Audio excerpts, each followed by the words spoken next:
Nothing. We alive? It's live. Are we live? Says live. 17 seconds in? 18 seconds in? All right. It's not live on the Facebook. Sometimes it's a delay. It says live in the top corner. Okay, so. you're good then. Yep. Let's It see. just popped up on my phone. So, hey, we're live. What's up, everybody? Hey, guys. Top corner. Okay, you're good then. Look at me play with my phone. I can hear our voices. Someone needs to turn their shit off. I just did. All right. How are y'all doing? Here. It's another Friday night. Like the what? What are we at? Is this 6 or 7 now? Something like that? Yeah. My beard's grown longer. And it completely does not match. The carpet doesn't match the drapes. It looks like I'm missing a tooth. That's just my hair right here. How y'all doing tonight? We're live. It's me, Jason Hook, from Get Into It with Jason Hook. Next to me, we have Marty Worm. And then next to him, we have Matt from The Dark Path. And we will have people joining us. It's a little they'll be coming. We have 13 people watching. This is my first time hosting, so if anything seems really stupid, let me know. And I'll try to fix it. So, how's everyone's week? Another week in COVID-19 2020. Busy. Yeah. A busy week. Are you reopening? Is Michigan reopening at all? Not until the end of the month. It might get extended. I don't know.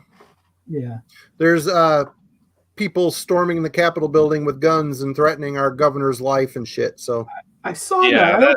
I also That saw hasn't Goodness happened in closed down. California yet, but that's fucking crazy that that's happening in Michigan. I mean, I get it. People are freaking out. I mean, if you had a business like an actual storefront, how you paying your rent? How you paying your mortgage? I mean, I understand why things are shut down, and I think they probably should be so everybody can stay safe. But it comes to a point where what's going to be left when the curve is completely gone? Is there going to be any sort of commerce? I mean, this is a tourist town, and they've killed the main 2-3 things that bring people to Traverse City. The Cherry Festival, they killed it. They killed the Michael Moore's Film Festival, killed it. And they killed the 4th of July fireworks. So there is nothing on the books. All the races, all the track races, all that stuff. Gone. And that is, I mean, our economy is built up on tourism. We're sit on a peninsula. We've got 2 bays that run into Lake Michigan. I mean, it's a beautiful area. I mean, I sent you guys some pictures the other day driving around. It's people come here for the water, and they come here for the activities, and all around the water is some of the biggest, most beautiful hotels and motels. And I mean, all these places are going to without any tourism. Yeah. See, I think Boston might be able. I mean, clearly there's going to be a financial impact on the city, but also, I've mentioned in every single one of these that Boston also has 450,000 colleges, like every 4 inches. So as long as school starts in September, some of them are opening regardless. Yeah, they're fucking hurting for money. They got to open. Like Harvard isn't hurting for fucking money. Northeastern University is not hurt. BU, UMass, BC, they're not hurting for money. But those are literally like a big, big part of the city of Boston's just economic. Like if there's no colleges here, I don't know, like half the fucking city would just shut down because it's just the college kids fund. The college kids fund them all year, and then the summer's like, whatever. We can be open if we feel like it. Yep. Yeah, the universities here in San Diego, they're hurting pretty bad because they had to refund a lot of tuition. Yeah. Because, kids that live on campus, they can't be on campus. So they had to refund a lot of, a lot of people that live on campus and everything, and all of that cost is built into their tuition for certain students for the state colleges. So, the state colleges here at least are kind of hurting because of that. And, that sucks because my old lady is a professor at one of these universities. So we're really hoping that, furlough type stuff doesn't start happening. Back to Michigan. Teach at U of M or state of Michigan. There you go. That would be hang all out right. once a month. That would be all right if Michigan wasn't cold, if it didn't have crazy fucking militia people, and if it didn't turn into a red state. Like I grew up in Michigan, it was not a red state, and they're fucking crazy in Michigan now. I can't handle it. So Well, I'm fine being out here with all the liberal whack jobs in California. At least we hate King Cheeto in the same way. So Well, fine. I don't want to hang out with you once a month. yeah, anyway. fuck you too, Marty. Goddamn. well, you can always come to Massachusetts where they pretend like they're the liberal San Diego, or they're probably secretly the red. They're actually the red Michigan with like the facade up. Because everyone here talks, and then you look at the voting numbers, and you're like, oh, Yeah. okay. Well, I think what happened with Michigan is, Detroit turned into a ghost town. That was a big part of the voting population. And what was left? Just the fucking rednecks up north. Old people. And old people will always vote Republican, typically. Yeah. I mean, conservative. And the thing that keeps Massachusetts, I think, somewhat liberal is, like I was just saying, it's the college kids. Elections are held in November. If these kids hold Massachusetts or whatever residency, you have 18, 19, 20-year-old kids voting, thousands and thousands of them voting in the state. Because, I really wish if you guys ever had a chance, when the economy falls out, maybe we can just all roam the earth and then maybe it'll come back a little bit so you can just see what Boston's like when you come here when it's no college and then college, because it's literally the tale of two cities. It's two completely different spots. Like you could drive down, oh, thanks, man. Coxbar Roseville. There you go. My first one. You're no hate breed. I like the They Live picture that person has. They Live. It's a great movie. Have they ever dropped Warhead on a forehead, though? No. You ready for? Is it too early? No, let's get it out of the way. Let's get out of the way. There's too much shine on it. I don't think anybody saw it. You got to really play with the angles and make sure that warhead gets on that forehead. Yes. But like you drive down one street here, Massachusetts Ave or Mass Ave, you get Northeastern, MassArt, MIT, Harvard, BU, BC, Wentworth. These are all, and these are like the major ones. And then you go out and there's like the smaller ones, there's a couple like private, like Christian colleges. There's a couple, there's actually Bunker Hill Community College. It's literally, the city is a giant college campus. It's wild. Big cities, they got to have them. Yeah. I don't know, but people are going to get sick. It's going to spike, and that's just going to be the way it is because it has to keep running. I don't know. It sucks. It sucks. Well, the wild thing for me is I was on a rotation at work where I was working like Thursday, Friday, Monday, Tuesday, Wednesday. And then I was off Thursday, Friday, Monday, Tuesday, Wednesday while I was on call. And then this week on Friday, they called me and this is my first, I worked 5 days in a row this week. And that's literally, I think, the first 5-day work week I've worked since the first week of March. I got to work 5 days in a row. And man, let me tell you, I'm tired. 40 work hours, man. Jesus Christ.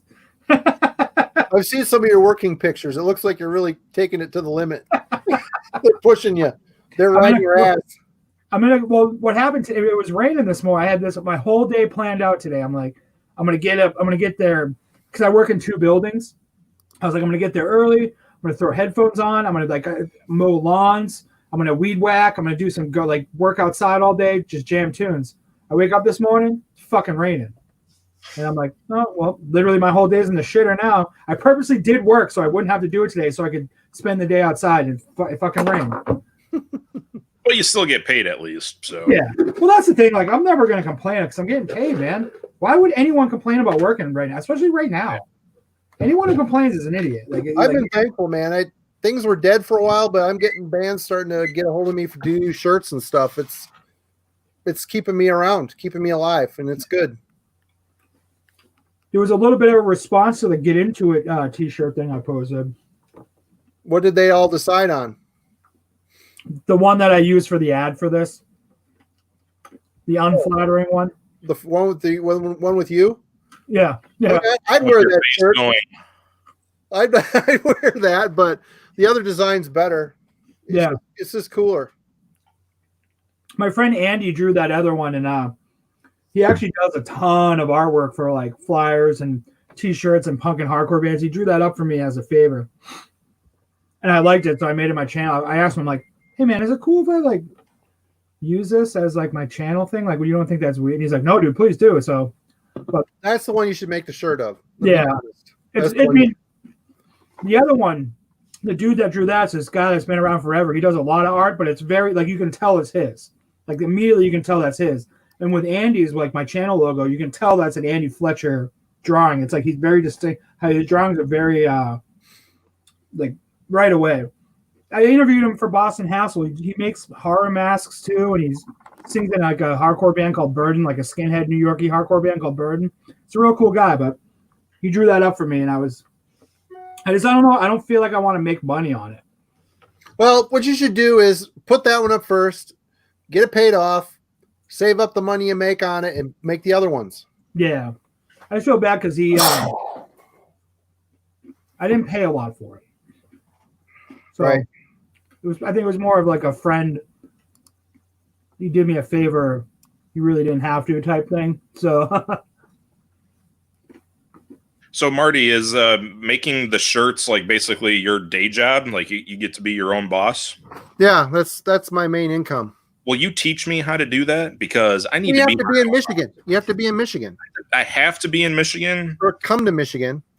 We can't just like live stream and have you like teach me how to do it, and then I can start making shit here in California. Anybody, it's not hard. Anybody, once the secret is revealed, it's like not a big deal. And then after a while, it's like, holy shit, this is fucking boring.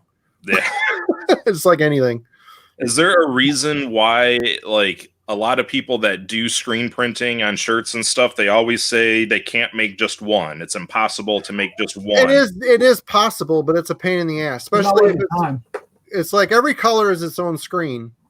And by the time you code a screen, burn the screen, get the screen ready, and then print one shirt, you got more time and money wrapped up in your screen, or you have to charge so much for that one t-shirt.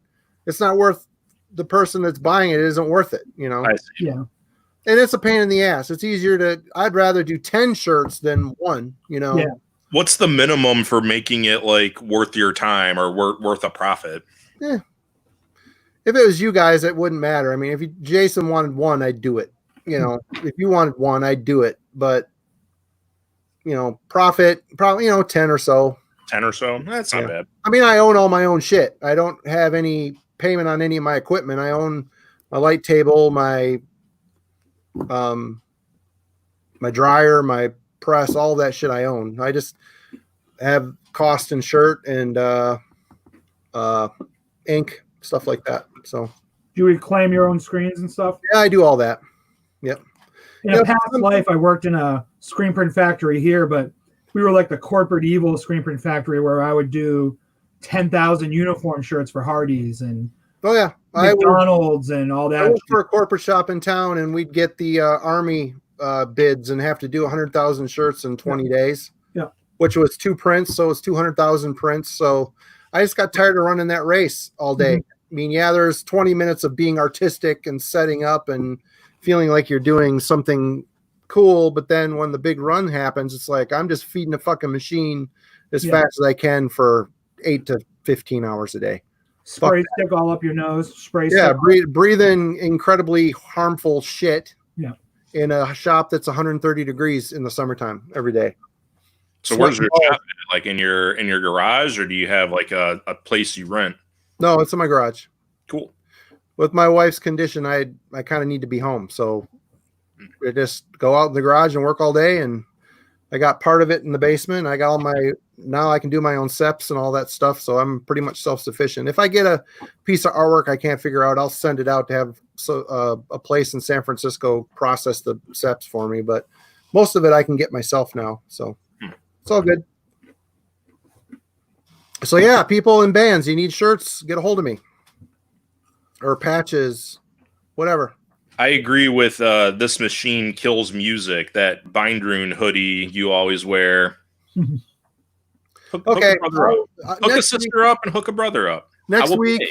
I'll put them up for pre-order next week because there's been people asking for them. They're Yeah, not man. the heavy hoodies either. They're like t-shirt material hoodies. like jersey. Yeah, they're like they're thin.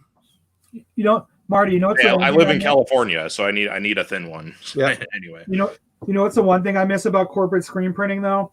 When we would do like massive orders of like sweatshirts that are like $60 a piece, and I would fuck one up and I would just throw it away, and then just go get another one from the box of $160 sweatshirts. My favorite is when a customer brings in a box of Carhartt jackets. Oh, I've burnt one before. yeah, we used to burn. One time, this guy wanted a 4 or 5 color print on a high vis shirt, and I was like, "These things are plastic; they're gonna burn." I'm like, "No!" And I burned like 50 high vis shirts, like to the point you could crisp them, like you could literally break them apart. They were burned so bad. Yep. And I'm like, "This is hundreds and hundreds of dollars." And my boss was like, "I guess this was like I worked for Aramark, bought the company, so there was destroying a couple $100 of product was a fucking Tuesday morning to them." So I used to like destroy shit all the time, especially when we got the real nice sweatshirts. I used to sometimes accidentally print something wrong on it, and then I'd go over to the spiff booth and spiff it out and be like, "Oh, this is a rip out." Cut the tag, put it on, and walk out with it. Yes, Justin, they're the same. They're the same hoodies that Hammerheart does. The thin t-shirt ones. In the winter they use a little thicker ones, but yeah, this mainly the thin t-shirt material hoodies. I should do a video of my process. It's not that exciting, honestly. It's not that exciting. You'd be printing with Marty. I'm not that marketing savvy, I guess, and nor am I much to look at when it comes to that shit. Ooh, I'm printing a shirt, dirt, you know. Maybe one day I'll get a GoPro and attach it to me, and you guys can come to work with me when I clean toilets and talk to myself, and No, I'm good. chase a turkey around a field while I'm riding a I'm good lawnmower. on that. Me talking to myself while sweeping a floor. It's good. Yeah, John, they're zip up. I don't like pullovers. Who does, man? Who You go the fuck take them makes off and like pullover take hoodies? your shirt underneath off and all that shit. Nah, I like the zips.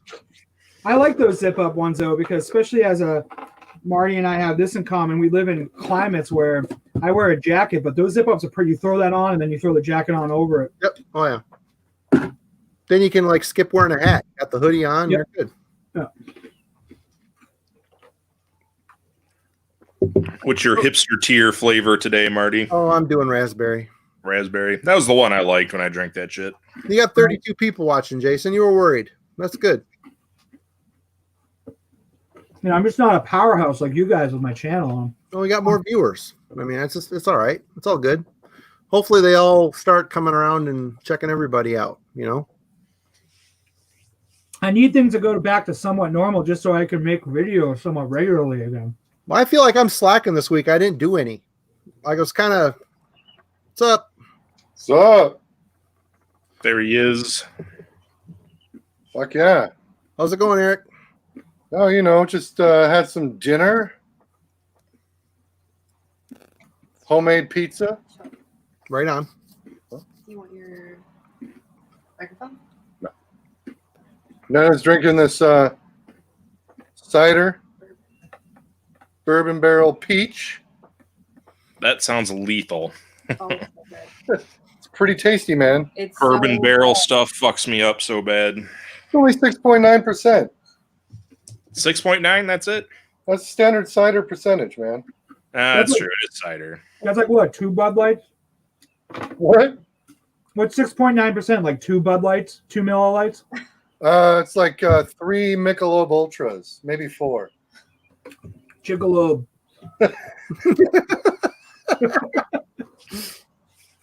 Oh shit. Hey, let's turn everyone off to the stream right now because I'm going to ask Eric. Did you see that those Beyond sausages are now readily available in like every major supermarket this week?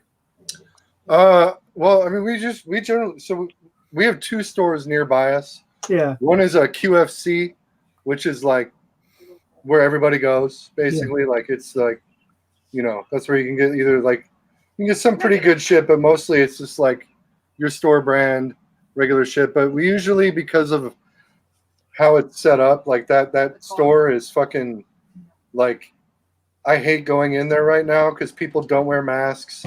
They Yeah. get all up in your shit. They don't have directions in the aisles, anything like that. there's a store directly across the street from that called PCC, which is like a co-op. So that's where we shop, and they always have all that shit, like just plenty of it.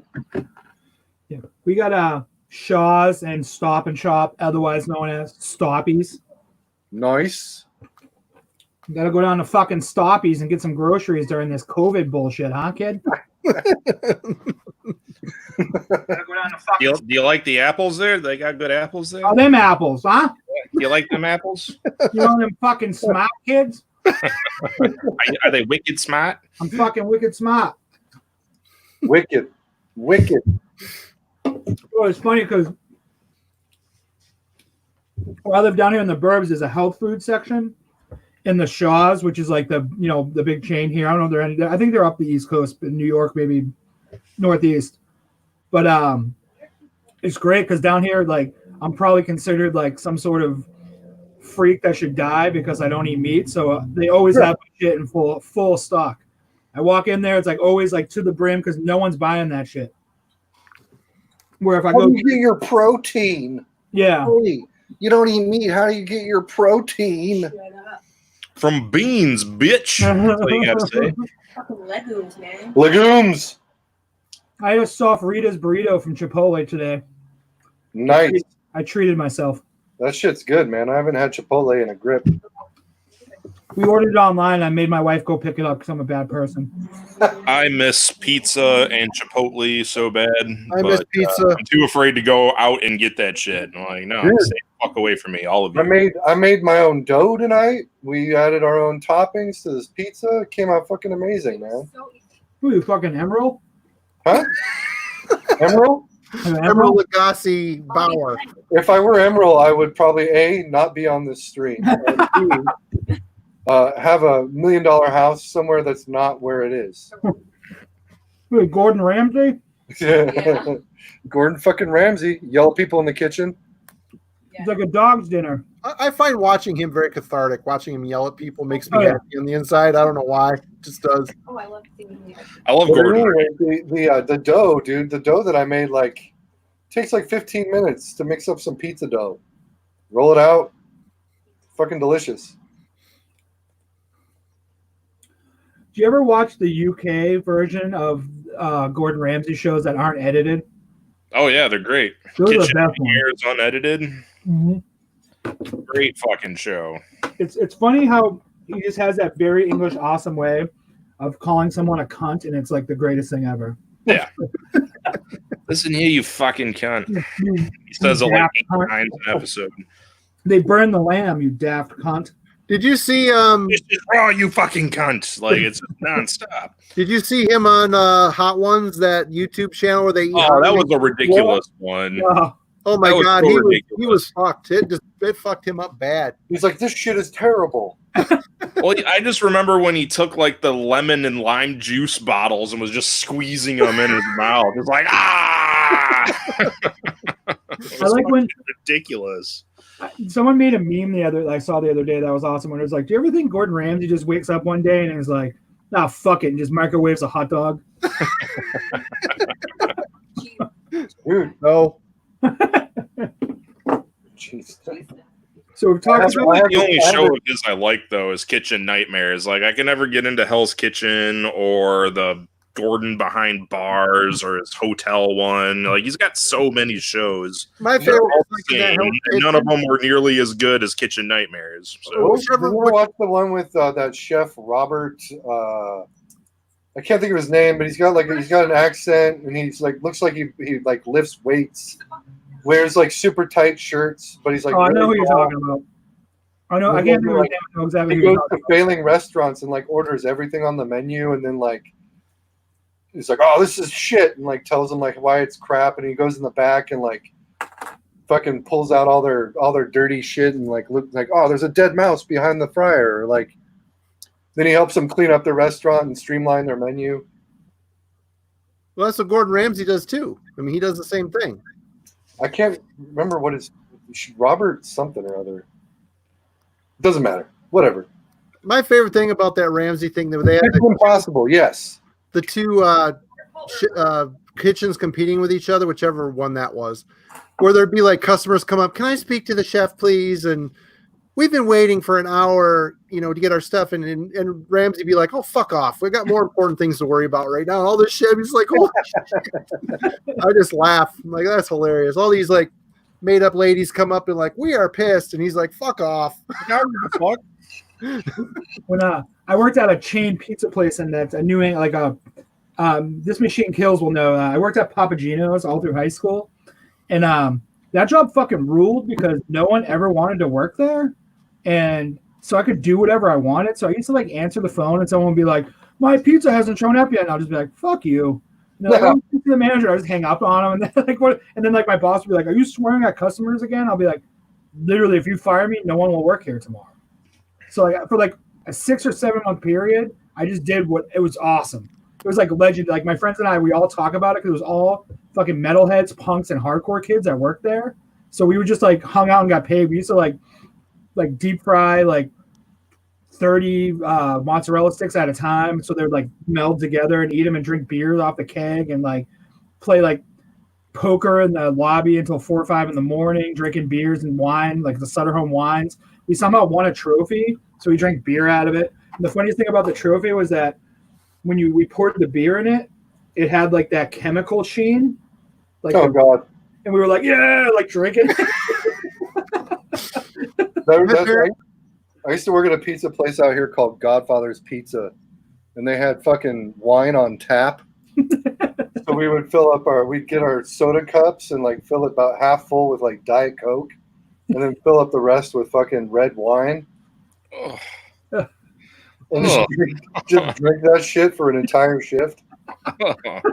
My parents owned a convenience store which served pizza, and towards the end, before all my hair fell out, I had super long hair, like down to my ass, and I'd smoke cigarettes all day and drink and work and write for Metal Maniacs and all this other shit. I had a call one night. Some lady, she's like, "Hi, we ordered a pizza there tonight." I'm like, "Yeah," and she said the name. Okay, yeah, I remember. And she's like, there was a hair in it. I said, how long was the hair?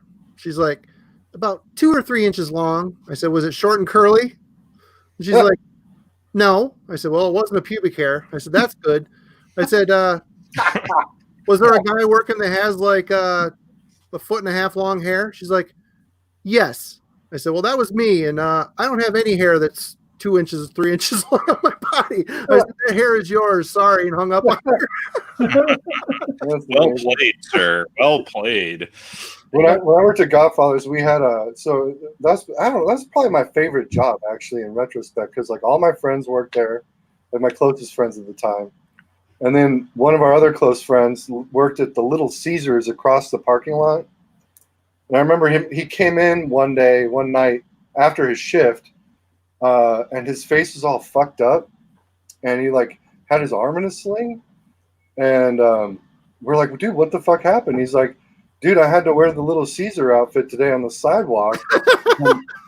And fucking Zach, who was one of my friends, one of my roommates at the time, and coworkers, Zach was walking from the bus stop to Godfathers, and this is Tyler in the Little Caesar outfit, jumped in front of Zach and went, ah! And so Zach just shoved him down the hill. But the best part about that whole thing is he didn't know it was Tyler in the outfit. He's just pushing the Little Caesar guy down the fucking slope. Yeah. Hilarious. Yeah, when I worked at Papagino's, we used to I used to tell people ridiculous delivery times because I just didn't feel like making any food. So I'd be like, yeah, delivery's like 2.5 hours, and he would still fucking order.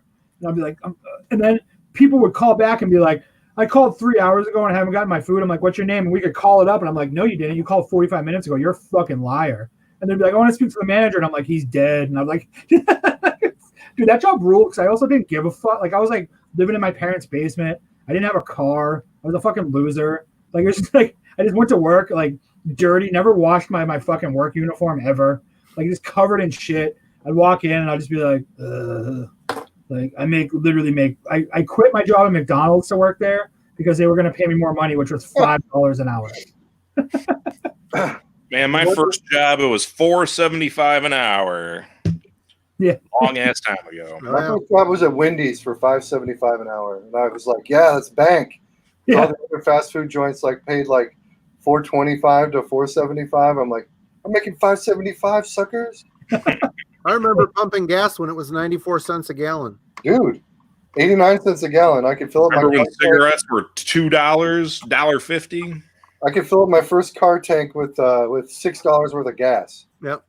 One of the first times my buddy owned a car or got a car, we went and got gas, and he got $5 of gas, and he put $4 in it. I'm sitting in the passenger seat, and he goes, "Hey, Hook." I go, "What?" And I look, and he just takes the fucking gas pump and just sprays $1 of gas all over the fucking pump. Like, it's so fucking dumb, but I thought it was the funniest thing I've ever seen. He's just standing there with like a fucking like casualty shirt on, going, he's just like spraying everything with gas. The guy comes running out, and we just fucking took off. That's fucking funny shit. Well, So Matt, I've I got, need to know. I've got a question for the people in the chat here. A lot of people were bringing up that new Sirith Ungol album. Have any of you guys heard it yet? Have not. I listened to Okay, it. well, I'm asking the people in the chat, is the new album, does it hold up to this one? Well, that's I the actually- first album. Because if I it's not listened- as good as this one, then I don't fucking care. Because this is the one right here for me. I So, checked it out, and it was good. Discuss. It was good, man. I checked it out the other day while I was working. It kept me occupied and entertained.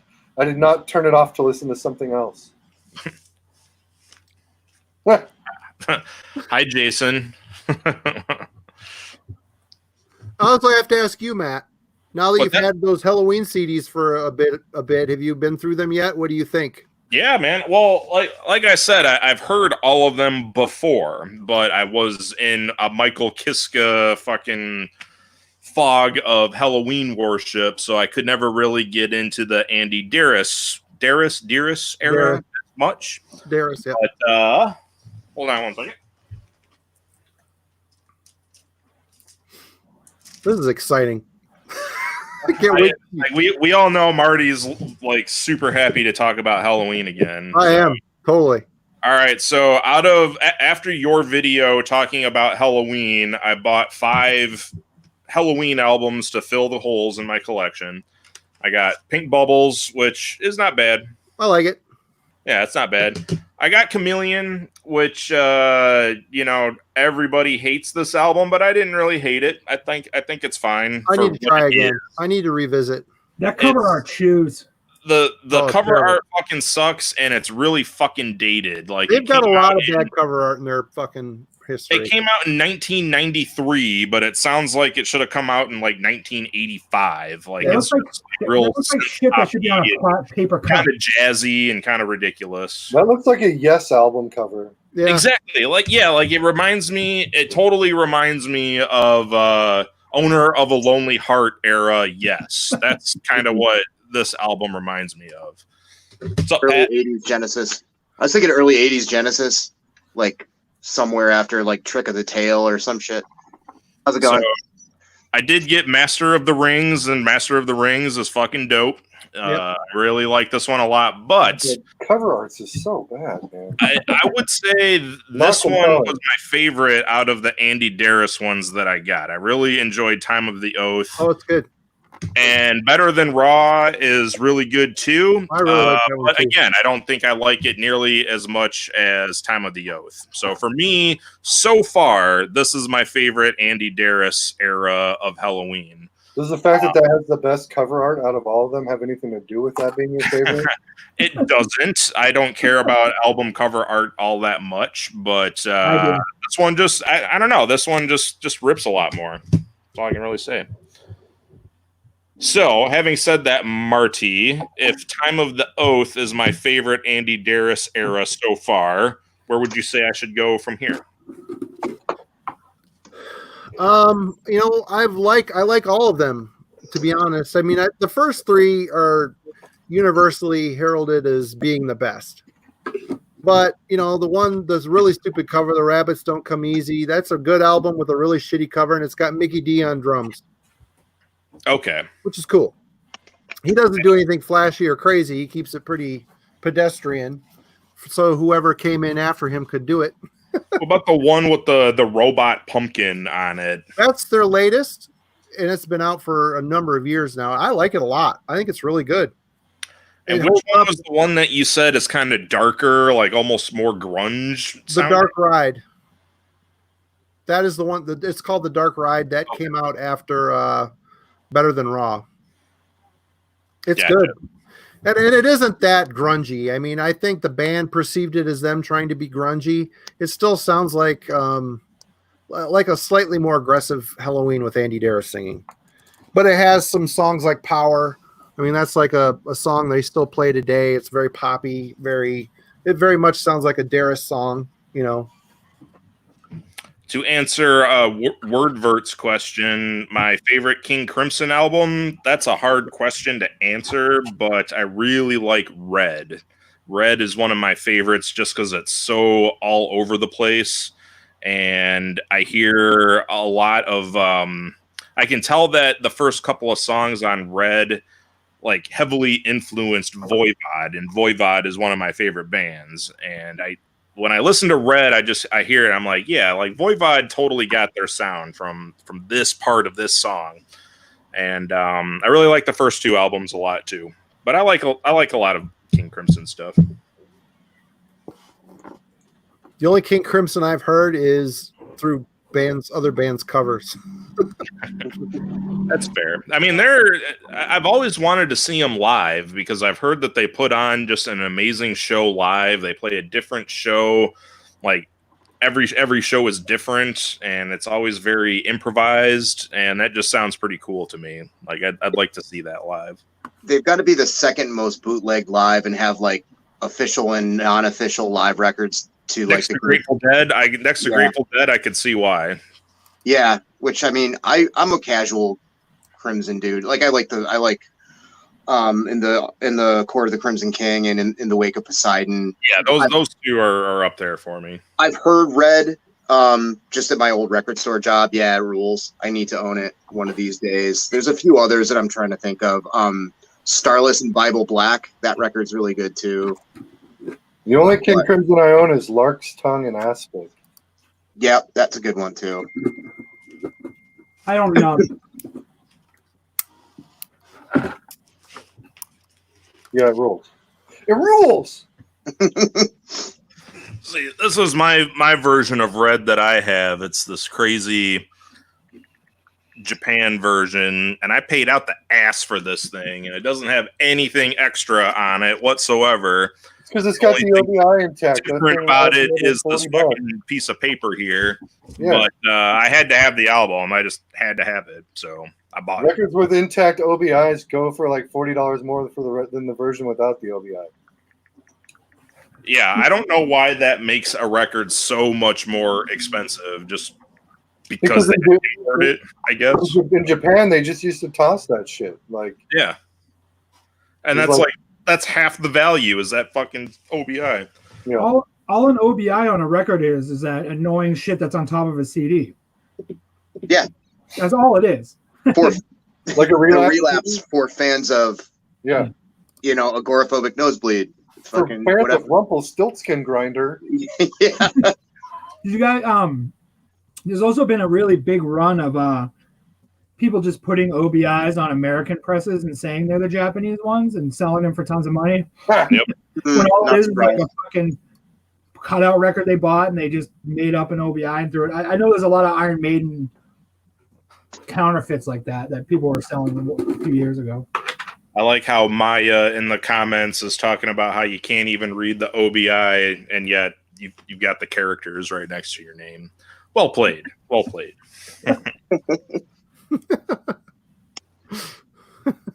I have a few Japanese pressings with the OBIs intact, like my Sortilege, Metamorphosis, my Iron Maiden Killers, Loudness, is it Illusions,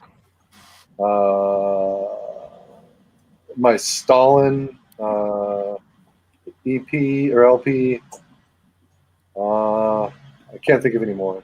So, what makes the OBI so collectible? I mean, think about back when the 90s into early 2000s when Relapse was putting those like bands along the top of their fucking CDs. That was essentially an OBI. Yep. I think it'd be like it's like kind of like long boxes now. Like, dude, I would actually be stoked to find some fucking OG CDs with the intact long boxes. Like that would be awesome. But people just threw that shit away back in the day. I hung mine on my wall. Yeah, I had a couple that I hung up like back in the day. I had like a couple Benediction ones and like something else. I can't remember. I wish I still had them, obviously, but They're totally environmentally unfriendly, but I mean, at least they're recyclable. true. They're cardboard. Although, were they really recycling back when they were pressing those things? Recycling was going on. I don't know if it was effective. Probably not. It's not effective now. Probably. So. Here's another thing. Would you like? I'm surprised we haven't brought this up. Because something that I've noticed, stuff like this, I've never given a shit about Gold Stamp promo. I just think it's just Oh yeah. like it doesn't. Someone was trying to tell me like, man, if it's a Gold Stamp promo, it's like I'm like, dude, who cares? It's a free like it's the only thing that's different than this. It's not a different pressing. They have to promo on it, so they wouldn't have to pay tax on it when they gave it away to a fucking radio station. I thought it was worth less. It was like it's almost like the equivalent of like a saw cut or something. Yeah. No, it's actually worth more for like a lot of things, which is weird. I'll show you one of the things that cracks me up. Hang on. Is it a picture of Ben on a toilet in a mask? I just realized I had this King Crimson tape that I probably listened to once and I need to spin again. King Crimson Lizard. I own this. I don't remember what it sounds like, so I'm gonna listen to it. Sounds like Looks like for me, what gets me, these things are valuable too, are the 1970. oh yeah. Oh yeah. the white Those label bad boys. promos. That shit would drive me crazy.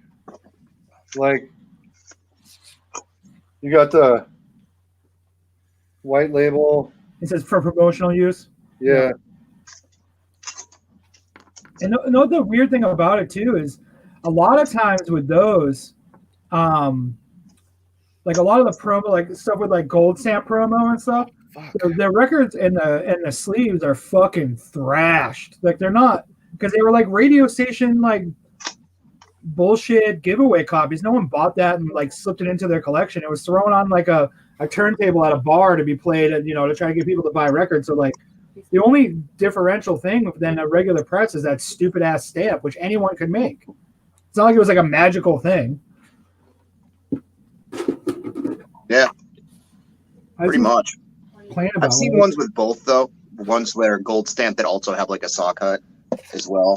So And the white sticker on the front. Mm-hmm. All three. I rescued some records from the local college radio station here in town. And they didn't really have the gold stamp stuff. They would just write shit on them. Like, look at this. oh yeah, I've got a ton of stuff like that. On my copy of Neurosis, Pain of Mind. Read the rating. Tanker, Yeah, they really did not like that album. Damn. This LP is ultimately boring. I could never stand up to a metal show. It's slow. Like Old Sabbath, yuck. Yuck. Yeah, fuck that guy. An asshole. Whoever wrote that, fuck that guy.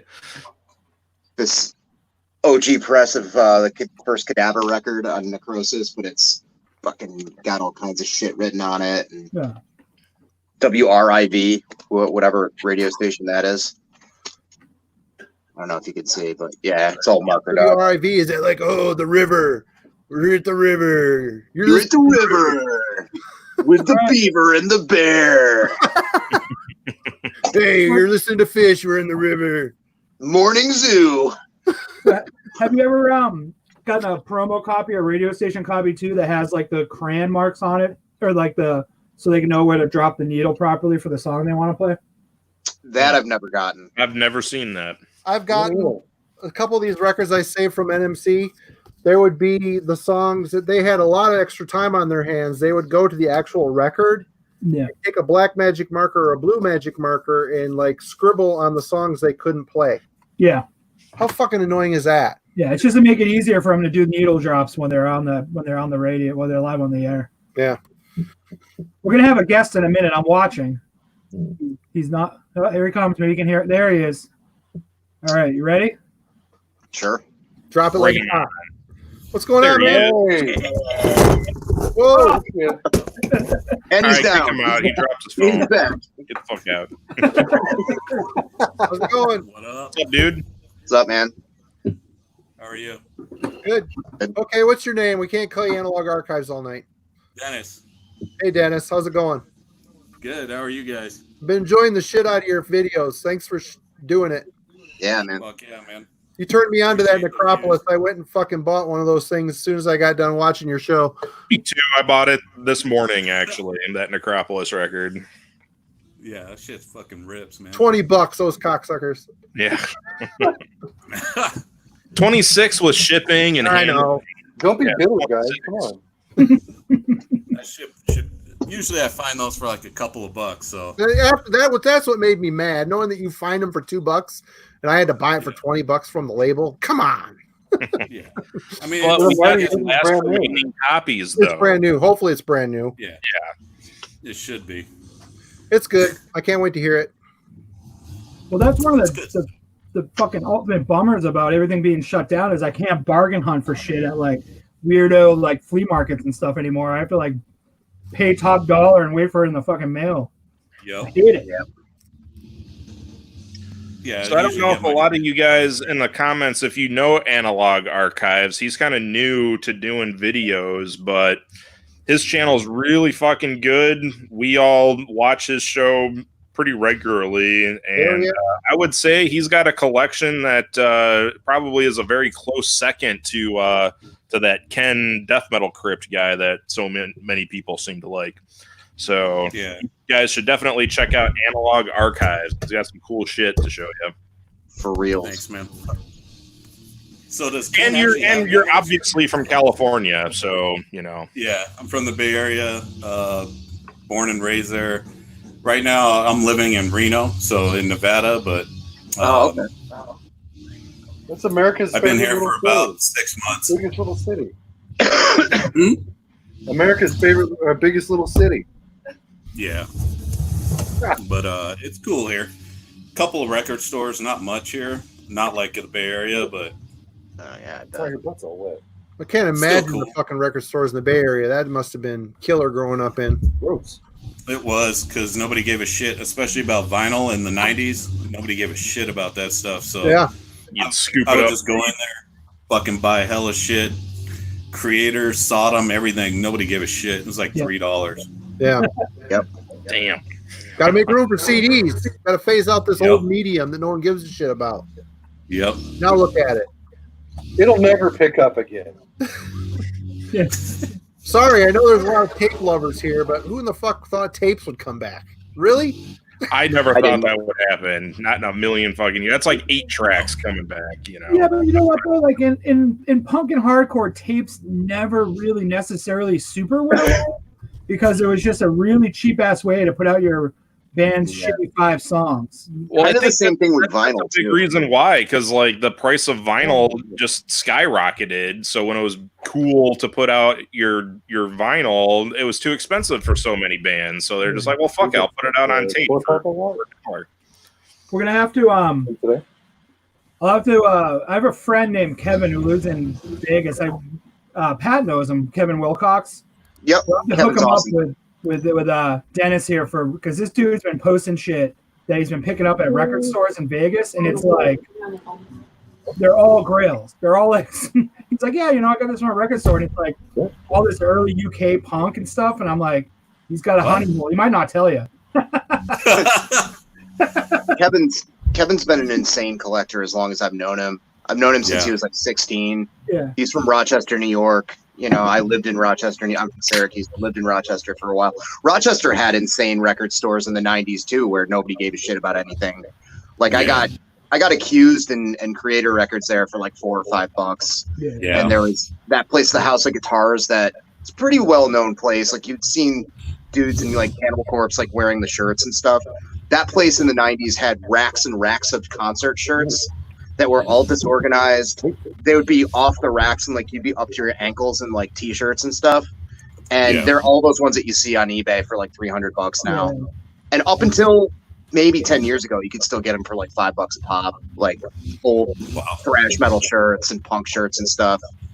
Like I think the last time I walked out of there was in the 90s. I walked out with a creator out of the dark into the light shirt, an accused Martha Splatterhead's greatest stories ever told shirt, and my friend walked out with an angry Samoan shirt. And like those all go for like way too much fucking money now. Yeah. But If I would have known how much shirts go for nowadays, I mean, before we moved into this house, like over 10 years ago, was going through our old place and had like this box of like metal shirts I wore in high school that I'm way too fucking fat and old to wear now. I'm like, these things deserve a Viking burial. So I got the barrel out front, lit it on fire, and threw a bunch of these old metal shirts in there, sat there, drank beer, and watched them all burn. Nowadays, I probably could have. I mean, fuck money, right? Who needs money's stupid. Just burn I it. hate it. Burn it. Burn it. So do you have a favorite format that you like music on, Dennis? Because you've got like a lot of everything. It's a toss up between vinyl and cassette. I have a lot of cassettes. Just the format I collected on when I was a kid. Usually because it was just the cheapest way to get music. Yeah. So going to Camelot or fucking Camelot. Musicland, Hour, whatever it was, you just fucking blind buy whatever was there that looked crazy or had a crazy cover. I remember the Morbid Saint there. Never touched that shit. I was like, that looks like thrash. I'm not buying that. Which it was thrash, but in the 90s, I was like, that's not death metal. I don't want that. Yeah. I'll just So- way. Or if it was on a certain record label, you're like, I got to buy it because it's on this record label. Yep. Yep. Right on, Warbit. I'm buying. But I got a more lot of good than shit too. Just random shit like Musicland, no Warehouse. You'd find like NME or fucking shit. What else did I get there? Just random stuff I would just grab because it was so cheap. Ceremonial Oath cassette. I remember it was like $2. That kind of shit. crazy. It's like when eBay started. It was when vinyl was, no one gave a shit about vinyl, and you could go surf on eBay and get some crazy fucking awesome deals. It was fun. Yep. Now you get on there, it pisses you off. Like, holy shit, everything starts at $30 fucking dollars. You know? Yeah. Yeah. Everything's buy it now because it's like Yeah. there's no point in auctioning anything. It's just basically a store now. Yep. It's getting blown up. Popular all of a sudden. I'm gonna The get thing that with me here in Massachusetts growing up is like, I mean, it's like a spoiled, but in a different way. Like, we never had like stuff where you could buy stuff for super dirt cheap, but you could always buy stuff. Like, it was never hard. Really never hard. Like, if I wanted to start collecting like early 80s American hardcore, I had 50,000 record stores in Boston like that I could find it in. You know what I mean? It was cheaper, but it was nothing like $2 tapes and stuff. Like, not really. Like, it's just. But I've been like, Pat will, is back me up on this. Like, I'm fortunate because I didn't grow up in the middle of nowhere, and I grew up in a hub where it was like any kind of music I wanted to get into, I could have got into, and there was a scene. There was a scene for me. Like, Boston has always had. Like, I live 45 minutes south of the city, so I live in the burbs, but I can be in the city in less than an hour, and I can be at a show, any show I want to. When I was younger, a teenager, I would go to 4 or 5 shows a week, metal shows, punk shows. I'd check out shows of bands I didn't even know just because it looked cool. And I was just like, it was just always there. And I know we've had some people in the comments, or people who've watched this in the past saying like, if you grew up in, I don't want to bash Ben, but fucking Iowa, you didn't have that. Like, it just wasn't available For for me. Traverse City, Michigan. Yeah. Good shit, nothing came up here. Nothing. Ever. And when it did, it was weird. Some church group brought Mortification up here to play at a school auditorium. Of course I went to that shit. It was when they were good, But it was Yeah. it was such Did a they know weird. what they were bringing in? Like, did they Oh know? yeah, they knew what they were bringing in. But it was funny. There was like all the dudes wearing the Dismember and like Deicide shirts, and then there was like the obvious church group kids that are like, That's Yeah. funny. That's awesome. there was probably That's 20 the people there. greatest show ever. Fuck. Yeah. Yep. That's how I saw Vengeance Rising too. They opened up for some fucking death metal shit. Dude's like in a cloak holding a skull, and I'm like, what the fuck? This is a Christian band? Whatever. They sucked. Yes. Thank you. But the thing for me too, it wasn't only like the music and the venues. Like we had like major record labels out of Boston for like different kinds of like all the subculture type music. It was just like I've been extremely fortunate to just have the happenstance to grow up where I did, where I could. I had to work, but I didn't have to work. Like I could just, if I wanted it, it was there, and I fucking took advantage of it. You know. There's this club down the road, about a mile down the road from my house. It's closed now. The Baptists bought it and turned it into a church. But within the last 10 years, they got Gwar in, Testament, and Anthrax. Teenage me would have never in a million years believed that Anthrax and Testament and Gwar played Traverse City, Michigan. Yeah. Never. I never would have believed it. And it was great. It was totally fucking cool, you know? Weird how shit changes. Of course, that's not that place closed, so that'll never happen again. But well, I'll probably never see a live show ever again. Here, the fucking everything in Boston's closing because they're going belly up because they live on a shoestring anyways. And 9 weeks now they haven't been allowed to fucking do anything. So yep, and there's not going to be any live anything here in San Diego too. Like our main venue for underground shows is like that close to just saying fuck it, we're done. Like, I think Denver just lost their big known spot today. I saw a bunch of posts from these like punk dudes I know live in Denver. Like I guess it's been like, Pat, it'll be like the Middle East of Denver. Okay. Today that they're never coming back. They can't. So it's just all going to be Live Nation shows now. Yeah.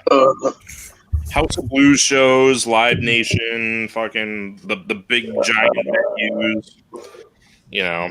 I fucking see Demolick now when they come back. If there's one I venue. had tickets. I had tickets for Demolick. I did too. It's supposed to be this weekend for me, man. I was supposed to be going up to LA right now, but nope.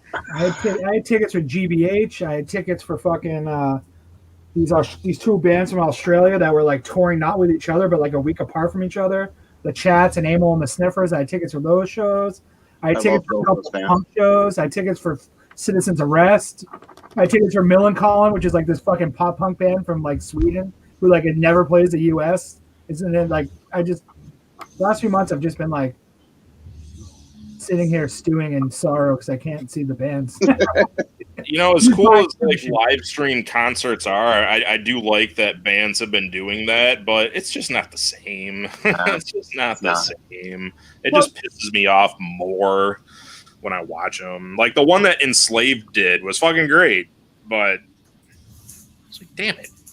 It's not the same, but for me too, part of it's like going to the show and seeing a band play, but it's the whole like social aspect of it too. It's like you're gonna go hang out with your fucking friends and pretend like you don't have a fucking shitty job and bills to pay for a few hours and a band's playing. Did you say don't have a shitty job at Build-A-Bear? No, I wish I was a Build-A-Bear. Bills to pay. Bills to fucking pay, dude. Bills to fucking pay. Gotta fucking pay some bills, kid. I can't imagine a Build-A-Bear job is that fucking stressful. I think Jason's probably thinking of Kimberly Struble right now because that's what's coming to my mind. Yeah. For you guys that don't know, which is probably all of you, there's a fake, like a made-up Facebook profile of this girl named Kimberly Struble that's supposed to be a person that lives on the, like where Jason lives, like the South Shore of, and she works at Build-A-Bear, and she's like really trashy and disgusting. It's not for the faint of heart. Like it's real gross. Yeah. Like a lot of real gross, like sexual stuff. Like she calls out sex cowards all the time. Yeah. It's real, but he's 11. But yeah. What does that mean? People that are afraid of certain kinks or whatever, sex cowards. But I don't know. It's an entertaining wormhole if you add her as a friend. It's pretty funny for a while. She's from fucking Rockland, and she works over at the Build-A-Bear in the fucking Braintree Mall. And there's these kids coming in there. Her son Kent, who's 11, he's all fucked up, smoking butts in the fucking parking lot. She's trying to hook up with this fucking guy because he's got like the fucking. She can tell he's got a big dick, kid. Yeah, there's a lot of that. There's, it's pretty funny. It's a local comedian dude. Well, he's not local anymore. He lives out in California now. I think he's back. Is he back? think he Dickie moved Stock. He's a funny guy. Anyways, there's a whole universe around her and like other fake profiles, and they like argue and shit. It's Yeah, a whole thing. it's a wormhole. It's a giant wormhole.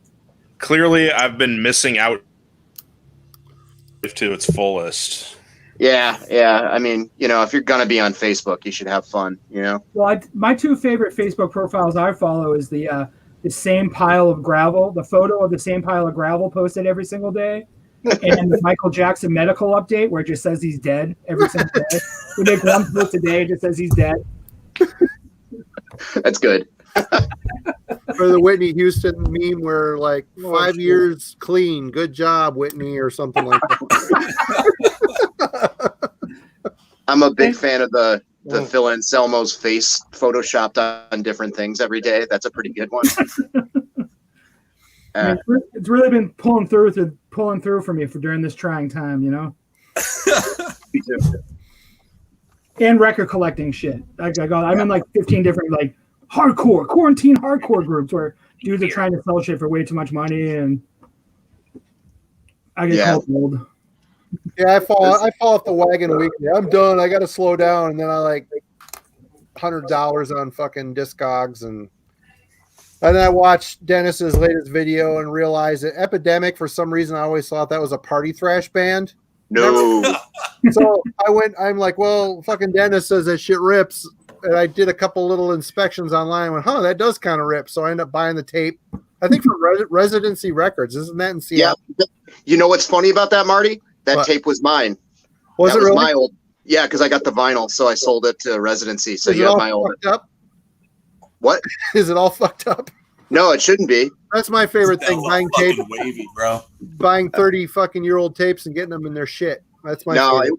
It was in really good shape when I got it. I only played it.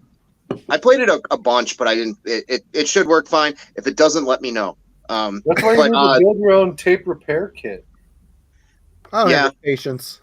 My hands are too big. I got like replacement pads and like strong hands and fucking.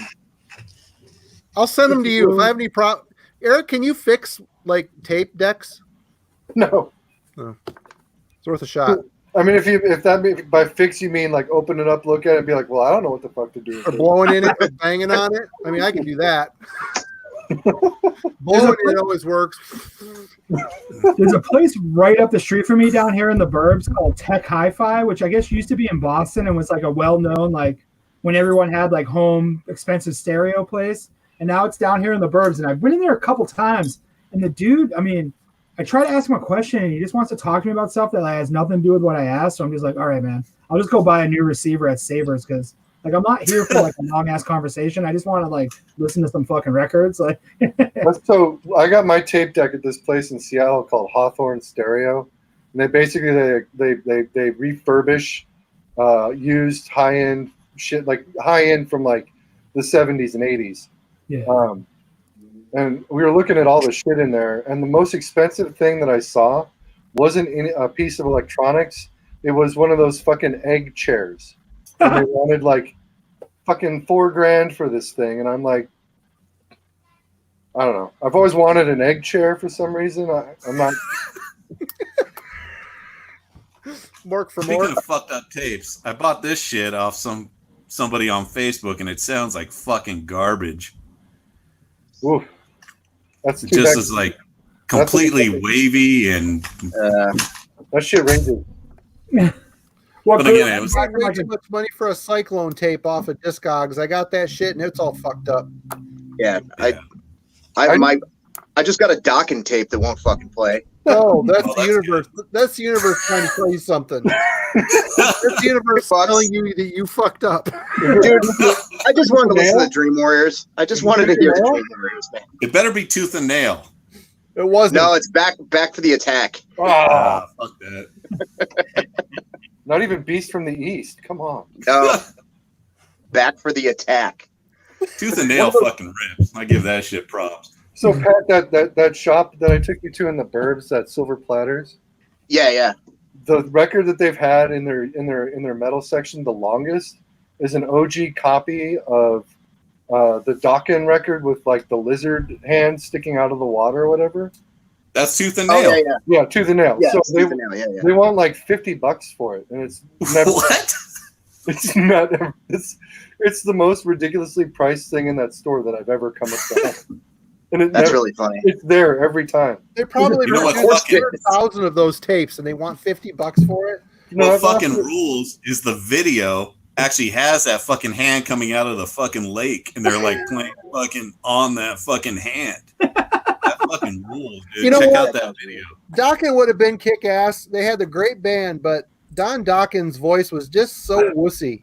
He has no Yeah. power in his pipes. He had just he sang through his nose, and it just never fucking sounded good to me. I mean, Tooth and Nail, I owned it. It was a good rockin' record, but Don Dokken was the worst part of that whole fucking band. I don't know. When Heaven Comes Down is a fucking banger. It's no Dream That shit. Warriors, apparently. Dream Warriors, Dude, Dream- fucking sucks. I love that movie. I have nostalgic Oh. feels for that song. So That's a great movie. I love that Yeah, movie. man. Awesome. it's The got And a then she's video- gonna build a house out of fucking popsicle sticks. The video with It's got a Dawkins punker. playing with Freddie. Oh, it's got the punker girl. It's got the Dungeons and Dragons nerd in the wheelchair. It's like all The facets Wizard of my King or personality. whatever All the fucking together. name was. oh shit, so good. Great. What can I say? Last record show, I bought a Fleetwood Mac record, showing my age. So I can't really throw rocks in my glass house.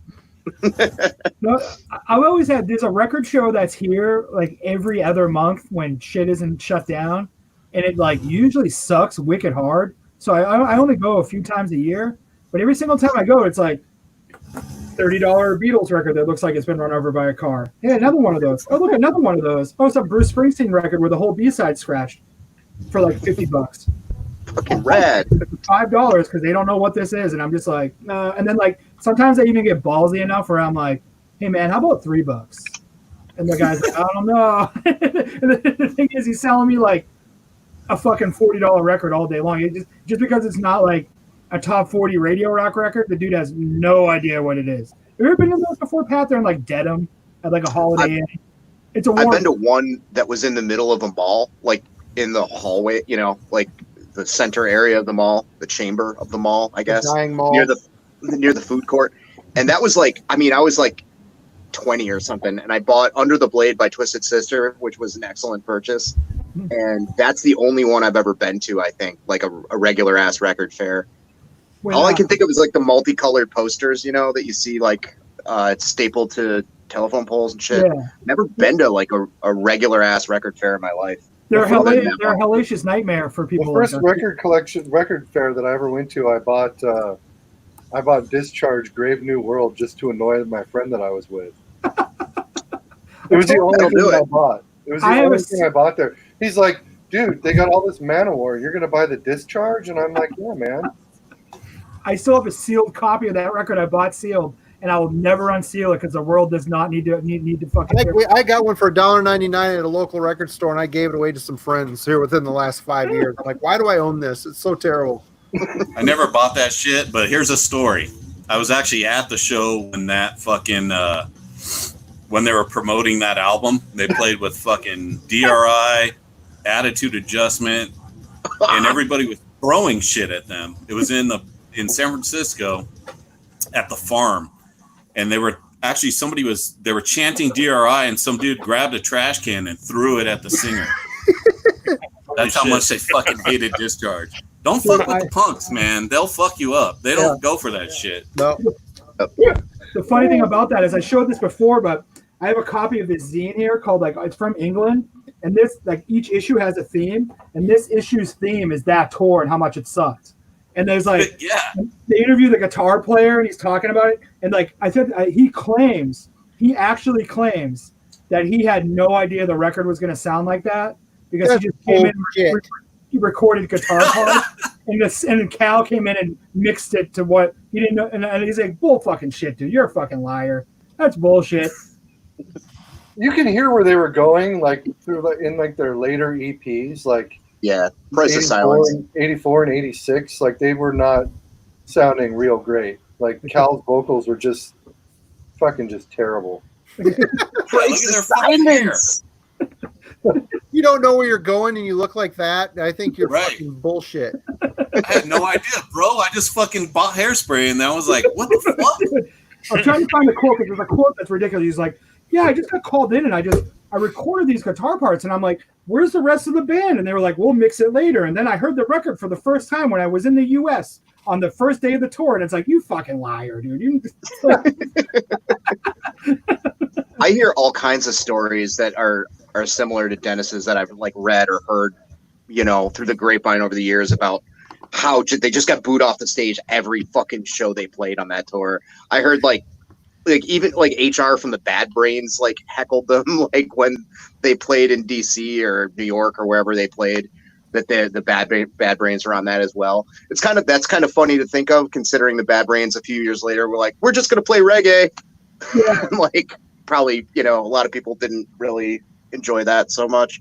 I saw the first Milwaukee Metal Fest I went to. It had Sodom and Destruction on the bill, and Destruction was there promoting their Human Cannonball album, and they had Mike and then a whole other band of scabs and some guy that looked like he crawled out of Seattle grunge scene. He had like a star on his shirt, and he came out there and he was like singing and doing his best, grunge impersonation. It was like half a song and the shit started fucking flying up on the stage. People are throwing beer glasses at him. And he's like, "Oh, come on, guys." Ha ha ha. Trying to laugh it off. And it got worse and worse. "You fucking suck." And all this shit. It was funny. And they got off the stage with their tail between their legs. It wasn't many years later that, they got the band back together and they put out that All Hell Breaks Loose. It was a good album. That's a good album, actually. Yeah. I like the Antichrist better than that one, but Yeah. I think that All Hell Breaks Loose, they were trying to sound like Old Destruction. It was, Yeah. of course, modernized, but it was just funny to see like this rain of shit coming down on the stage and the guy trying to sing and like, "Oh, come on, stop it." It was funny. Like in this zine, they interviewed the tour manager for that U.S. tour, and he says right here, like, "The worst one was in Raleigh, Carolina. We needed a police escort to get out of town. These hardcore punk rockers wanted to kill this band. They felt like they were so ripped off and so humiliated that they were like, 'How dare you?' That kind of thing. I mean, we're really kind of scared because we were in the South. People down there are they don't see shit like this." The only time I saw a band get heckled wicked hard was I saw one on Slayer on the God Hates Us All tour. They had that band Head PE open, which is like a new band. They're so awful. Dude, they made it through half a song and they stopped the song. And I always fucking remember this. You could just see plastic cups and spit flying at him. And he comes up to the mic and he goes, "You guys, Slayer invited us to be here." And the crowd just got fucking 10 times worse after that. like I at one point I actually felt like bad. I was like, "Oh man, this like and I was like, when I saw a fucking Hammerfall open for Death, people were like, "What the fuck is this?" Nobody was there for Hammerfall. Everybody was there for Death. And nobody had even heard Hammerfall before because it was their first album. And it was bad. Man, that album came out, I hated that Hammerfall shit. Now I'm listening to that stuff. I'm like, this might be okay. It's good. I kind of like Hammerfall. Don't care. And then, like, I've told this one before too, but I saw a hardcore band, like it was like the first band on like a 55 band bill at like a VFW hall, and they were playing. It was like generic Youth Curry hardcore, and then the singer just said something like, "Hey man, like a lot of people say like there's nothing worth living for, but I live for Jesus Christ." And this dude next to me literally just goes, and this is how he said it too. It's the most Massachusetts thing of all time. He just goes, "Fucking boo!" He was just like he was so defeated. He was like, "Oh."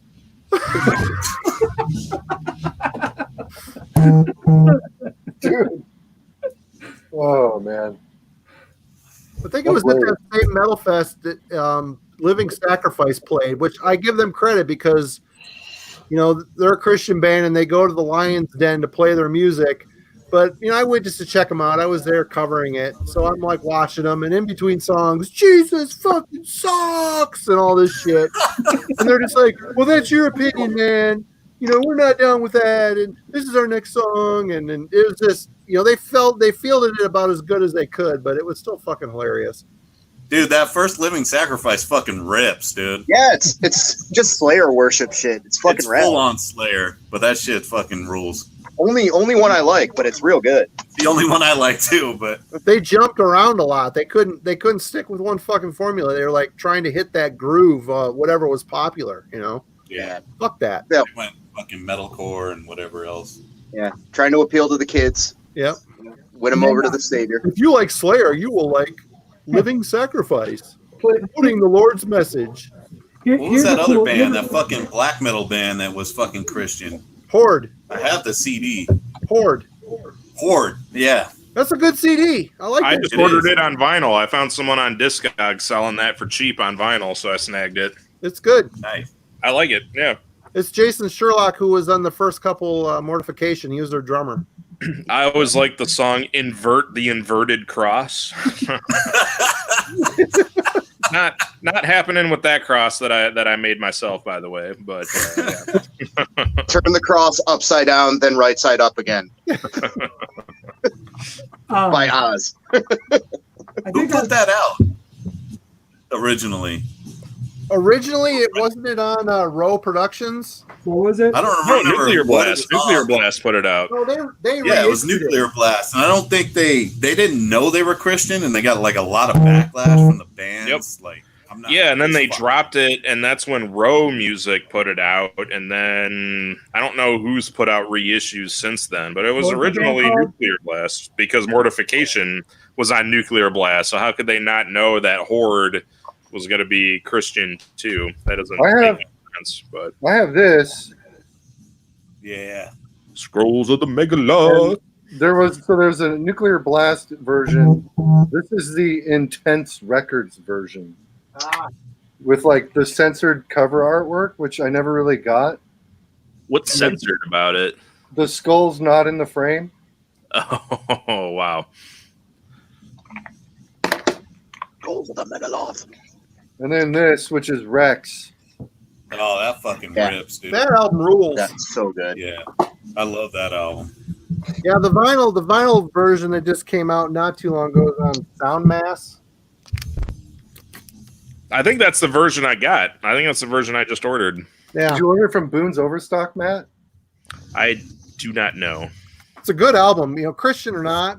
I mean, even if it's think about it, if it's satanic, isn't it still Christian? Pretty much. I mean, if you want to boil it down, apples to oranges. If you're screaming about Satan, you're still screaming about Christian bullshit. It's Sorry, sticking to sorry, the whole- that's the fucking truth. the whole Judeo-Christian Marvel universe. You They know, came from the same place. I bought my copy from a guy named Folk Black on Oh, Discog. I bought my copy from a guy named Jesus. Yeah. He delivered it directly to my heart. And yeah, mine, the one I just got is the Soundmass version. So Yeah. there you go. Folk Black. Folk Black. For $20. Can't beat it. When I think of someone with the name Folk Black, I just think of some dude hanging out at King Richard's Fair in Carver here. Like, fucking, that's a Renaissance fair with a fucking giant turkey leg. Call me a nerd. Dude, I love that. I love King Richard's Fair. I love it too, but you need a Shock. fucking bank loan to go there. that reminds yeah, me. it's expensive. You mentioned the turkey leg reminds me of when I worked for Radio Shack when I was living in Las Vegas. And every fucking year we had to go to the Las Vegas Speedway to fucking deal with NASCAR. And we had two booths. And one was in the opening, like where you first enter the Speedway. And then there was another booth inside the Speedway. In order to get product back and forth between the booths, we had to drive a golf cart. And they're like, Eric, we need you to take a bunch of CB radios to the interior booth. So I had a turkey leg, and nobody else could drive the golf cart. So I'm like driving this golf cart, eating this turkey leg as I'm like driving the golf cart from one point. And yeah, I don't know where I'm going with that, but turkey legs. speaking of turkey legs, at the Milwaukee Metal Fest, there was always a contingent of crust punks that come to this thing and somehow get in. And we're sitting at the table up in the lounge area. It just got done eating a turkey leg. Some crust punk sits down. He's like, "You gonna finish that?" It was picked pretty well clean. I'm like, "Nah, dude." There was like flies on it and shit. I'm like, "Here, go ahead." He's like, "Oh," he's like ripping it apart. He's like, "That's a pretty good pigeon, man. That's a pretty good pigeon." I'm like, "Hey." And these guys are going around like picking up all the beers that had like this much beer left and like Oh yeah. making like a concoction, filling up the beer of backwash and like, oh, getting all Obo chili, You know, yum that yum. reminds me of my first date with Nena. We went and met up, and then we ended up going to this bar in Seattle called the High Line. It was like this vegan metal bar. Yeah, I went there. Yeah, and fucking, we go out on the patio to smoke, and this dude comes out and sits at the table like right next to us and just starts talking to us. And he's like homeless, clearly has some mental issues. And he just goes, "Oh, dude, what are you drinking?" And I'm like, Bloody Mary. And he just reaches over and grabs my drink and takes a swig out of it. And I'm like, "What the fuck, man?" And he's like, "You got some nachos there?" And he like reaches for these nachos. And then it's like, "What the fuck are you doing, dude?" And I'm like, "Dude, you need to fucking back off our food." And he's like, "Oh, it's cool, man. I got some drinks to share." And he reaches into his pants and pulls out a giant bottle of freaking like $2 wine, cracks it open and starts pounding this wine bottle. And I'm like, and he offers it to me. I'm like, "No, I don't want it." And Nena's like, "I got to go to the bathroom." So she gets up and leaves. And he decides to have some of her beverage. And at this point, I'm just like, so like, dude, what the fuck? Like, am I on like a candid camera show or some shit? What's going on here? And so when Nena came back, she came back with one of the dudes that worked there. And he's like, "What have I told you, man?" Like literally grabs Damn it, his Harry. guy by the fucking ear and pulls him out of the bar. I think they comped our drink and offered to comp our food, and I was just like, "No, man, my appetite's gone." See, we get those guys here, but it's only in they're summer squatters. Yeah. When we get the 3 months of decent weather, they'll be around, and then once you get the late September, early October beginning to turn, they disappear until the spring again. It was just, dude, when he reaches, like he's wearing these huge, oversized like cargo pants, and he just like undoes the belt, pulls the waist out to like here, and reaches into his pants, and just pulls out this like, it wasn't like a bottle, like it was like a Carlo Rossi jug. Did it have like the wicker on it? Did it have like the wicker on it? It had the handle, like the little knobs. You can, like, you know, like I can't do that shit anymore. But dude, and then Big ass so bottle apparently of sangria. Nena found out he was going around to like various coffee shops and like stealing barista tips. And I guess at one point at some coffee shop, he like kicked a stroller with a baby in it. So Wow, he get his ass kicked. what a cool guy. Actually, this would be a good question for Eric.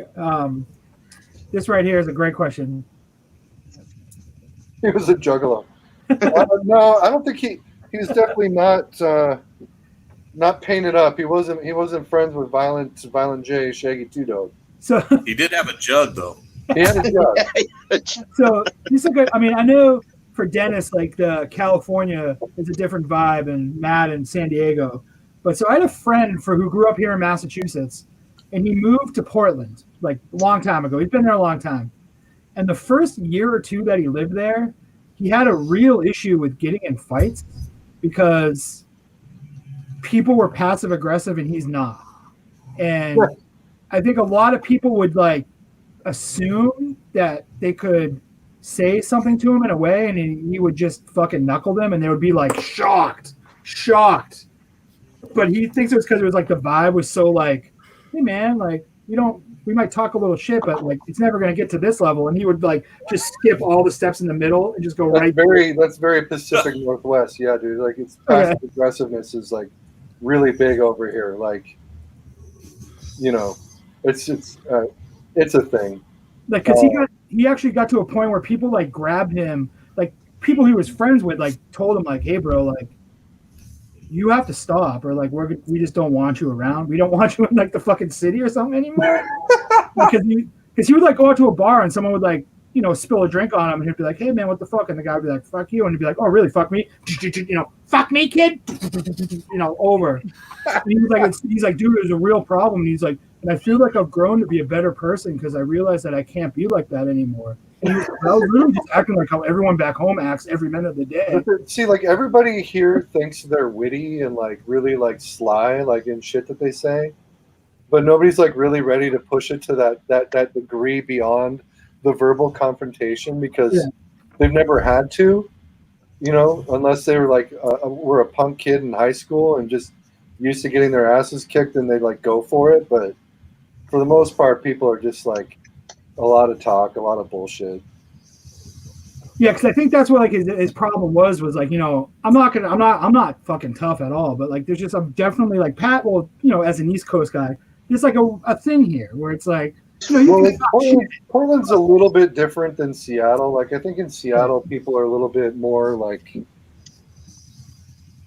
I think because it rains less in Portland than it does in Seattle. Yeah. So like people, I mean, it still rains a lot in Portland, but people here are like Eeyore, whereas like in Portland they're like you know, like they still have a little bit of that attitude, I guess. Yeah. I don't know. Like I like Portland a lot. It's cool, but Portland really prides itself on that whole like keep it weird sort of like mentality. Where Seattle's just like, please don't make my week any worse than it already is. Yeah, because like the story you told, like if someone was at like the Middle East, which is like the punk, like it's not a punk bar, but you know that's where a lot of stuff happens. And someone can you imagine if someone walked up to someone and started eating nachos at their plate out inside of the Middle East at like a fucking hardcore show? No, it would be like 4 seconds, and then the dude would be like it would be bad. I've been fortunate. I've grown up a big dude, so I've never been in a fight, and I've had a lot of my friends who are much smaller than me get picked on ruthlessly until I'm with them, and the people that pick on them usually stop. Or I'm at a bar and a friend's getting picked on, and I stand up and stand behind my friend. They all like, "Okay, cool, dude." It's nice. I mean, if I ever got punched in the face, I'd probably fucking topple like a sequoia, but. It was a lot different here in like the 90s than it is now. Like in the 90s, because now it's like, I want to say like the amount of people that live here, at least in the Seattle area, like maybe 15 to 25% of the people here are from here. Because everybody else is a transport from somewhere else. But back then there wasn't like Microsoft or Amazon or Google drawing people to move here. So it was all just local. So tempers were shorter. There was a lot more violence, you know, like in the scene. Like, you know, I would go to shows in places back then that like you would tell like most normal people, where are you going to the show at this weekend? Oh, it's in White Center. What the fuck? You're going to White Center? Like, you're white. Like, okay, well, I mean, that's where the show is. So it's an ironic name. Yeah, you know. But now it's like everything's gentrified. Like, there's not very many dangerous places left in Seattle. But back then, you know, if you just want to go to like an all ages show on the waterfront, like you had to walk through like meth camps and like tweaker hubs, and they still have that to a certain degree in certain areas. But now it's like relegated to off ramp camps. Yeah. Back then, like you actually had to pass through when you're walking in town. See, the thing about here is we don't have the kind of poverty that everywhere you guys live has. Like, we have poverty for sure. There's not giant homeless camps in Boston. Yeah, There's not at all. Like, nothing like the West Coast. But the thing about here, though, is I think one of the problems where everyone's on edge is, like, you get, like, 3 months of decent weather. It's fucking expensive to live here. Like, it's so fucking expensive to live in Massachusetts. It's stupid. And, you know, we have New York, which is 6 hours away, and is our shitty big brother who just treats us like shit all the time. So, like, everyone, like, literally every true Massachusetts born person is like, maybe not right away out front, but is a dickhead. They're a dickhead. It doesn't take long to get to that level of Massachusetts asshole sometimes. Yeah.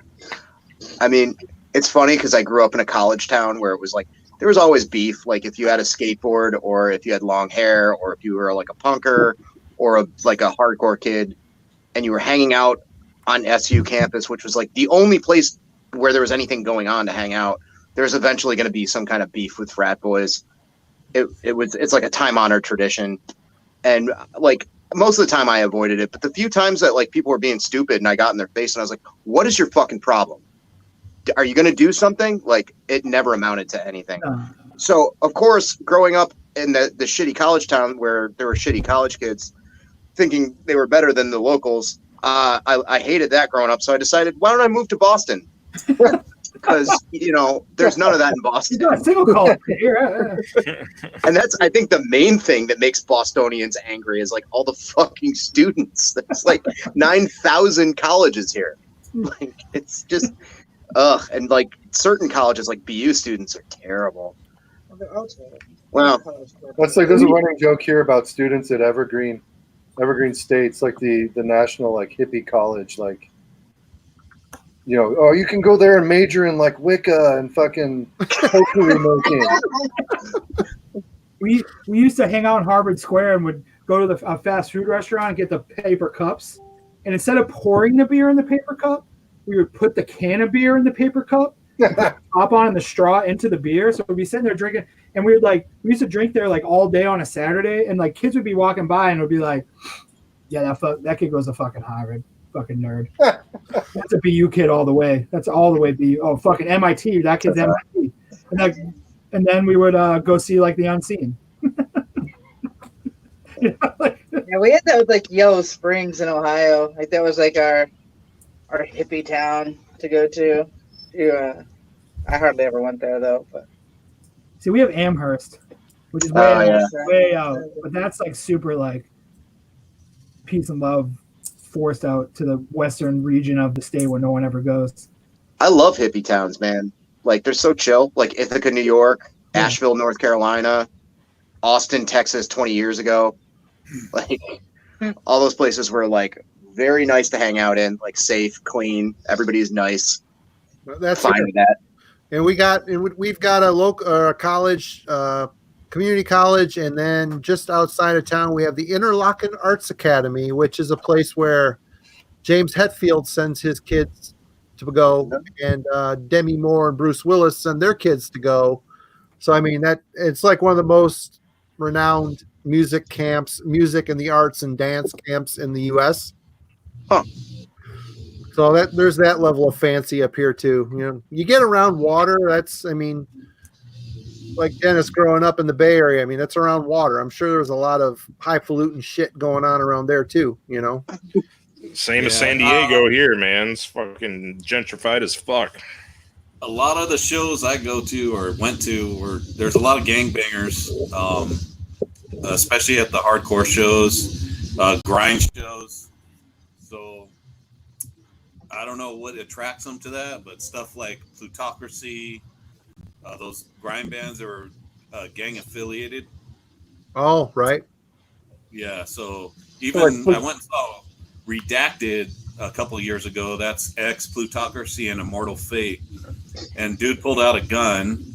I was like, fuck it, I'm out the back. Yeah. And like everybody's like ducking down, and I'm like, it's like at some fucking little fucking club. It's not even a club, it's a bar. They're playing on the fucking like the ground. Yeah. And just it's fucking, some of that shit's crazy. Even downtown like San Jose. Yeah, that shit's See, I mentioned last week when fucking it was like probably, I don't know, maybe 98, probably about 97, 98. We saw Capitalist Casualties at a house show in Seattle. And we're like, hey, dudes, you want to go smoke a bowl? They're like, yeah, come out to our van. We go out to their van, and they're fucking pull out fucking crack pipes. They're fucking smoking Ralph. And we're like, no, we meant like weed, dudes. And they're like, that kind of ball, bro.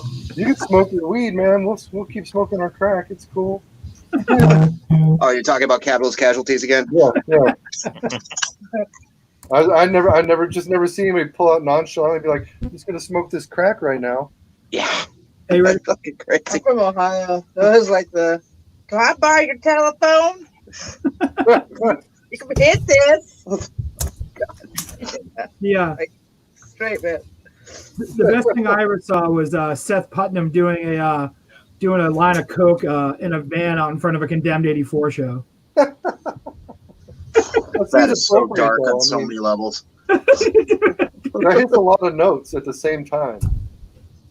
So Yeah. Pat, I was going to tell you a Yes. story about this. Oh, And that yeah. the bone sickness. Yeah, So- please do. So these fucking dudes. So downtown San Jose, Miasma's playing with, not with bone sickness, but they're there for some reason. That's where I met Sam from Bone Sickness. He's in Undergang now. I don't know what Okay. other band he did. So we're chilling, whatever. This show was in a basement of some guy's house. So you got Miasma there on tour in a basement of somebody's house. They don't speak English very well at all. Same thing with Phrenolith.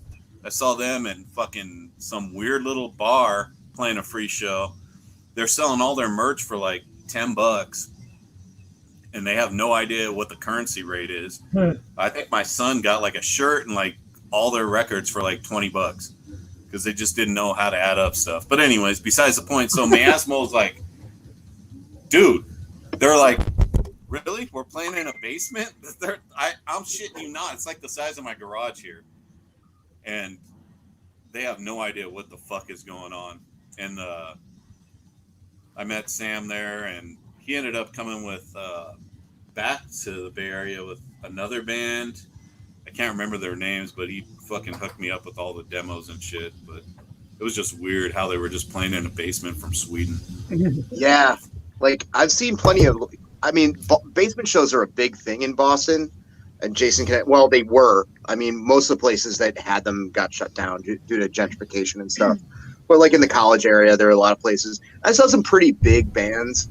Like I left before they actually went on because I didn't think they were showing up because they were really late. But like I was at a show that His Hero Is Gone played a basement to like 30 people. But that makes sense. Like that's like, you know, kind of even though they're huge, like that's the crusty punk kind of scene or whatever. Yeah. But yeah, like picturing like any kind of metal band playing a basement is kind of funny. I've seen it happen a few times with like not even big metal bands, but you know, like touring metal bands that just kind of end up getting thrown on a show just cause, and they kind of don't know what to do, like playing basement gigs.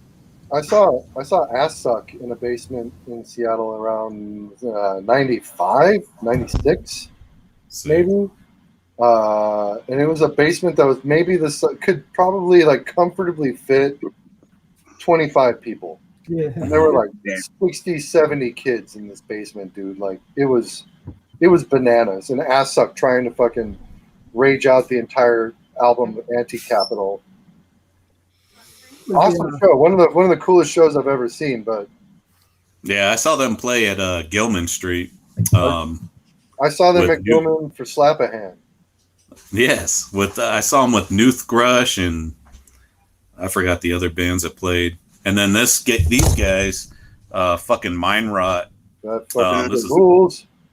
I used to tape trade with the singer, and he they didn't even play. It was Confrontation. I think it was Ass Suck and some other band.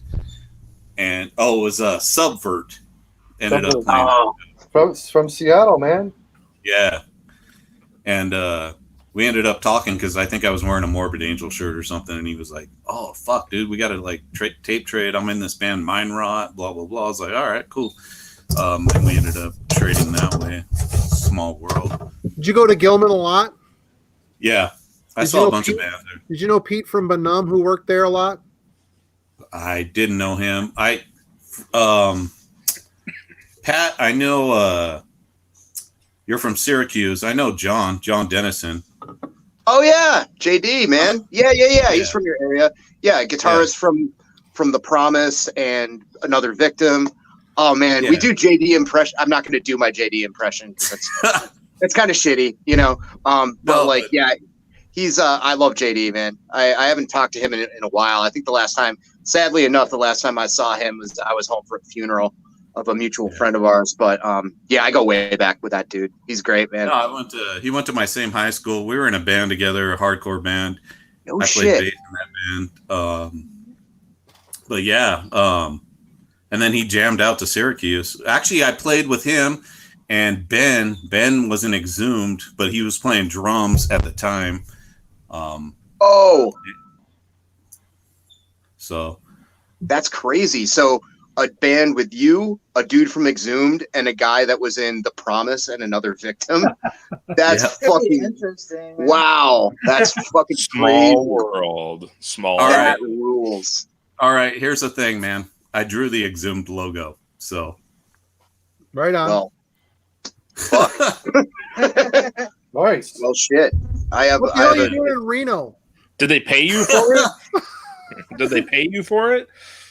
yeah, fucking Matt was cool. He gives me hella shit like all the time. If I ever see him, he's just like, here's like whatever we have. He gives me shirts, whatever. Actually, I did the Excreting Innards album, the 7-inch cover, but they didn't use it. But when I saw Morg, the dude was actually wearing that shirt, which was fucking sick. I'll show you guys some. I'll pull it out, the original Excreting Innards, but they got Steve-O to draw it, and they were like, "It's fucking Steve-O from Impetigo. We're gonna fucking use that instead." I'm like, Yep. Makes sense. That makes sense. But yeah, so here's a fun fact too. I actually drew there's a hardcore band, Sub-Zero. Mhm. I drew their 7-inch cover, Ice Age, but I fucking lagged on it and never sent it to them, and they used a different cover. But I had originally drawn that with like a frozen woolly mammoth and like a graffiti Sub-Zero. It was fucking sick. My friend Ian he was a total hardcore dude. Him and John, we were both in the Bay Area, and we used to fucking hella tape trade. They got me into hardcore. I was like into metal, so I got them into metal. John fucking hated metal, dude. And he hated metal for the longest time. And then he was like, "Hey, bro, did you get that New Testament?" I'm like, "Yeah, it fucking sucks, bro." Yeah, no, I mean he's definitely one of those dudes that brought, like, at least for the scene that I grew up in, was one of the dudes instrumental in being like, yeah, like, this is straight edge hardcore or whatever, but I'm borrowing this from Carcass, I'm borrowing this from like Napalm Death, and it's more the like he's like a big Heartwork and Necroticism Carcass guy, like At the Gates, like that kind of stuff. Yeah. I gave him but the Heartwork promo cassette. there you go. Hell of a guitarist though, really really good guitarist, and I like Sana Sangre a lot, which was like his more metal, like heavy like heavier metallic band. Yeah, he would even when he was in Syracuse, he would still send me the fucking demos, like the Another Victim and stuff like that.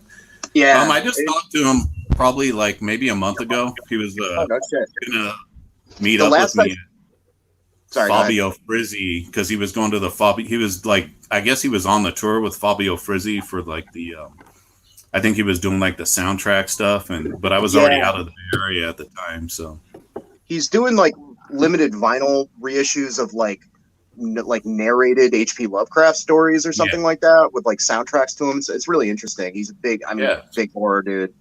It's funny that's you mentioned him, because there's this dude Jim Winters who, when I put these streams up on my channel, he tends to watch and comment, and he's that was in The Promise with Jonathan. He played guitar in Starkweather for a long time. He was in Believer for a minute. Speaking of Christian bands, I think he was on Dimensions. He helped produce Destroy the Machines by Earth Crisis and stuff. So he's another dude that kind of traipses both territories or whatever. yeah, sick. Anyways, sick. That's cool. You should do a video showing off some of your art. That'd be fucking cool. Yeah. Yeah, I second can do that. I did some fanzine stuff too. Back in the day, I used to trade with this dude in New York. That's how I got the. He used to trade with, Mark from Impetigo. So he used to get a lot of shit, and he was, but he was heavily into drugs. So, at some point we had a falling out because he was in jail. But anyways, I did some art for him. I did some art for there was another fanzine too from this dude from Death Shit. Another band from LA, some grime band that I used to trade with these guys from. But I'll post some shit.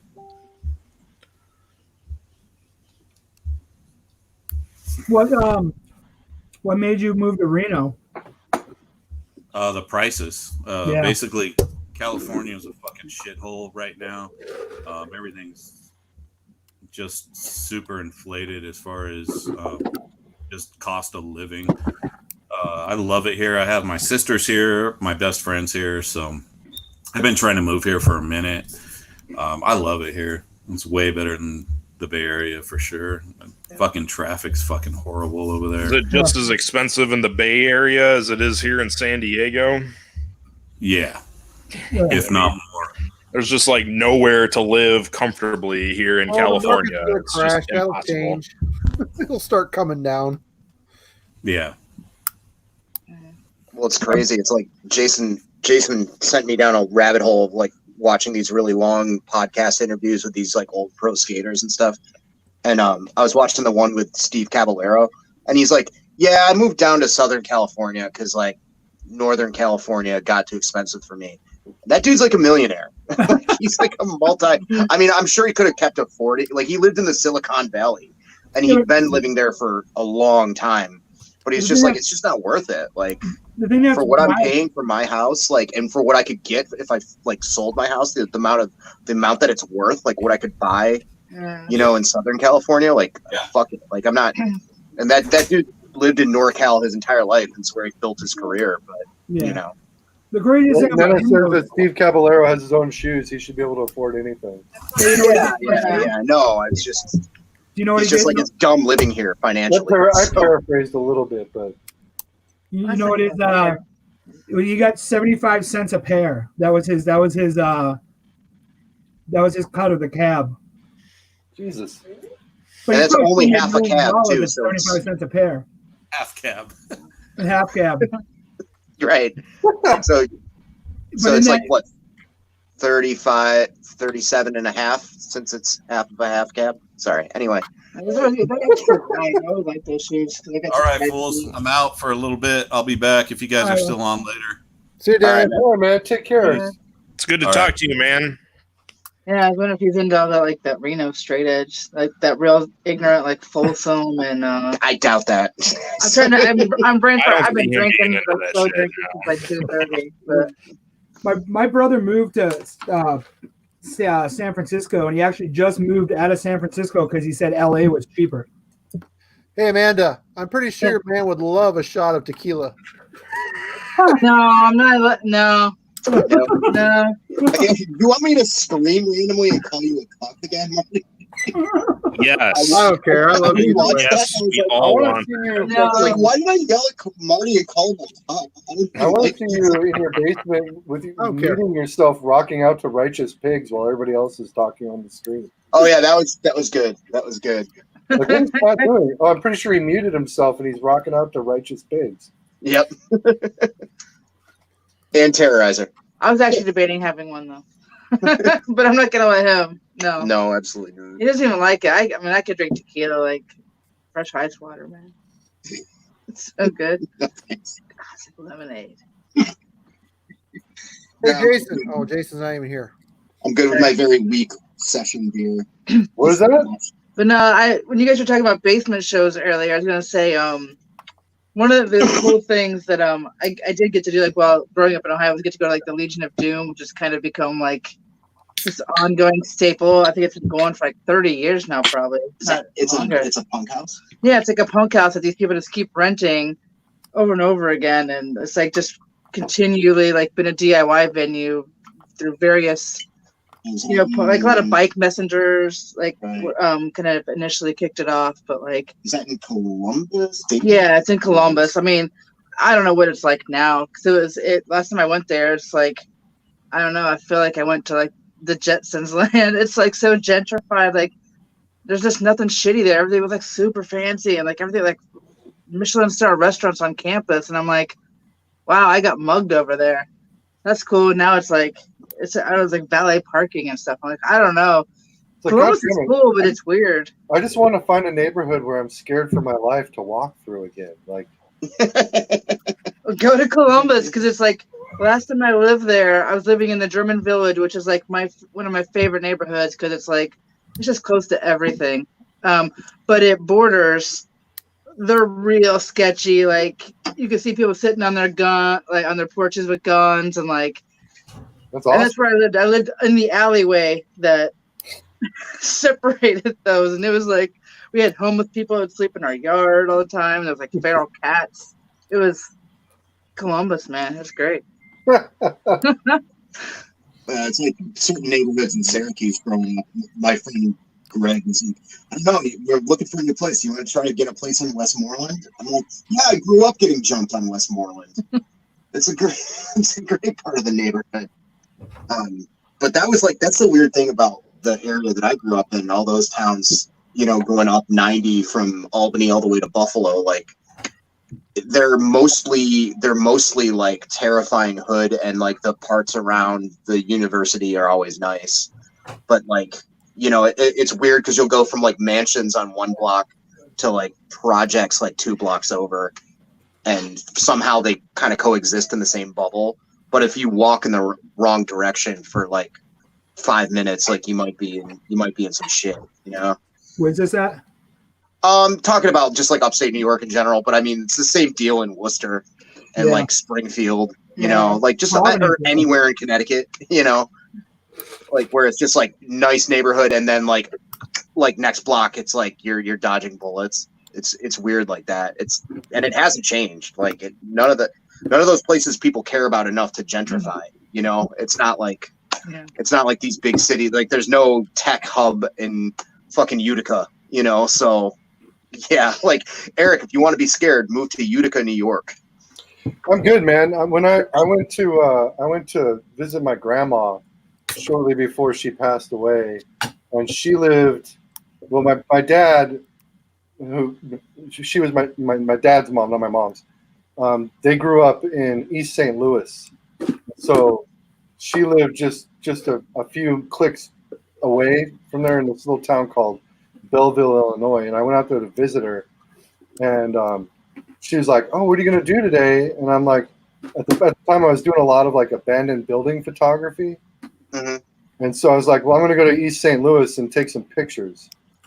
And she's like, "You don't want to go to East St. Louis?" I'm like, "Yeah, actually, I kind of do." And yeah, man, that was an interesting experience. That was crazy for sure. Yeah. Like literally no like infrastructure at all. You got like trees growing out of like the middle of the road. Like you gotta like drive around it. Like, hey, there's a sapling growing out of the fucking crosswalk. You better drive around it. I want to say like, so I had the address for the house that they grew up in, and we used to go out there. We drive through East St. Louis on like when we go visit my grandparents, but we'd never stop, and so I never really got to see it. So like when I was trying to find their house, like the neighborhood that they were in, like I want to say there was like maybe one occupied house per block, and every other house is like burnt out from the inside or like boarded up or just like the skeleton of the house itself. And when the first time, so I went there twice when I was visiting.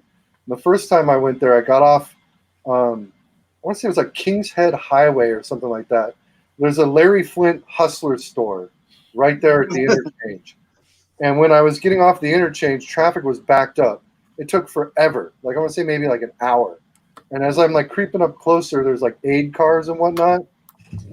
And I get up to the street to turn onto the main road, and there's fucking blood all over the sidewalk.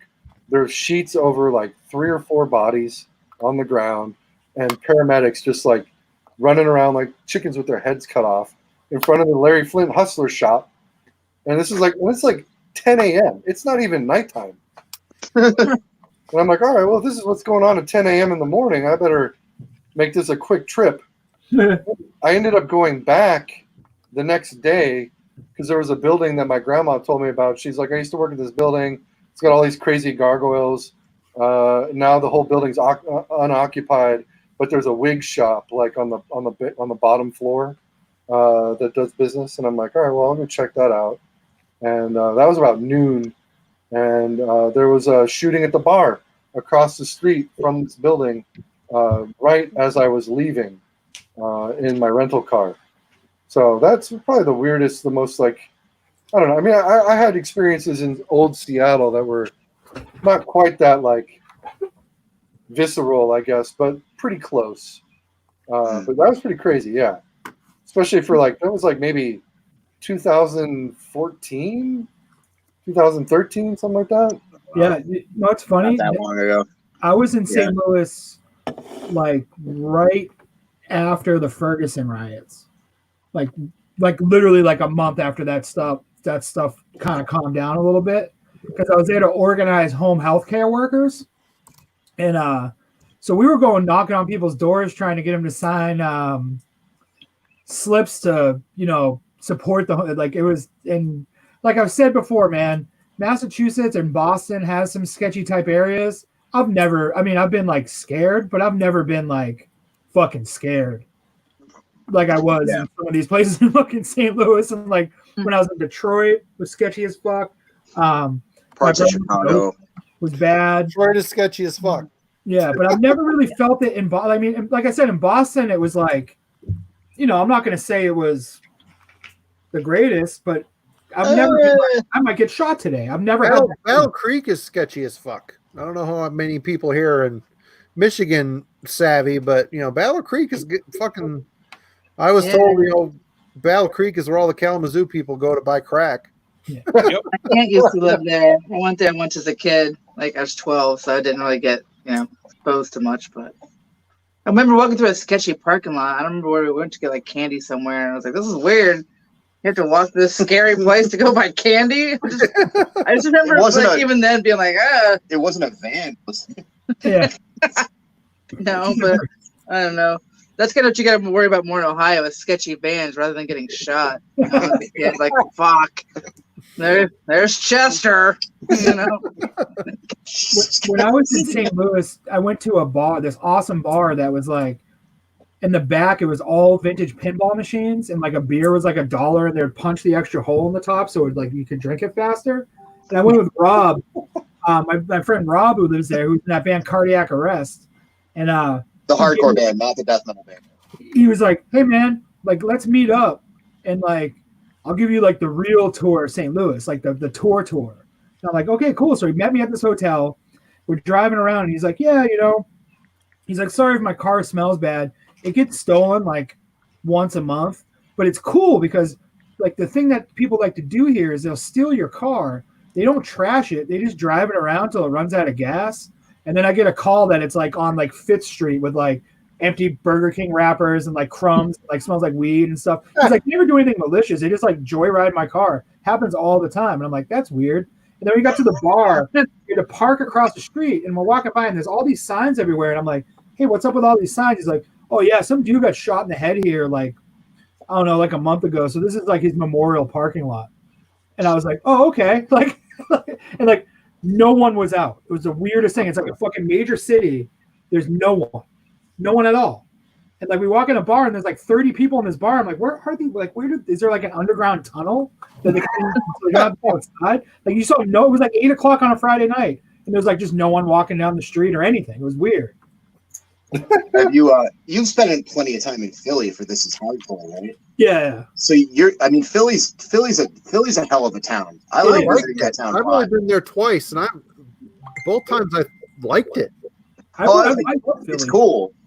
There's definitely rough parts. My friend Bobby's been living there. What's that? That's any city. Yeah, sure. But I think the parts are a little rougher. I mean, it's an East Coast city with like some pretty shitty rundown parts, but like it's got a lot of personality. I like it there, but like I was there playing a show with my old band Mechanibal, and we played with Mind Eraser in South Philly, in like not even a basement, like just an apartment, like those row houses. What's that? Yeah, it was like a punk house. It was like those row houses, you know, that are like one building but divided up and like sometimes painted to look like they're different residences. And they had this rubber sheeting for, I presume, like some kind of soundproofing, but it didn't really work. And it was like 100-degree weather, like August, like Philly, gross hot. And my band played, Mind Eraser played, and the show was like real wacky and fucking violent, just crowd killing left and right, just people punching each other in the face. And like it was South Philly, and it was just like garbage up to the knees. Just like that's the thing, like living in Boston, you don't realize like how clean of a city Boston is. You know, you go places like Philly or probably almost anywhere else. Well, maybe, I mean, New York now I'm sure is really, really New York fucking sucks. All right, calm down. But Philly, at least that part of Philly just had like trash and detritus like up to your fucking knees just walking around. And then we stayed with my friend Bobby, and he's like, yeah, this part of this my neighborhood's cool. Like people talk about Philly being violent or scary, and like, yeah, there's some bad stuff a couple blocks over. It's fine though. And then like 10 minutes later, after walking to where we were walking, he's like, yeah, right here, a guy hit a little kid on purpose, like an 8-year-old kid, because the kid was like making fun of him and wouldn't get out of the way of his cars, so the dude ran him over. I'm like, great. When do we get to South Street? Like, fucking Jesus, you know? Like, you know what I've always noticed about Philly every single time I've gone there? If you're in a good neighborhood, if you're in a bad neighborhood, it always smells like piss. That city just smells like piss. Like no matter where you are, you can be in I think I went into like a Chipotle. Like it wasn't even it was like a chain, like nice newer fucking restaurant. And I walked in the door and I'm like, it fucking smells like piss in here. Like it just fucking smells like piss. Welcome to Moe's. It smells like pee. When I lived in Vegas, fucking North Vegas smelled bad, real bad. North Vegas is like not the best spot in Vegas, but the only reason I would go there would be because when I was managing Radio Shack, I had to go work at other stores on occasion. So every once in a while, I'd get called in to manage the North Vegas shop, and you know, like usually you're supposed to park like as far away from your store entrance as possible, but at that location, it was always like I parked right next to the door. Yeah, like, definitely want to be able to see my car throughout the day. The weird thing about me in Vegas is like, I used to go to Vegas. Like I went to Vegas, like I've gone a bunch for like touristy shit. I like always assume that like no one actually lives there. Like I just never think that people live in Vegas. Vegas is a weird town, man. It's weird because there's a lot of people there. Most of them don't live there at any given time, and the people that do live there like have no culture whatsoever. Like it's not. It's the only culture in Vegas is gambling, and that's pretty much it. Yeah. It's a really weird place.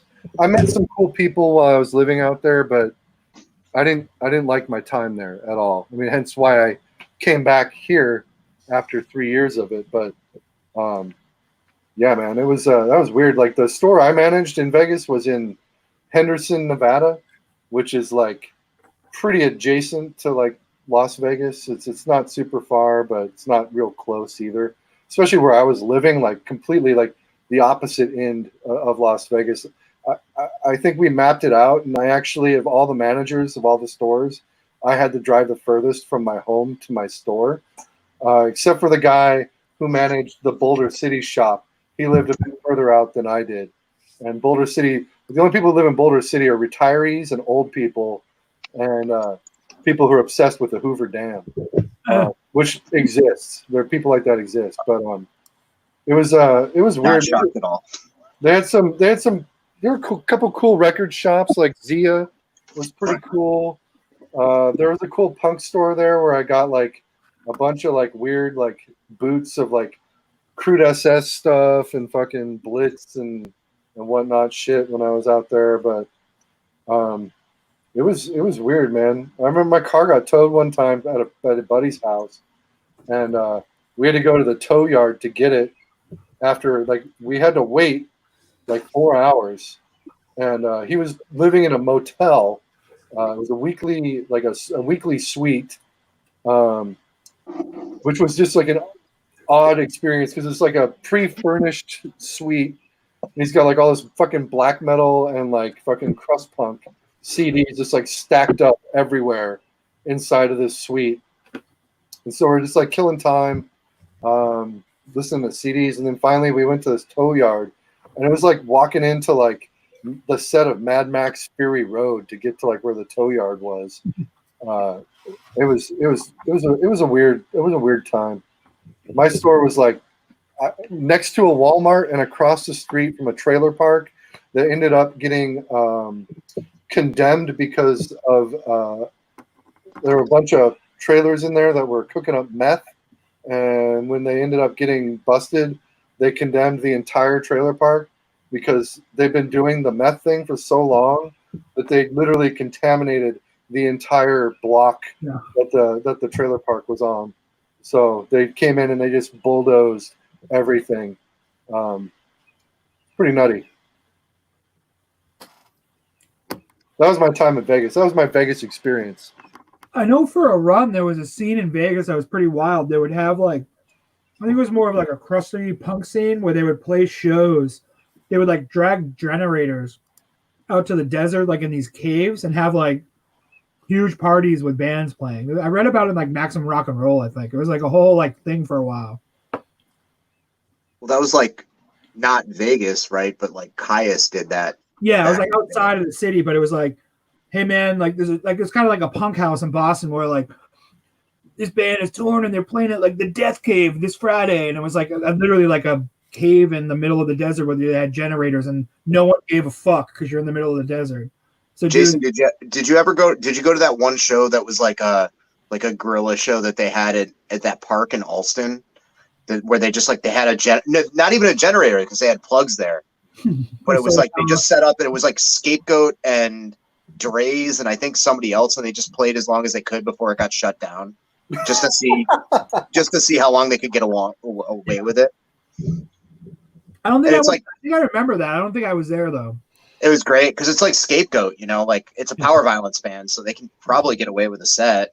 And I think they did. I don't remember exactly, but it was like probably like 13 or 12 years. It was over a decade ago at this point, I think. Well, we used to go to shows like that a lot back in the day, and like just like shows that were like at a house, and it was just a matter of time before the cops were going to come and shut it down.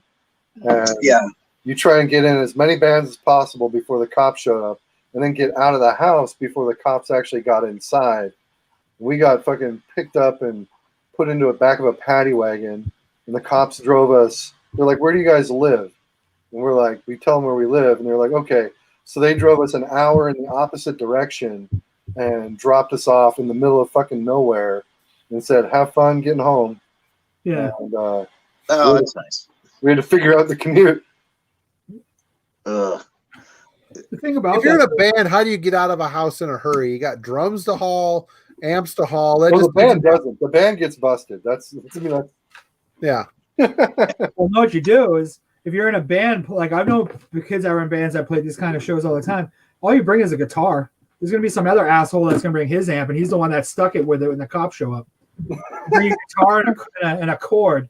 And then the cops show up, you unplug and you run out the fucking. Pat knows what I'm talking about. You ain't bringing your whole rig there. Yep. Well, I always got stuck in the fucking like, never in situations like that, but the one band I was in that actually toured was called Hand of Glory. And it was the era of like, yeah, we're a DIY band, but we're a big loud amp band. Like our guitarist has like orange and fucking sun shit, man, and we love like we love Tragedy and Curse and Coliseum, dude, and we're gonna play basements and load in this monstrous fucking thing. Whereas and at the same time the PA is like has like Fisher Price written on the side. Yeah. You know, it's like 4 watts, you know, so I'm the singer like destroying my voice box, like literally screaming in people's faces while they're playing with like stadium level fucking amplification to like 3 people in a basement. That was like the whole tour. It was cool. It was a lot of fun. Yeah, real. Oh, Hand of Glory. Yeah.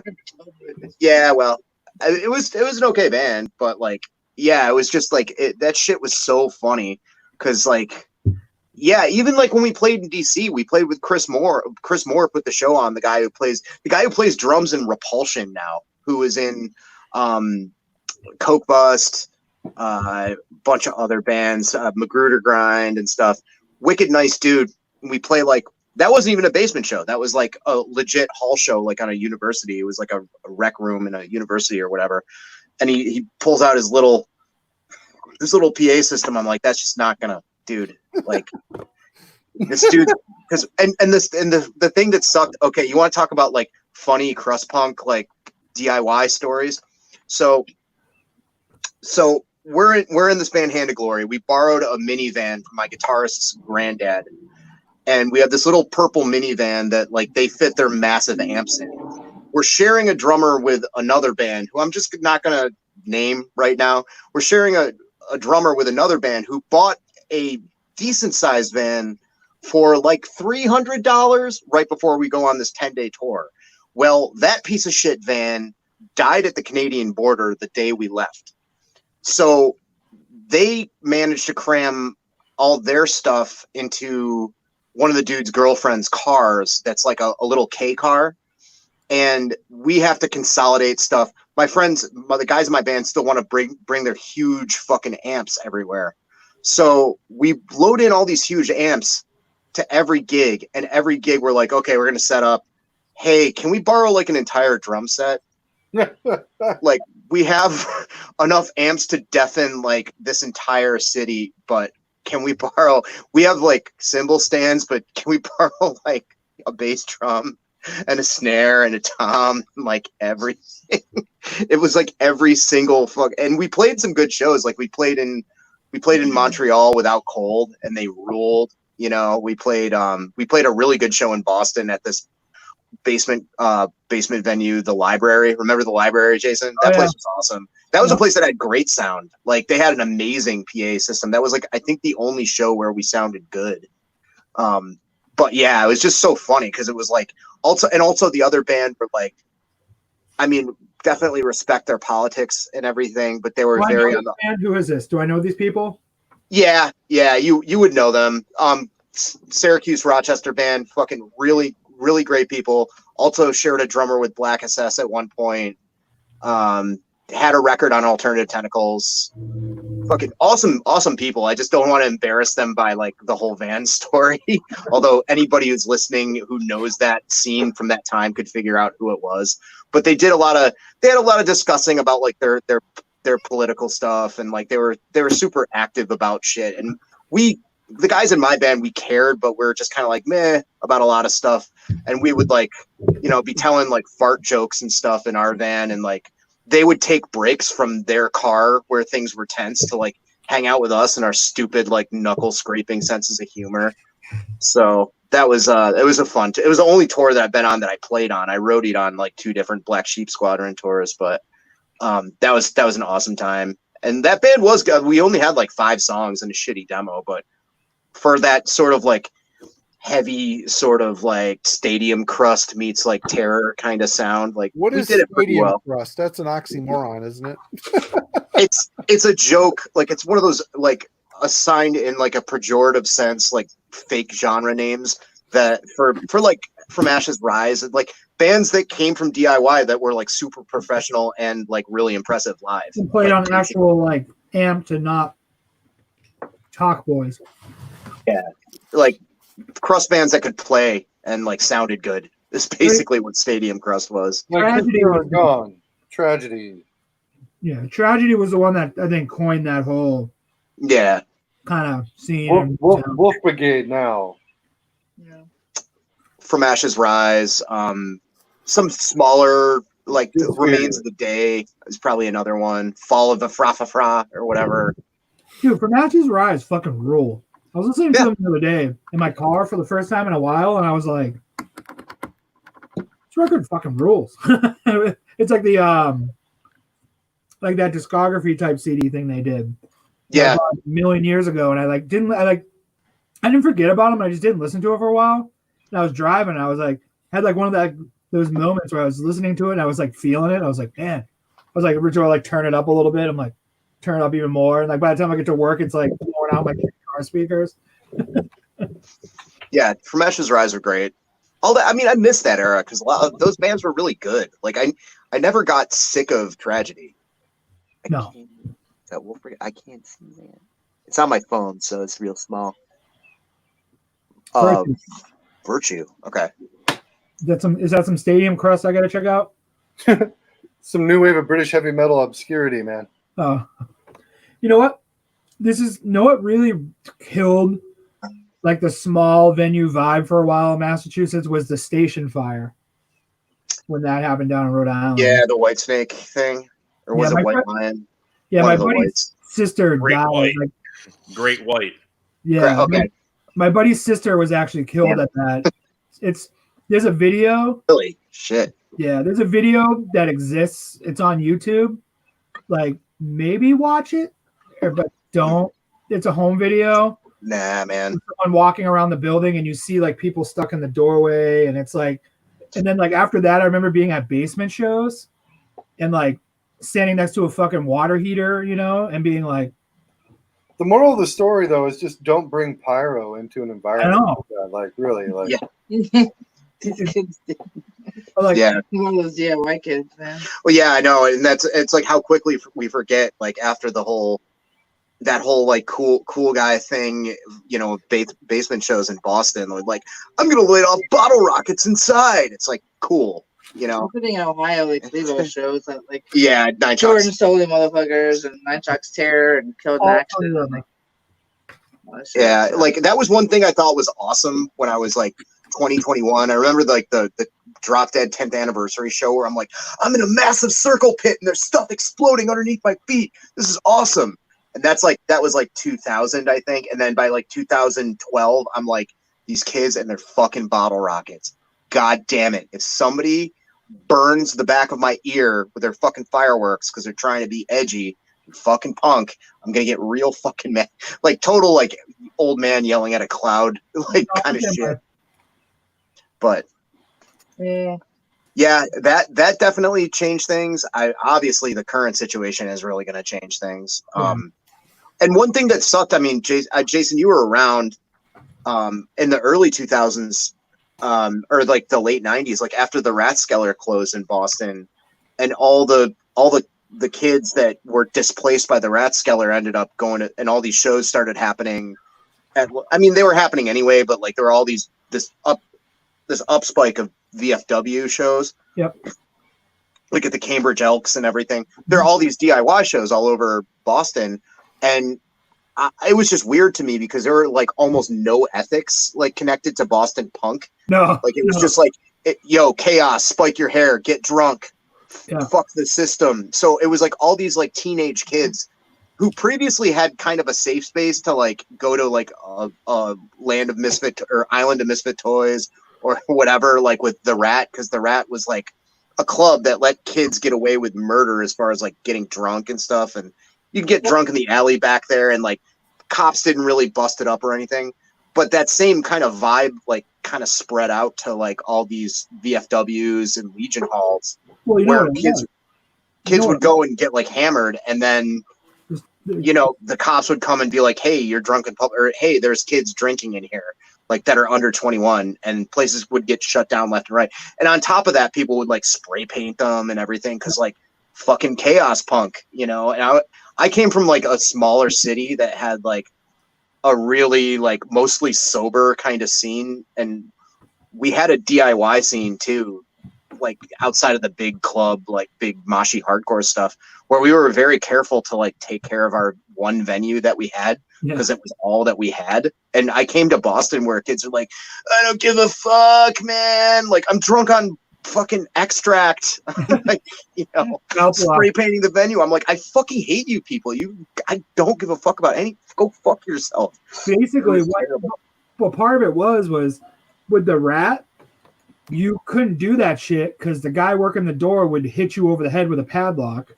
Where if you went to the, fucking JP VFW and the 80-year-old guy who rented the hall to you for $100, he can't stop you. He's not scaring you. The dude with the scally cap and the neck tattoo at the Rat who will literally fucking madball you if you do something dumb didn't exist anymore. So there was no like big brother per se being like, hey, don't fucking kick down the partition in the men's room. There's no one saying that. So it was like, anarchy, no parents. Hey, there's a show at this VFW hall. It's the first time. It's a nice place. I'm going to fucking piss on the floor. Yeah.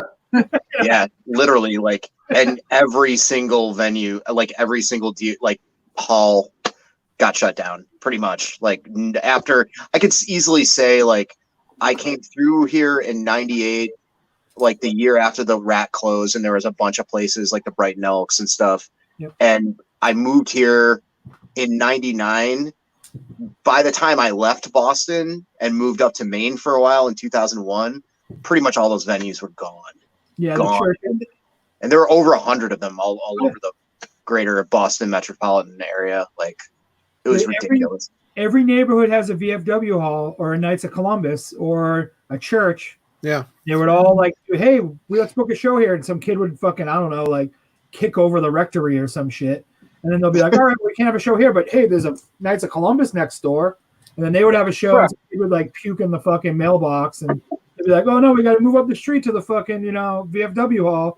And then, it basically they burned out every single possible stage that existed. And then the clubs, like the Middle East, didn't do shows because that girl broke her neck at that show.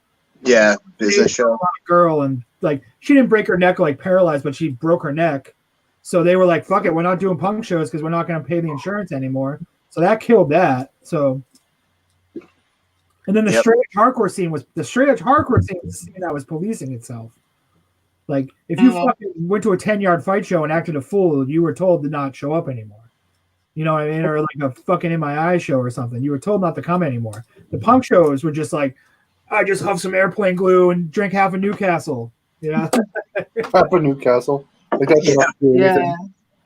Dayton was like that. I don't think it was probably as extreme as Boston, but like Dayton is kind of like right next to like this little town called Eaton, Ohio, and that's like the birthplace of Courage Crew. Yeah. So like Dayton and Cincinnati shows were always violent because they were always there. And granted, I definitely acted a fool back in the day because I was, vegan, straight edge, hate edge, whatever for many a moons. But it was just like crazy. Yeah, like that's so like in Dayton, we'd always have like it was a VFW hall there, so it'd like be a wrath of shows of like Good Clean Fun. I know, but I like them. I was like, I like funny shit. I like horrible funny shit. Crew. Yeah, exactly. Gotta be shout out for crew. I got to do the whole like girl finger pointing song. I don't remember how it goes now, but hey ladies. Yeah.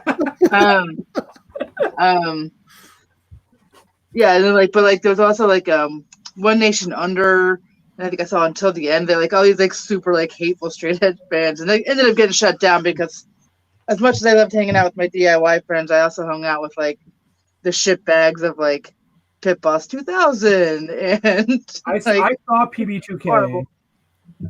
So, but there's the people I grew up with, so those are like my friends. But I also like growing up. I'm like, wow, we really were shitty. We were shitty.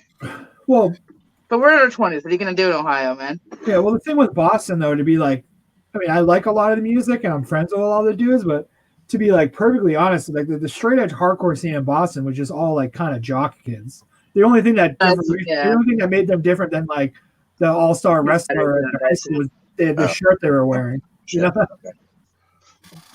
Yeah, like that was the cool thing like about when I moved back to Syracuse was there was like kind of like a rebirth of hardcore, and it was mostly straight edge dudes that were older, which is funny. Like we considered ourselves older, but we were like 25, 26. But we're all into punk and like horror and like nerdy shit. Like all the dudes from Black Sheep Squadron were all like horror movie buffs, wrestling fanatics, wicked into like crust punk and like thrash metal and like good stuff, and they'd grown up through that whole Earth Crisis era. And it was all about, and they didn't give a fuck if people weren't straight edge or not. They thought drinking was stupid, but they weren't, giving anybody a fucking hard time about anything. They're super into Oi and like good, like just good fucking music. And like, even though I grew up through all the big heyday of like all the big Victory bands coming around and everything, like that period of those like 3 years that I lived there, where with that band and all the other bands in that small like DIY scene centered around like a little rec center were like way more meaningful to me than the fact that I got to see Unbroken once Yeah. or what. And I love that era of stuff, but like, it was cool, because like Black SS would play and they'd play with like Annihilation Time or like Tear It Up, and Yeah. like, Municipal Waste and Dr. No played a house, and that was really fucking fun, like it's a lot of cool shit like that, like like that early to mid 2000s like kind of era, like there was a lot of cheesy shit with like wacky thrash and all that getting a little bit out of control with like the silly like here's a shark wearing a flipped up hat, like kind of horse shit. But at least like people were fucking having fun and like not taking themselves too seriously, and like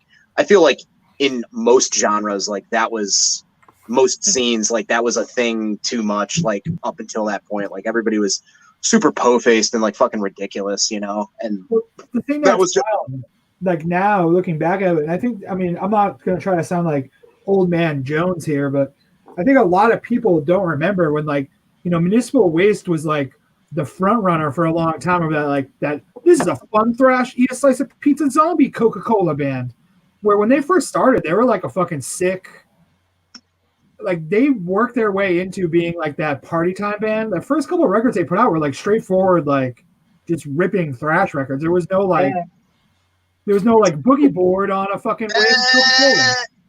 I remember that differently. I feel like they were always kind of like dorks with The like stuff with Brendan in the band before Dave joined.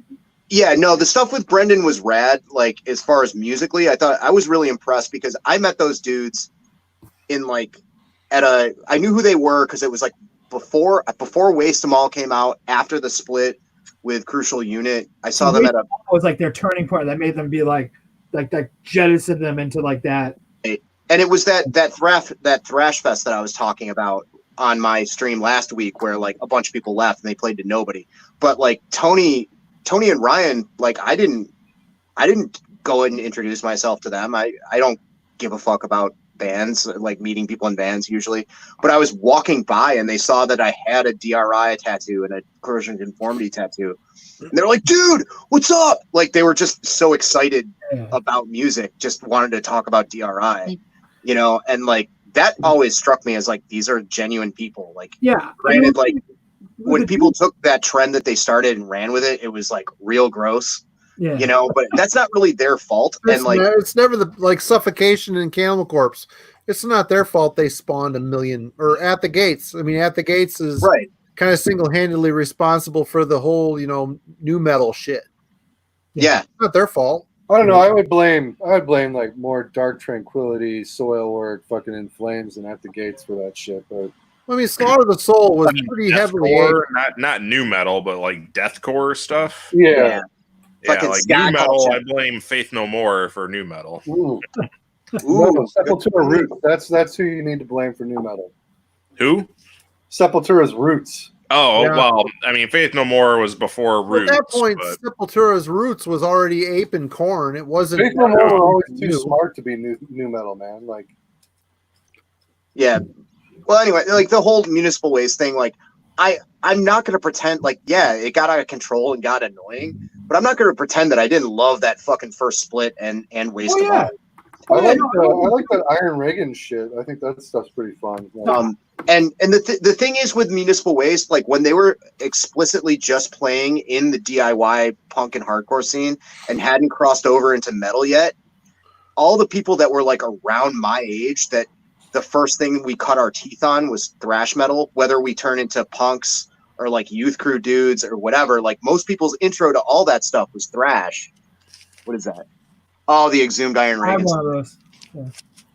fun stuff. Fun stuff. So like it was after seeing as brilliant and great as Tragedy was and Catharsis was and all these really heavy, lyrically speaking, apocalyptic, political kind of like hardcore doom and gloom bands, then Municipal Waste would come on and be like, yo, the song goes out to the power grid. The power went out. Power grid totally makes me come.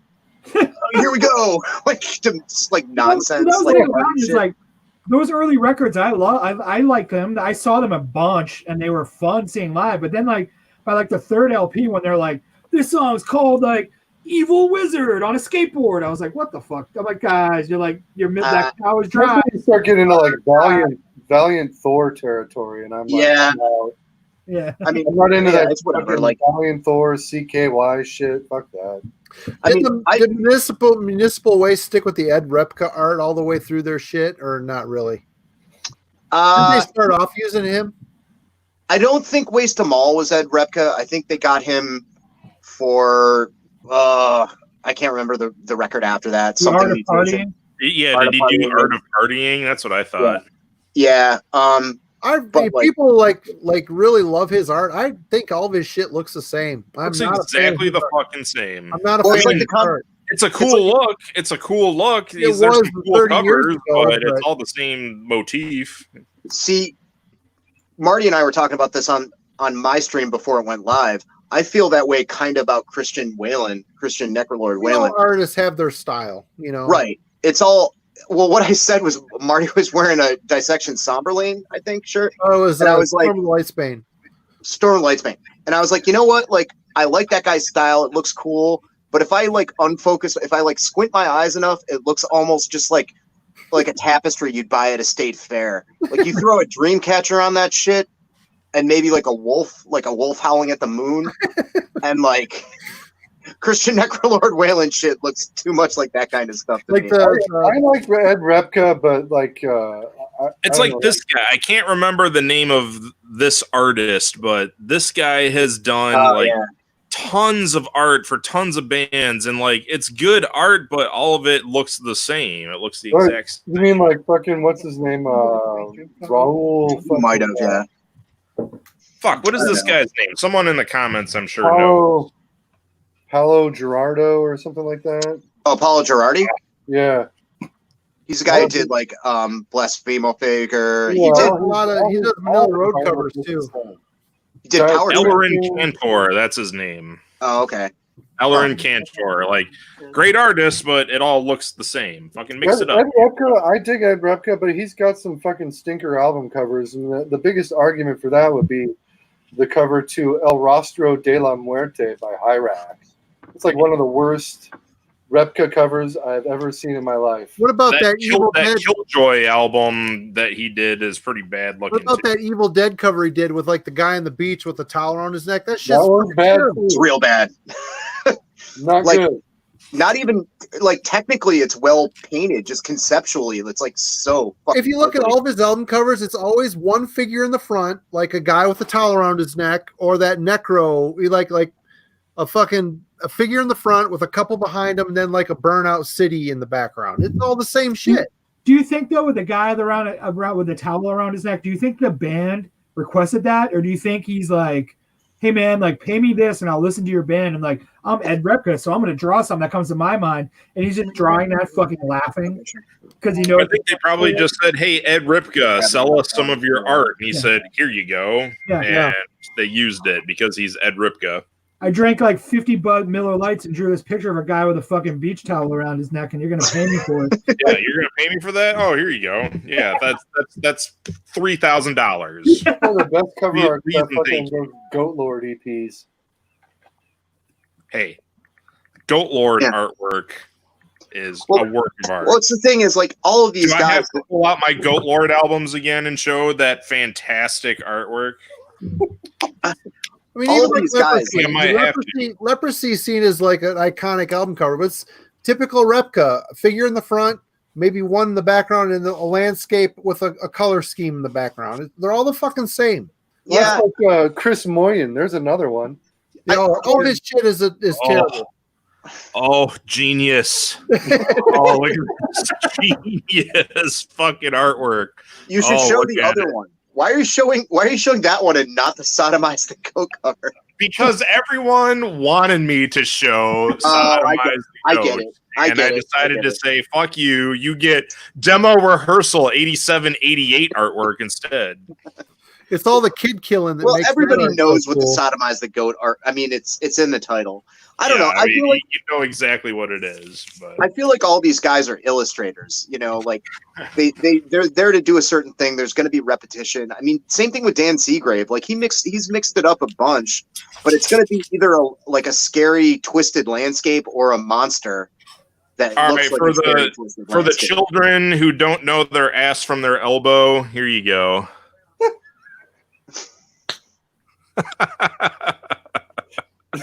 Fantastic.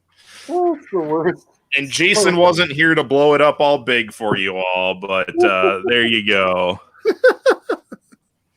I like the goat's beard. I mean, that's some real I know, right? detail. The devil's in the details. It's so bad. Oh, this shit is so fucking terrible, but I love it. I mean, how can you not? I mean, it's fucking Goat Lord. I mean, it's fucking awful, but it's great. Well, the funny thing is, like, I was wearing my Goat Lord long sleeve yesterday, and I took this one funny picture like a couple of weeks ago where I'm looking very metal and wearing my aviator sunglasses. I'm wearing a Terrorizer shirt. I'm like, I'm gonna take a selfie in front of my son's bounce house, and so I think it's still my profile on Facebook. We got a new bounce house that's even bigger, that has like a water slide as part of it and all this other shit. And I'm wearing a Goat Lord shirt and I'm wearing, my sunglasses. I'm like, I'm going to do another one with like the bigger bounce house. But then I realized I'm wearing a Goat Lord shirt. Like, maybe I shouldn't do that with any like family related, like. Represent it, son. Represent I don't want to overthink things, but just the history. Maybe I shouldn't be like hanging out with the family, being wholesome. Okay, yeah. If we're gonna get into the history of Goat Lord, then yeah. Yeah, That was good thinking on your part, Pat. Yeah. Someone said something about how the spiritual healing is a great replica cover. I mean, I think it is. it's just, I don't know, man. It's just so plain looking. And that album to me is one of the worst of the first three. That is the worst of the first three. It's so badly produced. Oh, yeah. The album itself, the music. You think that's bad I art? listened to Spiritual Healing the other day, and I'm not a fan. like I don't like it. Healing? Human kicks the shit out of Spiritual Healing.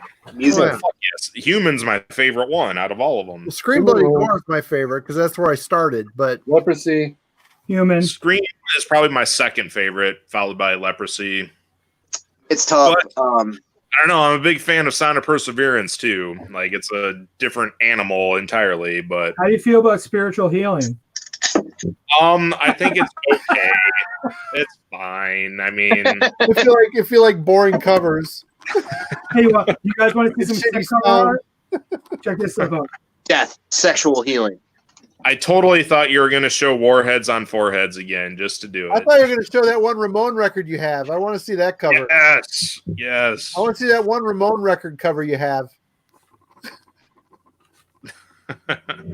Oh wait, you mean the Ramon cover you don't have? So I'm many sorry. Warheads on so many Foreheads. Oh my god. Look at this. Look at this. Love my life. Some Italian heroin pump. Here's another. I'm sure this is Repka. I'm not looking, but I'm just going to guess. Yeah, that's Repka. I mean, it's lame. Yeah, that's Repka. I don't know, man. He's got a style. I mean, I could look at it and tell it's him, which is cool, but He's got some good stuff, but he's got some shit too, just like any fucking artist out there. So it's just you and me, Marty. What's up, buddy? hey, how you doing? How you doing over there in Michigan? Oh, I'm fine. You Michigandering over there in Michigan? I'm taking a Michigander about the place.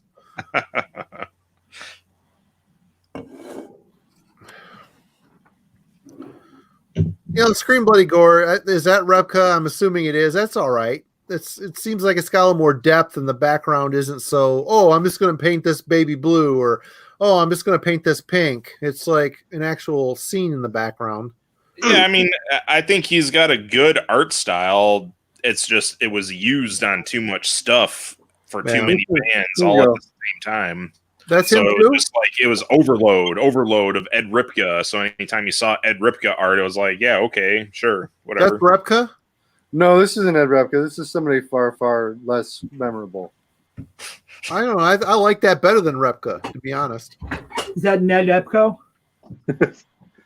I don't know who did it. This is Arachnid. It's like a Portland death thrash band from like the 90s, early 90s. Oh, did Headsplit re-release that? Yeah. Okay. I almost bought that. Pretty sick. I mean, that wizard's I've pretty never good. even heard of that. It fucking rules. He's got a fucking spider skull. That's pretty sweet. Those are hard to find. I mean, obviously, the best album cover ever is Infernal Majesty's None Shall Defy. Oh yeah, clearly. Oh, yeah. We've Clearly. discussed that extensively. Yes. Yep. And that So Defiant fucker- Maze of Torment asked this a couple of times in the chat. Do any of you guys have like a favorite album cover of all time, or is that too hard to pick out? Too hard to pick out. There's a lot that I like. But I have a hard time even thinking of what that might even possibly be. You know what's a really killer album cover is Suffocation's Effigy of the Forgotten. There's just a lot of Yeah. shit going on in that fucking cover. yeah, that's Primo Seagrave right there for sure. You know what I like actually? Hold on. Like I'm looking at my collection, like I'm gonna find something magically. This is Wow, clearly look one. at this one. Boom. This is one of the This most album right amazing, here. one of the most Best album amazing artwork of all drawings time. ever. Is this right here? The Rudimentary Piano albums.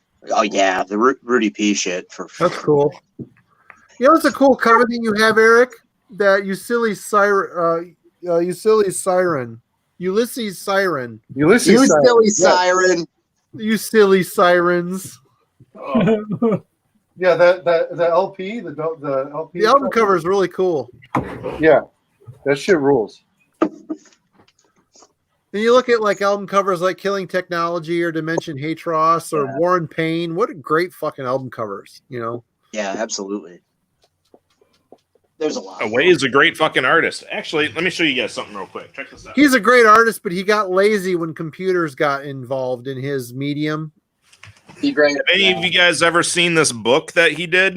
No. But look at that. The computer generated shit is boring. His hand drawn shit is so much better. Yeah, it's boring as shit, but this book has every single piece of artwork he did from like the start up until like 2015 or And something. that early Voivod shit. Like This is such a great book. I bought this at one of the fucking shows I saw Voivod at, and it was expensive as fuck, but I had to go ahead and pick it up because it's got so much of his great artwork in here. I'm actually. Old demo artwork and shit. oh, great. That one with the tank is cool. So is that one. Fucking awesome. Yeah, like there's just so much cool shit in this book. I'm a huge fan of this thing. Actually, like I've come around to this shit. But then there's shit like this. Sweet. What are his hands made out of? Gum? I'm pretty sure he's just a dripping mass. This is when Away got into doing computer generated art. And it's fucking terrible. It's terrible. Oh, man. It started on Nothing Face. Oh man! But then it's got Yeah. like That's really a great cool album, pictures Jason. and shit. course. That album rules, Jason. I've Damn. had this for a long time. I totally forgot about it. Yeah, you Dude, ever of find the course. Halloween album? No, I haven't found it yet. It's here. Did you check the H section? Oh, wait. Oh, there is no H section. Yeah, Good you got book. If you guys can ever find this, like fucking spend the money. That's a good book. Hey, I'll be right back. This is fucking. This is a favorite right here. That's inappropriate.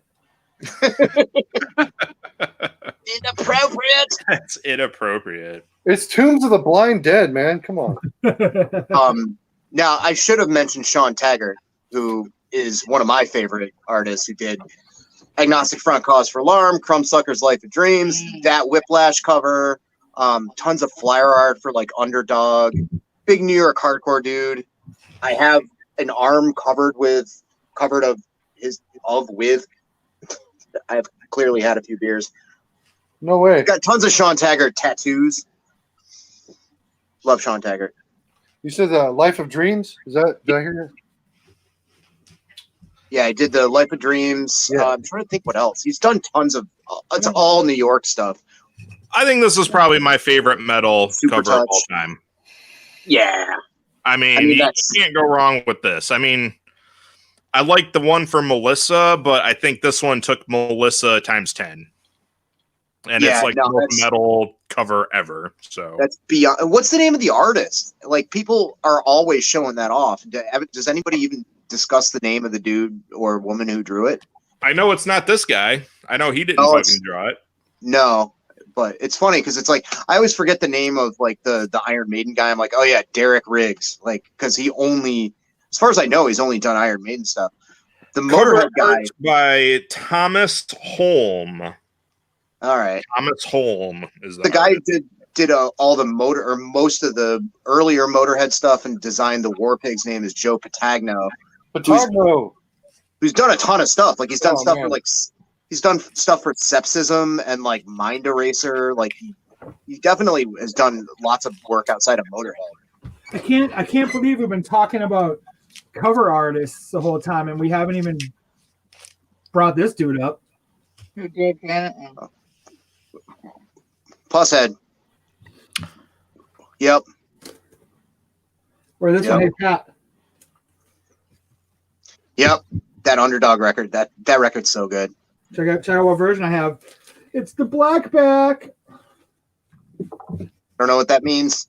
I'll take it though. It's If fine. it's not, it's a hard to find one. Okay. That Absu. I actually like the photo on the back better. Well, yeah. I mean, look at those beautiful poet sleeves. Look at those wizard sleeves. It's such a ridiculous band photo. Such a ridiculous band. Absu's great, but like, despite all the whatever bullshit that happened right before they broke up, but What is the deal with that? Like, I don't know, man. I like everyone that knows about what was happening with that won't fucking tell me what the deal is with goddamn Absu breaking up. You know, Proscriptor's just like wants to be very mysterious about how he feels about certain things. And that's his right. He's proscriptor, but goddamn, man, what the fuck? I'm still waiting for fucking the Absu album to come out. Never gonna happen. It's never gonna fucking happen. But Got to see them twice. I've Two or seen them once, and this band is fucking great. This album right here, Son of Tipperath, Yep. fucking shit. And that's a Verwimp cover, which is fucking that dude ruled too. Third Storm of Kurlofla, whatever. Fucking Yep. great. Do you want to see my favorite band photo? An Oi band with like the dude with the mustache, the weird super punk dude, the other guy with a mustache. There's some sort of wave of like thing where like if you're an early 80s UK punk band or an Oi band, you have to have a guy with a mustache in your band. I think this is a contender for a really great album cover too. This Absu album. That's just such a fucking cool album cover. And it might be just because I love Greek and Roman shit, but I fucking love that album cover. I like the power of doing stuff like this.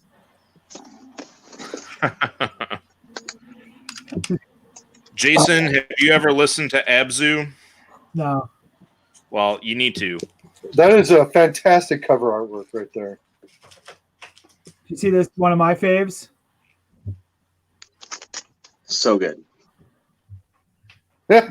Look at that. Look at that. The mustaches, the cow print bleached jeans in the mustache, and the weird shoulder blitz patch.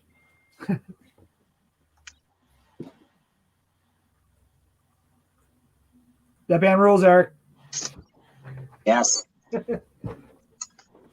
Fucking definitely a contender for one of my favorite covers. Those dudes had a like crazy relationship like with Boston because they would sneak over the border and play here all the time. This was a fucking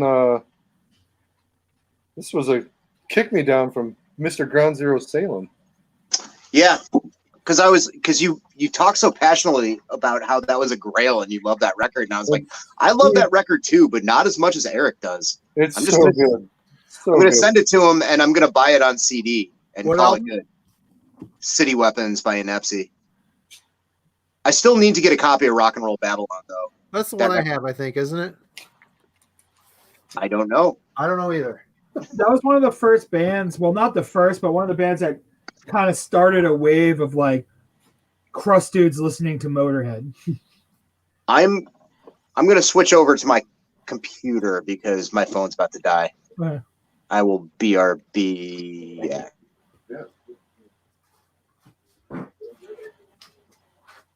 No one's here. What's up, chat?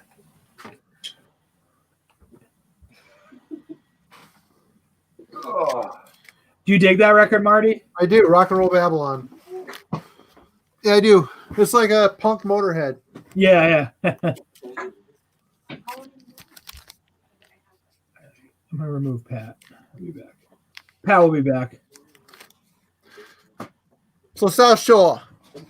So sure. Yeah, NFC was one of those bands. They were like, I think you might have missed it, but they started like that. Not, yeah, I'm gonna say they started that like crust dudes listening to a whole bunch of Motorhead, and then wanting to like incorporate it into like being in a band.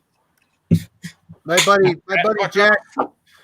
Jack gave this record to me. He used to live down in Detroit, down with a couple of the shit fucker dudes in a house that was painted orange and had a face on it like a jack-o'-lantern. But he said these guys, they're Canadian, right? Yeah.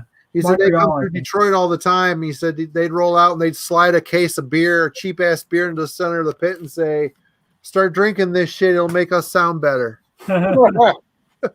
They played Boston a lot because they would sneak over the border into Vermont, and then they would come and they'd like stay in Boston. They'd be like, you'd see the dudes from like NFC like just hanging out in Boston. Like they'd play a show and just hang out for 3 or 4 days and go back home. Yeah. They were friends with a lot of guys, and there was like a whole like Boston connection with them where they would just, I think they recorded one of the records here maybe, or some of it here.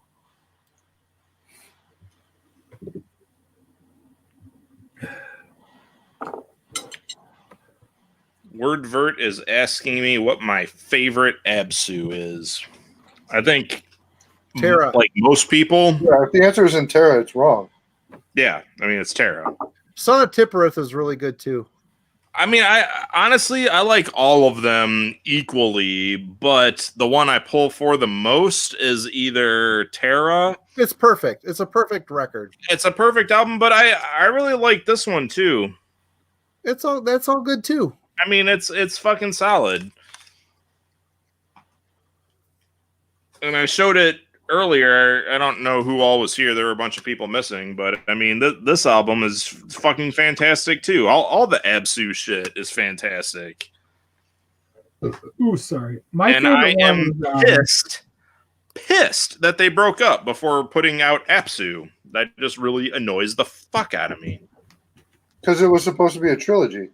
They were supposed to do 4. They were supposed to do Absu and then like another one after that too, with some weird mythological lettering.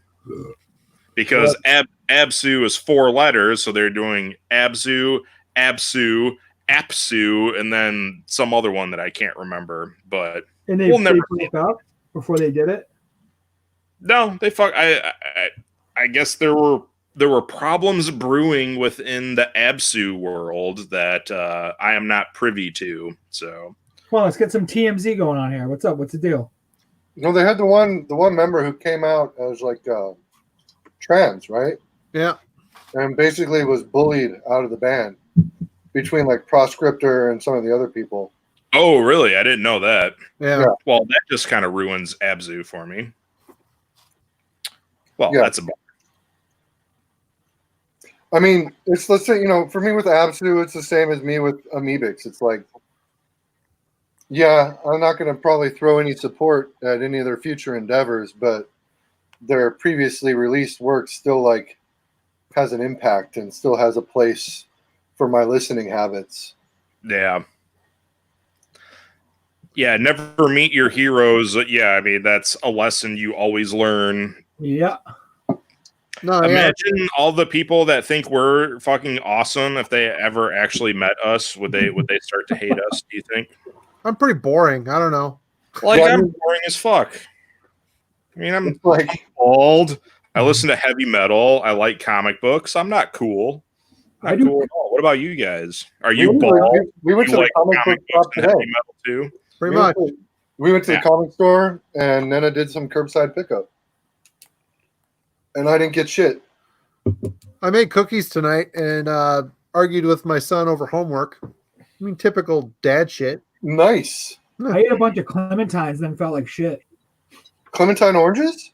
Yeah, I think it was like too much acid. Too How much many health. did you eat? Too much health. I ate 6 of them. That's I a lot ate of 2 oranges, man. avocados for lunch because I live in California. That's what Californians do. We eat avocados. I think so- maybe your problem, Jason, is that you ate 6 oranges. I just kept, know what it is? Because I used to eat like a bag of chips, and now I'm like, I need to eat something. I'm like, I'm just gonna eat oranges until I can't feel like I can eat them I mean, anymore. those clementines, they're tiny. I get it. I can put down 3 easy. Switch to That's the like my limit. meat. The old trapper meat. Never. This was my dinner tonight. I'm dying before I'm I 47. mean, it's been cooked so long. Is Delicious. it really even meat anymore? The shit has been cooked out of it. Alan, good for you. You went and made some real money. Proud of you. That's awesome. Instead of us dumbasses in the trenches just struggling by. I'm glad you went and did something. Yeah, I was. Yeah, what? I was a total Rockstar Guitar Hero trip. Yeah, whatever. You ignore him, I Marty? think I met you the year after he met you at Milwaukee Metal Fest. I probably gave you both magazines. No, you didn't give me shit. Yeah, I saw that guy. I said, "Fuck that guy." Yeah, you're like, oh, you're friends with that Aaron dude? Fucking Aaron's a bitch. Aaron used to write for the magazine. Aaron's a good Yep. dude. Yeah, And you're Aaron's a good friends with dude. him, I so you're probably a haven't good dude. talked to him lately, but he was one of my best friends in college. We used to write for do you remember Gnosis zine? Did Yep. you ever read Gnosis? Yeah, I can't remember the guy's name. That did that zine. Sulfur. He went by the name Sulfur. Yeah, I'm trying to think of his real name. Was it Tanner? Mike something. Oh, Mike. Yeah. He was Australian, right? Yeah, he was from Australia, but then he got like really heavy into like hip hop and rap and lost interest in metal, and that was the end of Gnosis. zine. Matt, what's the name of your zine? What was the name of your zine again? I'm not saying that in front of 40 some odd people. I've got. I want to dig through my shit, and No, you don't. I You know don't I've wanna got read it. I've still got it. I know wrote this one. you do, but it was awful. It was awful. It I was wrote terrible. this name. Did I? Did I write a bad review for it, Maniacs, or a good review for it, Maniacs? Actually, you wrote a good review for it, and the constructive criticism you gave me for it, I put into play for the 3rd issue that never came out because I ran out of money, and that's when I had to sell my entire record collection to get money for food so I could live. And that That's was why I the stopped end. That doing was work the here. end of Isolation magazine. Isolate. Isolation? Yeah, I got out. I did two issues. They were fucking terrible, but I didn't know shit. I was fucking 18 years old when I did it. So Well, I came at that whole review column as the guy that did a zine, so I know what goes into it. So Yeah. if a person you can look at a zine and tell a person puts their heart into it. It's hard to slam something like that, you know. dude, I like when I found both issues in a box in my closet when I moved to California. I was like, holy shit, my fucking old fanzine. And I read it and I was like, why did I even put this out in the public? This was fucking terrible. What was I thinking? But I was 18 years old. What the fuck do you know when you're 18 years old? Nothing. So Well, with a zine, you feel like you know everything. yeah. So here's legit one of my favorite album covers of all time. It's cool. It's a cool cover. It's iconic. You can look at that and tell what that album sounds like. You know what that Yeah. album sounds like when you see that cover. I like it. I think that album only has a couple good songs on it. No, this whole album rages. What are you talking about? Did Maze of Torment really just ask what a zine is? Do we slap the blonde off of this bitch? What the? Hey, guys, he's in timeout. Yeah. Yep. That's what timeout's for. That's what it's for. I'm out. That's what it's Go for. do your research. Oh my god. What's his there- name? What Can is I this? mail that kid a dunce If cap? that Like, wasn't what the fuck? a sarcastic question, like what the fuck, man? Damn it, Devin. Damn it. He was going to show his age, I guess. Oh, man, my lighting sucks. Evan. Here's a great album cover for you. Oh God! Wrath Child America 3D. Did you see? Yeah. Did you see in our chat? We watched Encino Man last night. Yeah. And I completely forgot that the live band. playing Devin, the song that is a zine. It's called a fanzine. This is what This isn't. This is a fans little did less- with their time. This is me trying to be a magazine. I didn't do the cut and paste thing. I used computers, and there was Like a this was nerd. 10,000 circulation. Wow, you did 10,000. That's fucking crazy. That is insane. Like I did like 200 for mine. I started out doing 50 Xerox, and then it got bigger and bigger, and more labels started supporting it because they like the writing in it. I mean, look at all the. This is just 2 pages. Look at all the reviews. That is insane. It's like a fucking Wall Street Journal of metal. Look at that. That's a Wall Street Journal of metal. But the So how problem many is, boxes do you still have like sitting around your I've house? got a bit, but not a ton. Marty sent me a bunch, which I was stoked to read. If you don't ever mind, like I would love to have some of that worm gear one of these days. Well, I've got them. I'll send it out next time I send you Send a it package. sometime. Yeah.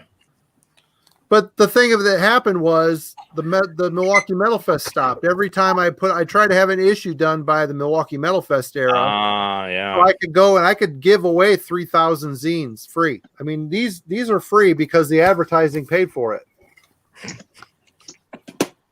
Yeah, that was back when you could put them out for free because the record labels would pay you a couple $100 here and there. Yeah. And Relapse Records, I would also send them thousands of them. They would give them out with their orders. So it was like a win-win until I lost Milwaukee. And then a couple labels started taking like 6 months after that album rules. Fucking rules. They started taking Jason, unban Maze of Torment. You shouldn't have banned him from the fucking chat. That was It's a timeout. It only It's a takes it's only 5-minute 5 timeout. minutes. Oh, it's only for 5 minutes? Okay. Yeah. I thought you banned him. No, but no, that's not cool. Come on. You can give people 5-minute timeouts. Which is great. I think that as an option is like the funniest fucking thing. That means he just needs to sit back and think about what he's done. You should have been born 30 years earlier, Maze of Torment. I don't know. Can you guys see it in yours? If you scroll up, it says Maze of Torment was blocked for 5 minutes. Yeah, I saw it. That's why I was like, oh, you banned him outright? You fucking No, he's got a 5 minute. He can't help that he's only like 3 years old. Come on, man. Alan, that Intrance. Actually, Pat sent me a tape version of that Intrance. I love that record. Intrance is my favorite. Constantly. Scorpions So record. good. Virgin Killer and Intrance. Those are the two that Taken I really by like. Force is good too. It's got the Winds of Sharon or the Sails of Sharon on it. It's so good. Yep. And that just makes me think of the movie. That just makes me think of the movie Stoned Age. Oh my Here's a- god, the here's a Stone terrible- Age, this that is terrible fucking right here. movie. This album, like, what is this? What is this? Yeah, about? dude. That Savage.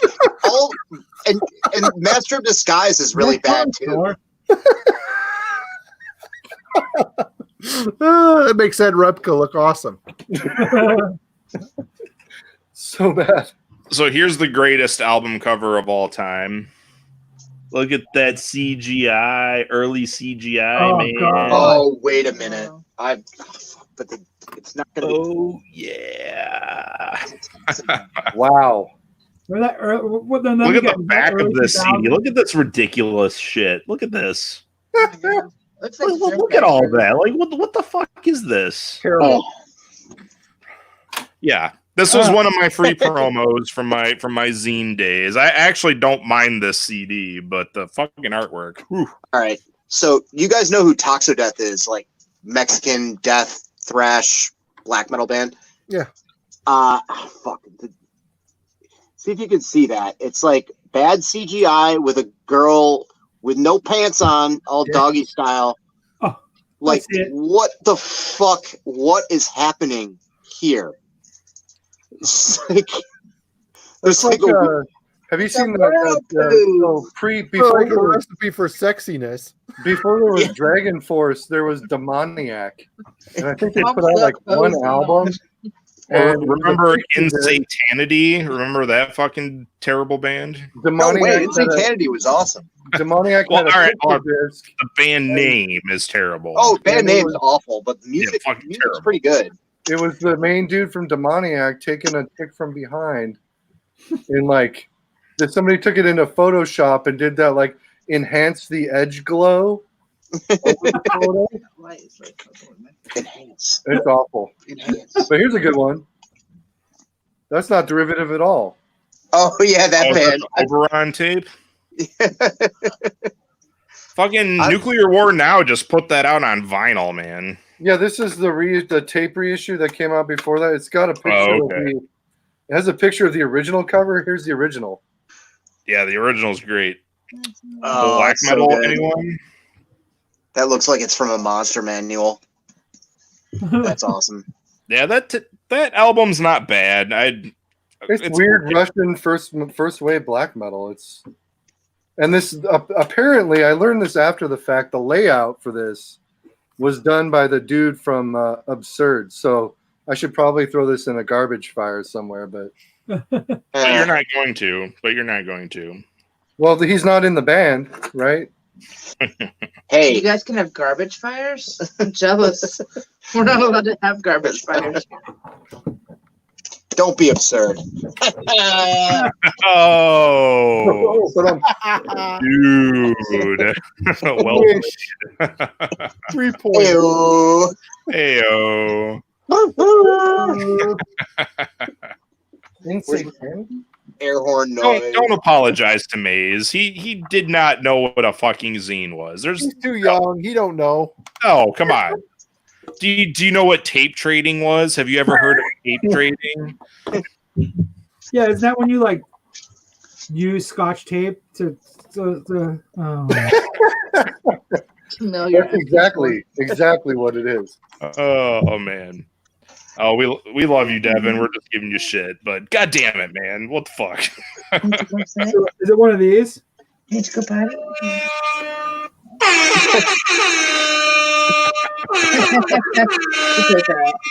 What would Devin's zine be called? Man Out of Time?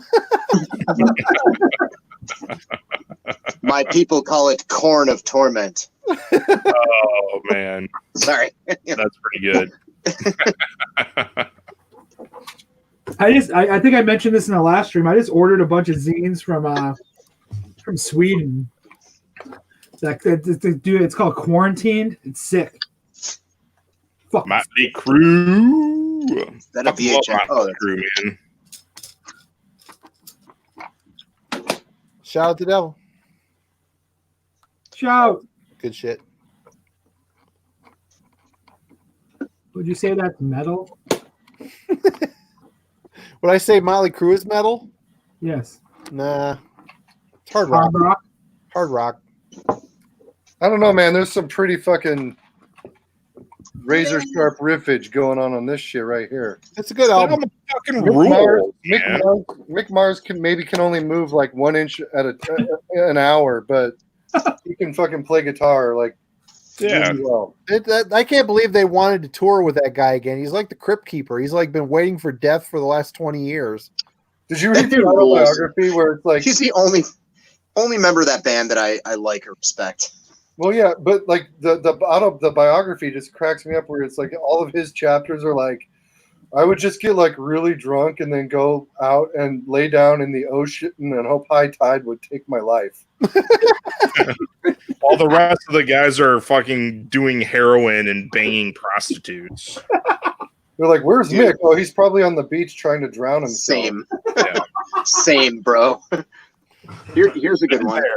Been there. That's good shit. The Dream Death cover. I got that one. On Music. tape. Like just this badly rendered hand, like lighting a candle, and whatever this is. It's a gargoyle, man. Is it? Okay. I think so, isn't it? I'll blow you up. Hold on. Sorry. I mean, it's a stone thing with wings, I guess. But I have this came stuck to it, the original hype sticker, which is nice. One of the hottest new metal acts to surface in years. This is sludge, thrash, speed, and death all together. If you buy only one album this year, get Dream Death. I want to buy that now. Includes lyrics. Oh, You know wow. what? That album, I think though, if you only get one album this year, it should be this one. that Dream Death album, if you listen to that thing, that the songs are structurally confused. The songs are like there's no hooks. It's cool. I like it, but man, it's just so it's like a bunch of riffs mashed together, you know. I would refute the no hooks clause in that statement. I think they're hooks, but it's definitely weird. It's weird. You know? It's good. I like it, but it's They're not clinging to like a chorus versus chorus kind of thing. No, No one I was related to is in that band. that's where they fell off. Man. I'm on my way. Get that the Not fuck cry away. later, bro. And then girls. Just That album's that's the worst. get back to me when you get to Dr. Feelgood, because that's the real ripper. Is he the one that makes you feel all right? All right, not great, but all right. Not great, but all right. You want to see some cover art that probably took like years to draw just to perfect? Yes, that fucking Chaos UK record. That reminds me of like the fucking Destroy split with Disrupt. Oh, I have that. I have that right here. Hold on. I think I should. Yeah, the NBC cover. I love that shit. Oh my god. But especially for this, That is actually pretty cool. I'd wear it. If that was a shirt, I'd wear it. I kind of want that as a tattoo. I'm sure you're not the only one. There. I love this artist. He drew stuff for Nausea too. He did a lot of crust shit, but his stuff all looks like angry fucking Muppets with like charges and stuff. It's straight up like Creature Workshop meets like fucking Profane Existence. Fucking rules. I probably have some more. I'm trying to think of what else. And also, should I point out that the awesome, speaking of awesome like band photos on the back, it's like this Crust Death Metal Alliance. There's like this random Norm right here. That's just like, yeah, I got a bowl cut. He's the drummer. Maybe I'm the guy from Sodom. We don't know. Probably the drummer. Entombed shirt. Got the old school Entombed shirt there. Where's I think that's Felix. Felix had a mustache back then. No, the best band photos, Pat, were was this one. This is one of the best ones. Oh yeah. Where every member of Code 13 is holding a firearm for some reason. Yeah, I love that shit. That Well, shit's great. Thoughts on this Motley Crue album? No, That's the one with John Still own a Corabi. copy of this one? no thoughts on that. Just throw it away. I want to No. listen to it because people back that shit. Like that John Corabi record. People ride Not that. bad. It's not bad. It's the famous monsters of Motley Crue albums. That's John sick. Corabi. Marty. Jason Oh. Hook, you know what I'm talking about. Yeah, that Atrophy record. That scary little kid with the skull mask. I remember This that. is the famous monsters of Motley Crue. Oh, so it So- fucking rules? I can't. Yeah, back so John it's not Corabi. as bad as people think it is. Jason, It's- don't listen. It's okay. terrible. It's terrible. No, it's not I terrible. Code 13. I ordered a bunch. Hooligans Holiday alone makes it worth the $1 that you Oh, pay I to re- get this album. Okay, I remember Hooligans Holiday. I remember that single. It's worth Yeah. $1. Yeah, And that you was get this terrible. album for That was a $1. terrible song. Vince That Neil song solo record sucked. with You're No. Invited, but your friend It's can't come. It's worth 100 pennies. Alan Colson says, "Can we put Matt in timeout?" I concur.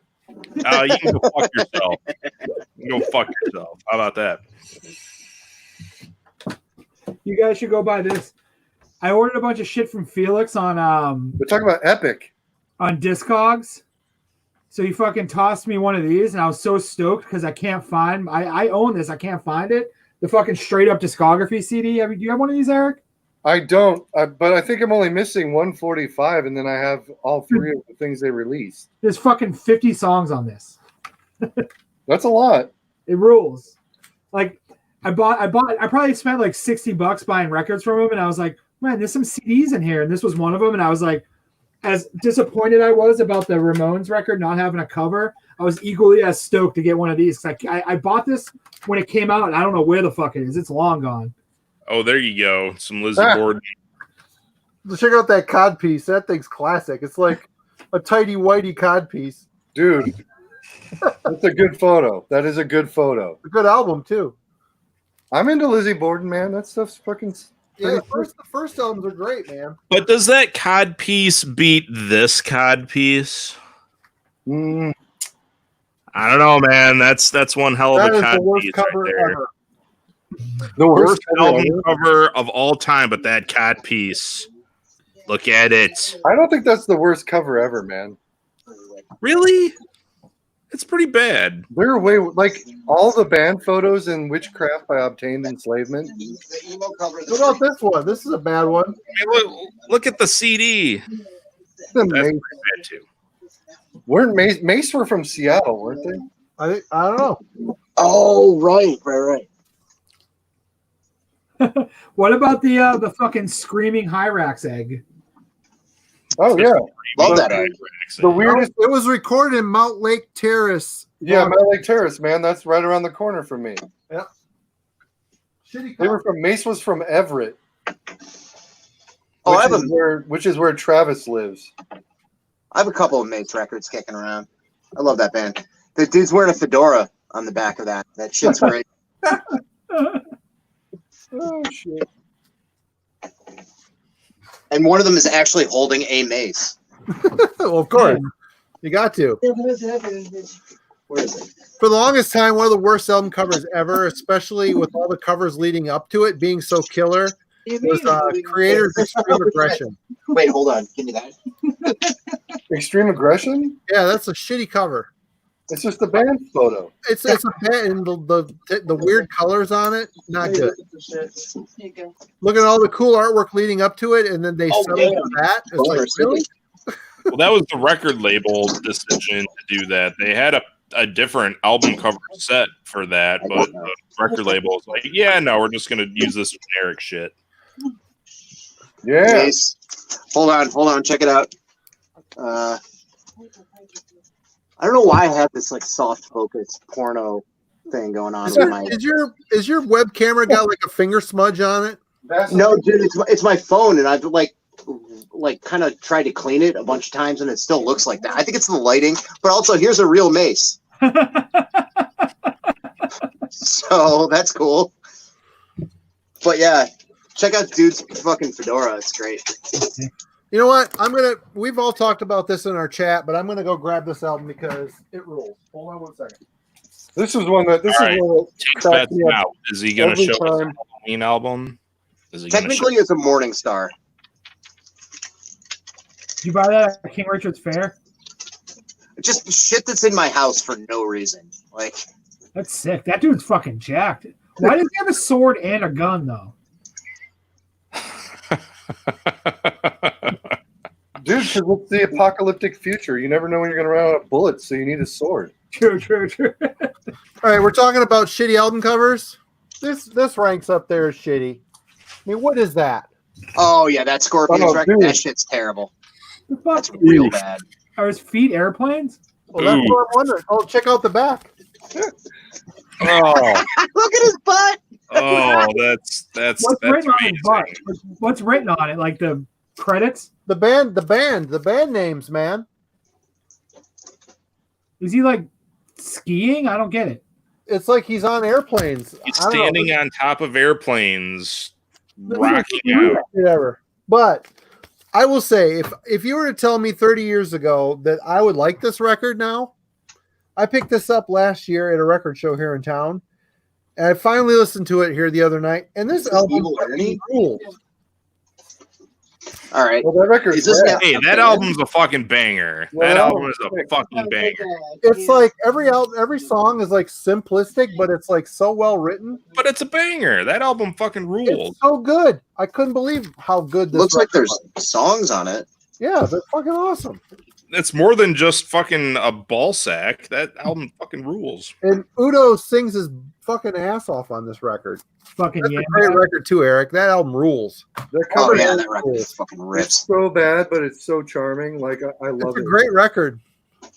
Yeah, the best one that they've done, I think. Devin, yeah. that Restless and Wild album rules too.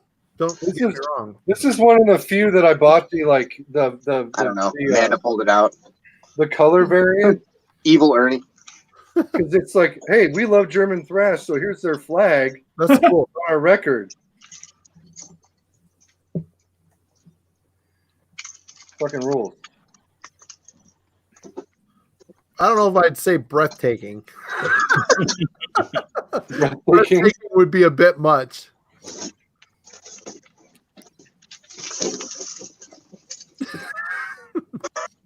This is a cool album cover.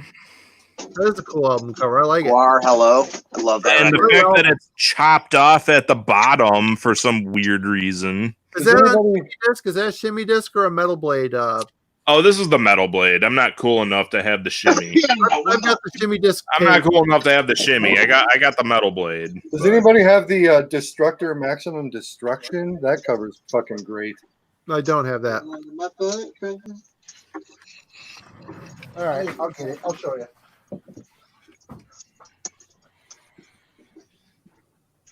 Oh, It's fucking boring here.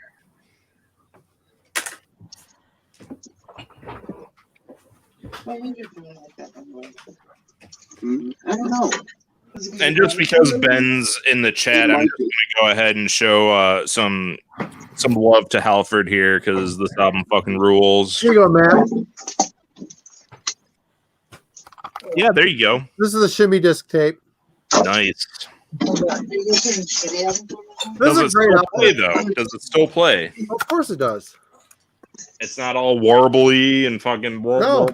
No. Nice.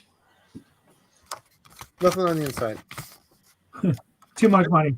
It's a great tape. I pulled this out. That's a great Guar album. It's a great war album. Is that the shimmy disc? It is. Oh, and you got the vinyl. Look at you. Look at you, asshole. You and your fucking shimmy disc diet vinyl and tape. I pulled this out on the last stream, but I had to be the one to show the metal blade version. Everyone would be like, "Oh, I got the shimmy, motherfucker." Yeah, way to go, pose Fuck dog. you, Dark Path Mad, you piece of shit. We got I the fucking shimmy. Fucking and you nerd. don't. I pulled this the last stream, but I just have to reiterate that this cover is genius. I need to get me some vicious rumors. Oh, Digital yeah, dictator. Fucking so ridiculous. pound that metal blade version up your ass, Matt. The dark path. I already did. I feel great. Did you just get into metal? Hey, what's I a bet Z? you don't even own a fucking Morning Star. Oh, sorry, Doc. What's the name, Take guys? this, stupid dog. Take this mace to the face. Mace to the face. Didn't realize there was a canine there. Sorry, honey. Hi, doggy.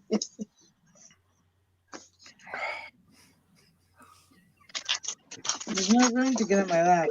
Yeah, He's trying to come into our lap. I know. I know. Oh, Jason. I have the power.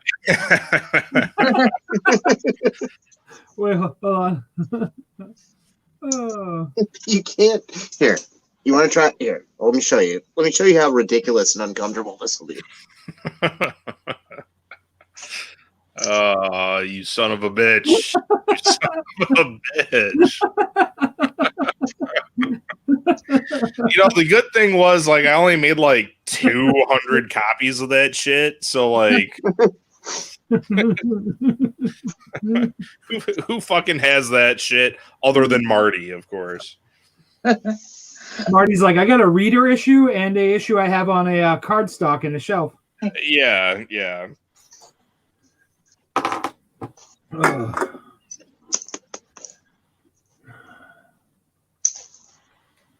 All right, give me some news here, chat. Tell me something cool. Yeah, This let's see. machine, no, my zine was bad. I was 18 when I made it. I didn't know shit. It was awful. Here's a bootleg with better cover artwork than the original. Oh yeah. Are we the only ones drinking, by the way? Marty. Drink Yeah, it, Mike. Marty's good. Marty is great. You feeling it, Marty? Huh? No, I took the day off. I feel like it's been like the longest day ever. It's been great. It's been a good day. It's been a good Jeez, day. we shamed Matt into leaving. He's like, why did I show up the Metal Blade version? That was dumb.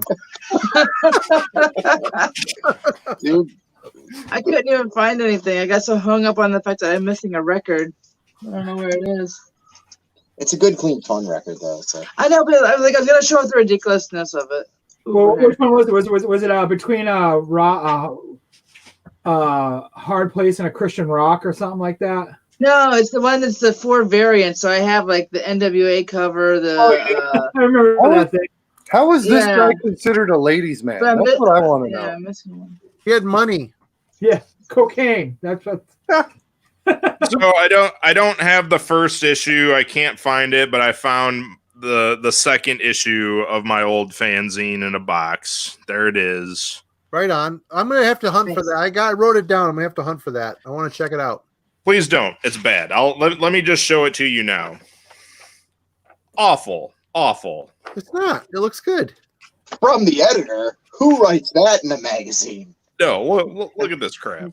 It's terrible. So the one thing that you gave me pointers on, I remember. So like I did this interview with Killjoy from Necrophagia, and I remember you telling me that I used way too much space. Well, look at what I came spaced from. everything way out. And when you look at that issue of Worm Gear that you showed, like how tight you had everything compared to how I spaced everything out. Oh, yeah, that's fucking crazy. Yeah, and that's why this thing was like this thick. Yeah, you would have cost a minimized shit your ton of money fucking. to put out, and it Made was that in half. Cut that in half your cost. yeah, exactly. But I didn't know that. I was fucking 18. What the fuck did I know? I mean, album reviews. Look what I did for my album reviews. Holy Look how shit. fucking spaced apart that shit is.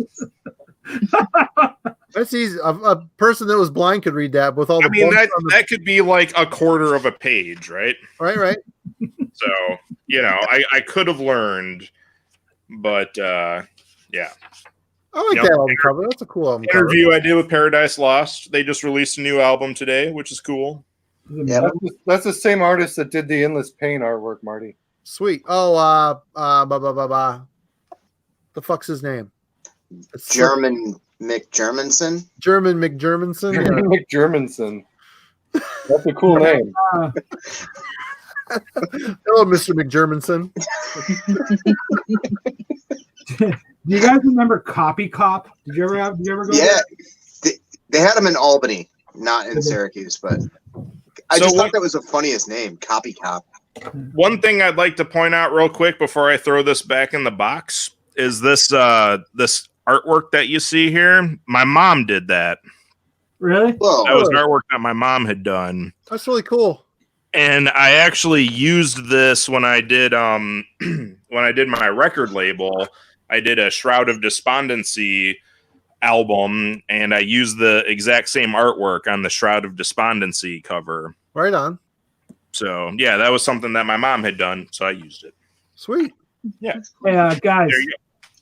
So I'm just going to show this real quick. He is now handling just in the fucking fast lane to another timeout. So, yeah, Maybe yeah. he needs to think about. there you go. Think about that, buddy. You're in timeout.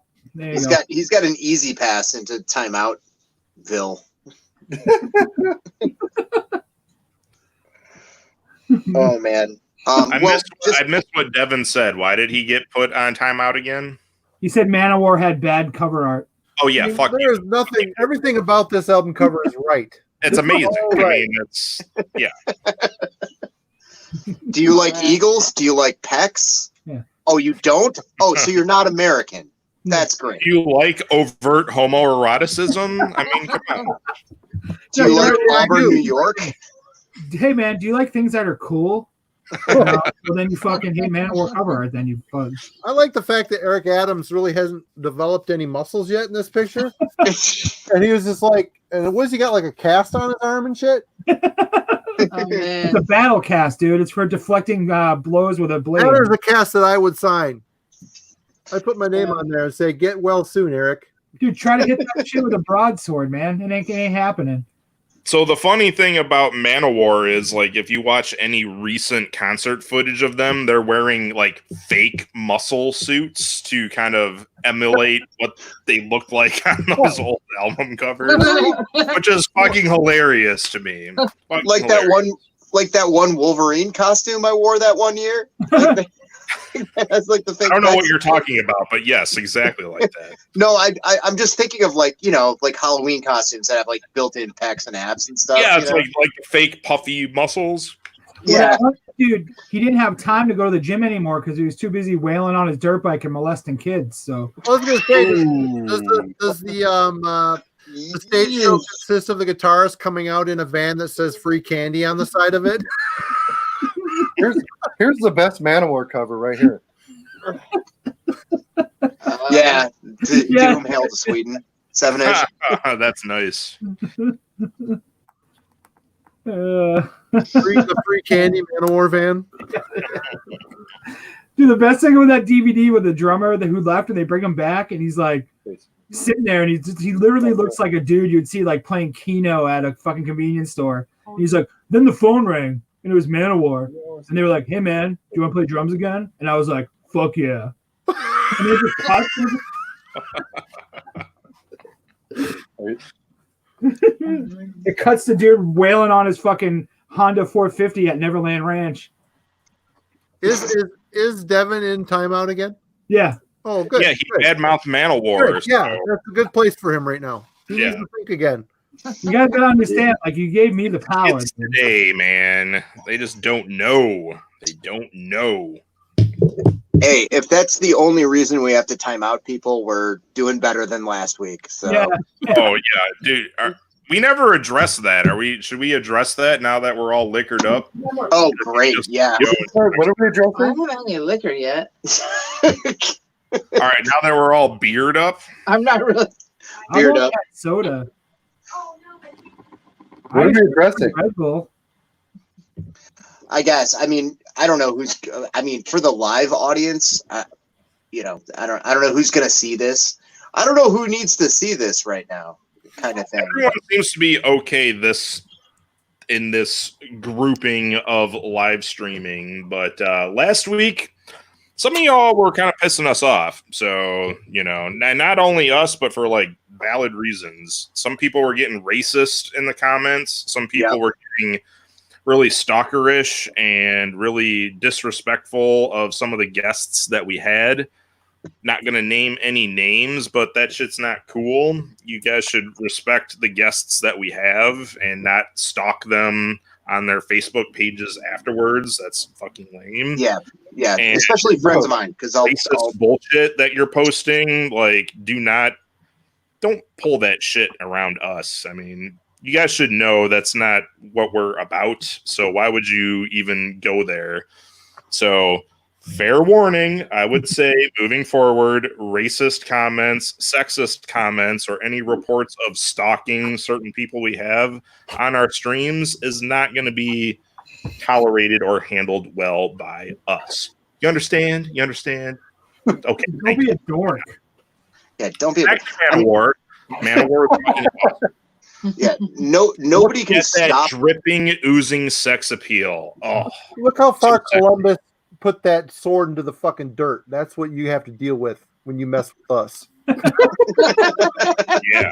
Yeah, like, you know, nobody's like super uptight about anything, but like if you come on being a fucking asshole you can come on and be a fucking asshole, but you will get banned, clowned on, made fun of, banned again, any combination thereof. So don't bother. Like, And trust me, I've said Mr. Philip M. Selzelmo, like it wasn't Devin. Devin wasn't part of this at all. You know, we like Devin here. It wasn't him. This is There's Devin. other this is people David. that were just getting carried away with shit, and we heard shit about people stalking a certain. Well, I'm not gonna say stalking, but fucking no, being ridiculous on social media with a certain guest we had on in the last stream, and fucking come on, man, grow up.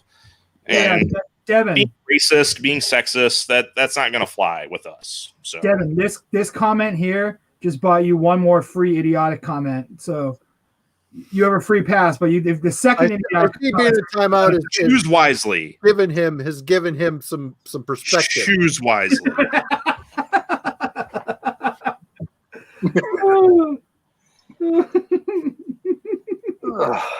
Yeah, it's fine if you were joking, Philip. Like I just wanted to point that out. Like we weren't talking about Devin. It's other just people in the last stream kind of went weird on us, and that was the first time that's kind of happened in our streams that we've been doing for a while, and none of us appreciated that shit. So Yeah.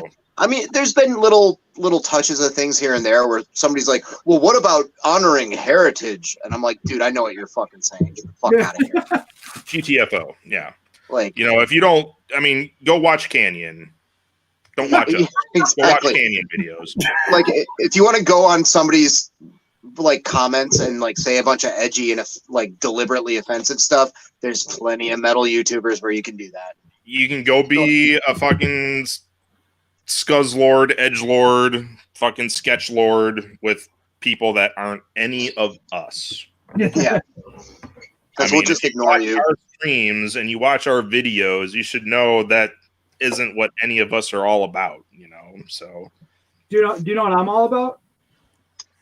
This it's all about that fucking Manowar. That's what I'm about. I'm all about this really bad Religion record where they decided to have keyboards and Yes. The Into the Unknown record. Bad Religion record. That's the first problem.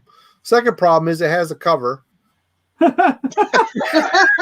Marty, have you ever heard the story behind this? Does it sound like na, na, na, na, na, na? No, it doesn't. They- That's the thing. So it doesn't. So they put out they were a punk band, and then they decided that they were going to become like a new wave synth band, and they put this out, and it bombed so fucking hard that the band refused to admit that it existed until like the last few years.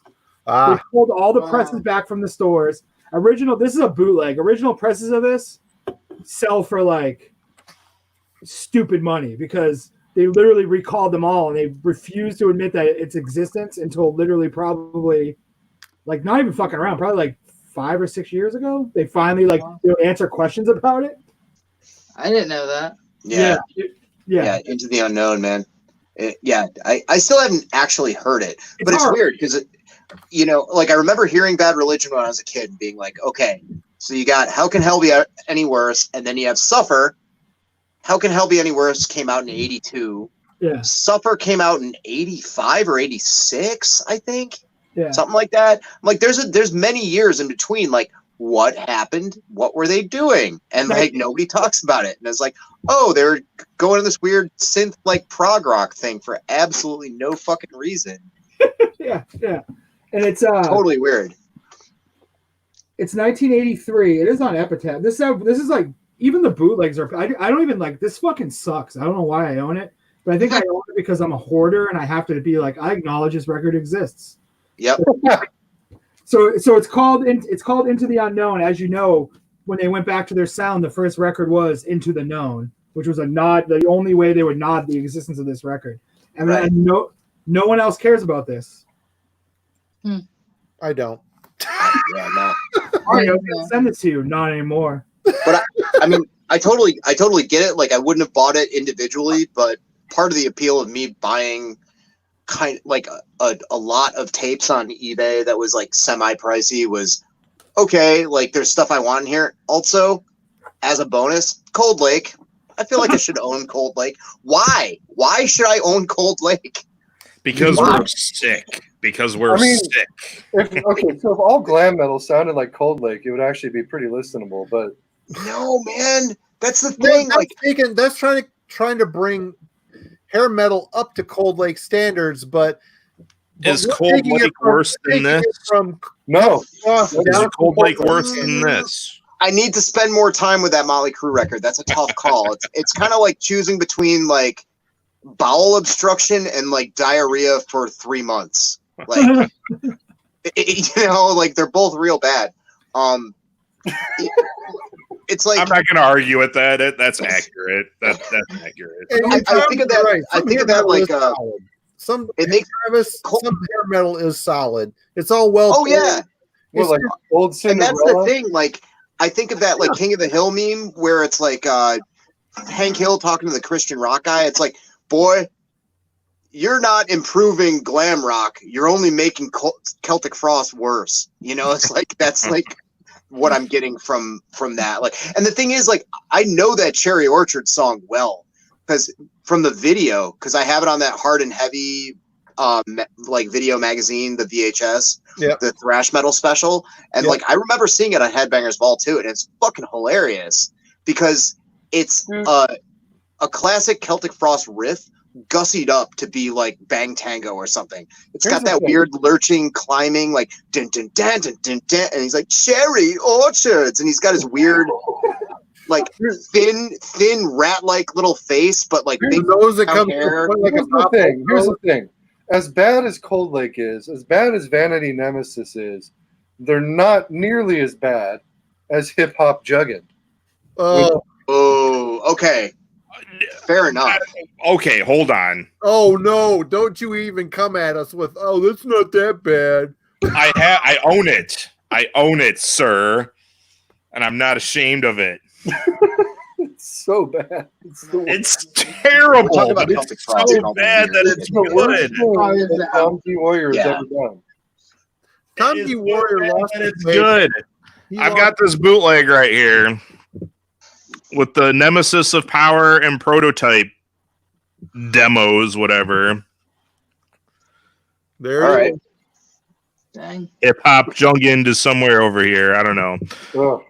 But Jason stepped away, so he can't make it all big for y'all. But yeah, no, that song is ridiculously bad, but it's so bad that I kind of like it.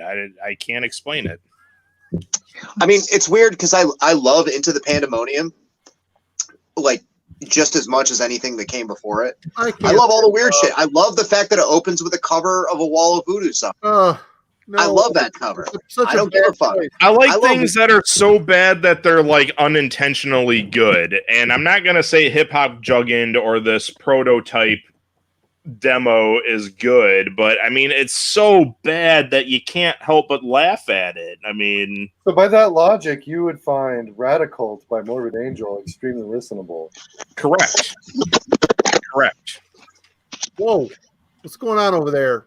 I can listen to Radicult from Morbid Angel the same way I can listen to Hip Hop Juggin from Celtic Frost, but I listen to them as like comedy albums, not as being good music, Oh, but that Morbid as Angel album. comedy albums. It's comedy. It's like it's funny how awful and like hilarious it is. That Morbid It's a Angel joke. album, the It's thing a that joke. pisses me off about it is there's a handful of good songs on that record.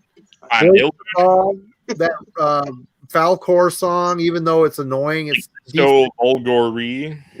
and but you know, Blades of Bale is a good song. Blades of Ball is a fucking great song. I mean, it's Nevermore is a good song. But then there's like all this Marilyn Manson shit on it. It's just like, what the fuck? Kill the cop, kill the cop. Yeah, what's up? No, I did not say I like Radicult. I said I like it as a form of comedy that is different than saying I'm a huge fan of Radicult. It's That- no hip hop jugging, but it's okay. I like it as a form of comedy, something I can laugh at. You know, it's stand-up comedy. Come on. No, I'm not going on time. Fuck you. Not going. I stand by my comment. It's hilarious comedy. It's musical comedy, unintentional comedy. Like fucking Nicolas Cage's The Wicker Man. Unintentionally hilarious movie. Same as Radicult, same as Hip Hop Juggins. You know what else is a pile of crap? Unintentionally hilarious. I've never heard that album. I Don't. like the first album. This one's all right. No, it's even worse than this. Surfing MOD. Right? Billy Milano is one of those dudes that should have just stayed in hardcore. He got mixed up with the Anthrax guys, and I don't think he wanted to be there. I think he saw he could make money playing it more so than he did in like a quote unquote hardcore band. Yeah. Happened. I don't know. He just seemed like a fish out of water in that whole scene. I mean, I liked Speak English or Die. It's a great record, and I liked the first MOD album, parts of it, but Well, with both those bands, there's also some. Well, I mean, clearly, Speak English or Die, but there's also some lyrical content on both those records that would not make it 3 feet in 2020. no.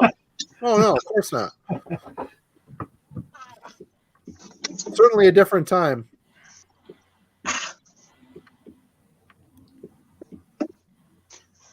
What are you talking about? Did Amanda pass out? She's headed up to bed. Yeah. She Talking about offended that I was making fun of or defending Radicult. No, Disgusted. She was disgusted. it's funny because As well she's she like, should have been. As well she should have been. well, I it's feel funny like my because point was misconstrued. we talk about music all the time, and she's like, yeah, man, I fucking love Deicide. I'm like, yeah, me too. And I can't remember what Deicide record she was bumping in the car, but it was like Incinerate Him, or it was one of the ones that's real like jump the fuck up kind of rhythms and stuff. And I was like, oh, okay, you like the mosh Deicide. Is that like the Deicide where the Deicide era where they put out that one video with like Glenn Benton riding his Harley like around like Yeah. That period where The Undertaker and Glenn Benton became the same person. That's what I'm saying. Yeah, I think it's from Was that. I don't know. it after this one? Is it post Serpents era? Yeah, I'm pretty sure it is. Or it might be off of Serpents, but she was playing it in the car. I was like, this is real like moshy. It's like, that's weird because like I don't really like, I've even tried to get into Once Upon the Cross, and like even that's like a little too like slow for me. Like I want the insanity of the first two. That's just like That's what sounds like a everybody fucking wants. demon bursting out of your chest. Yeah, that's what everybody wants from Deicide. Yeah, man. I don't know. Bones. Beans. Jump his bones. That's a heavy metal. that influence just made me put in an offer for a copy of Kings of Metal. Oh, really? On what? On the Bay? Huh? On the eBay? The Discogs. The Discogs? The eBay. Yeah, The Bay. Fucking Bay. fucking eBay, dude. This kid rips me off, though. Hopefully mine, if I get it, it comes with a cover. You probably won't. And then they'll be like, oh, I accidentally mailed it to someone else 3 weeks later. It'll Okay. be like, whatevs, it doesn't bother me. I don't need no cover. I don't fucking think about it every day. No, not at all. And get Dude, bothered about so- it every day. You're so fucking About it obsessed. every man. day. Not at all salty about it. Every day. The fact that it's in the Jesus same house that Christ. bothers him. It bothers him so much. Those of you who don't know, it Hey, bothers hey, don't bother him. He's putting that MOD section away in the C section. You know what else fucking bothered me? You want to hear Jason bother? I went to the store today on my way home from work, and there's no one there. There's a convenience store up the street from me. Parking lot completely fucking empty, right? I go in, I bought some scratch tickets and some stuff I needed, important shit to be out during COVID. And Actually, kid. I walk out to my car, and the person, like this one other cars in the parking lot, they parked next to me, and they parked so close that their side view mirror was like touching my driver's side mirror. Like I couldn't even fucking get in my door. So I stood in front of my car, and I'm wearing like a white, mask. And I'm just like looking at the guy, and it's this older gentleman, and he's just looking at me, and like I'm just staring at him, and I'm like, I'm fucking 300 pounds, dude. Like there's 15 empty fucking parking spots here. And then at that moment of rage, I just thought about that coverless record. Did you see his face? So that dude is no longer alive. Did his face become a Ramones cover? And you're just like, I just punch you in the fucking Joey Ramone. Like one tear just ran down my cheek, and I was like, I gotta go home. Like 30 years from now, you're gonna get like cut off in traffic and be like, that goddamn Ramones record. No, what's gonna happen is Goddamn Ramones record. 40 years from now, Leo's going to be going through his inheritance of records. He's going to come across his fucking Ramones Hey, record. where's the cover for this record? Fuck, man. Who the fuck collects shit without a cover, you fucking bastard? You fucking Dad, where's the cover for this record? He's gonna be like, you little bastard. I'm gonna kill you, son. The great cover struggle of 20. Oh my god. The cover struggle of 2020. You think Overshadows the COVID bad? pandemic by far. What's up? I said the cover struggle of 2020 overshadows the pandemic by far. I know. Yeah. Fuck COVID. I'm missing a cover of Too Tough to Die. It's like I can't go to the store. No big deal. Didn't get a Ramones cover. I fucking hate everything. Hey, but let's put this out to any of the people watching. Now, I almost said fans. That makes no sense. Oh God. If anybody's got an album by the Ramones called Too Tough to Die that they want to part with, Jason is wanting to talk to you about it because It has to be the original pressing though. Has doesn't to really. Is it going to make it sound any better? I'm telling Yes. you, dude. I think at this point he just Yes. wants the cover. I'm telling you, MS Paint that shit. Yeah, dude. That was like one of the only things redeeming about the Nuclear War Now board, like 10 years ago when I was on it all the time. There was a thread of like, let's repaint your favorite covers in MS Paint. And it was like, some of them were like amazingly well done and super detailed for MS Paint. And some were just like stick figures of like the Fallen Angel of Doom. Like, it was like 5 lines. It was so good. That was like the best thing ever on that message board. Well, people still do that a lot with album covers. Like, It's funny as fuck. it's funny, especially the ones where they put like googly eyes on album Oh, the covers. googly eye ones kill me. I love that one too. Cover 19. Well, I mean, we've kind of brought this up a couple times too, and I'm not complaining about it. It's just more of just a gripe is fucking me just waiting for mail, and then it's just not coming. No, what's weird, Yeah. Marty? What's your secret? Because whenever you mail me something, it's like here in like fucking 4 seconds. What is it, dude? Who do you know? When you Fingers mailed made me out a of magic. package, it took like 3 weeks to get here. When I got ordered something from fucking Pittsburgh Media Mail, I got here in 2 days. Yeah, it makes no sense. It's a Matt. Of course, he's on the fucking edge of the. Well, you are too. I don't know. It's like a straight shot down from here to Boston. It's like a luge. It's like a luge. And I just sent your shit priority, so you should. I didn't want you to have to stress out about the media mail thing, so I made it priority. Well, Wait a minute. You sent me a media mail, but you Well, sent I me added, priority? I added a bunch of shit to yours. What the fuck, man? I paid for my stuff. Hey, did we get something sent out this week, Marty? You did. It should be on the way. I sent it yesterday or the day before yesterday. It's yeah. Did you see the disembodied hand? That wasn't me. That wasn't That was me. good. That was definitely Nana. It wasn't George, so I know it's Nana. No, George. But George is luckily recovering and healthy and doing good. Good. Oh, What was good. the problem? What was the With the problem? food? Yeah. The problem is that he's allergic to everything and gets these huge hives and bumps. He's probably allergic to humans. He is a cat after all. For a cat that's allergic to humans, he sure does want a lot of attention from humans.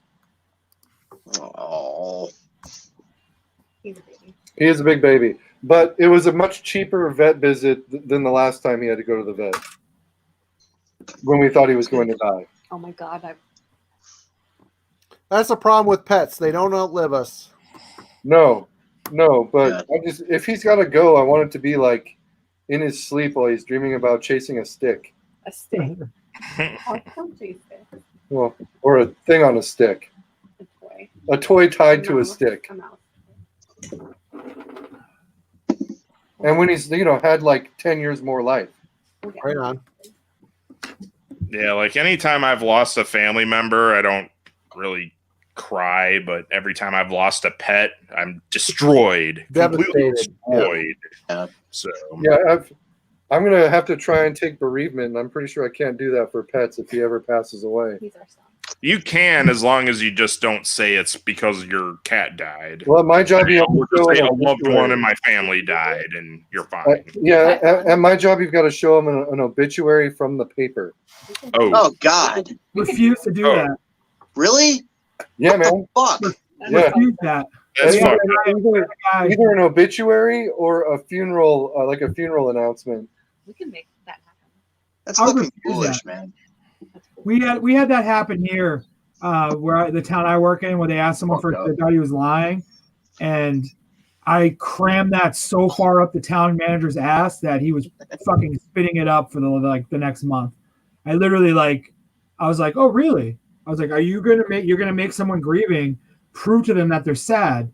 How about I tell how about I go around and just tell the different people, the Hanover Mariner and other people, that you have to prove someone died in this town to get respect. And he was like, oh no, I don't mean it that way, Jason. I go, okay, so is this person gonna have to do this? And they were like, he was like, no. I go, oh, all right. I love when shit like that happens, man. I love having to go in and be like, no.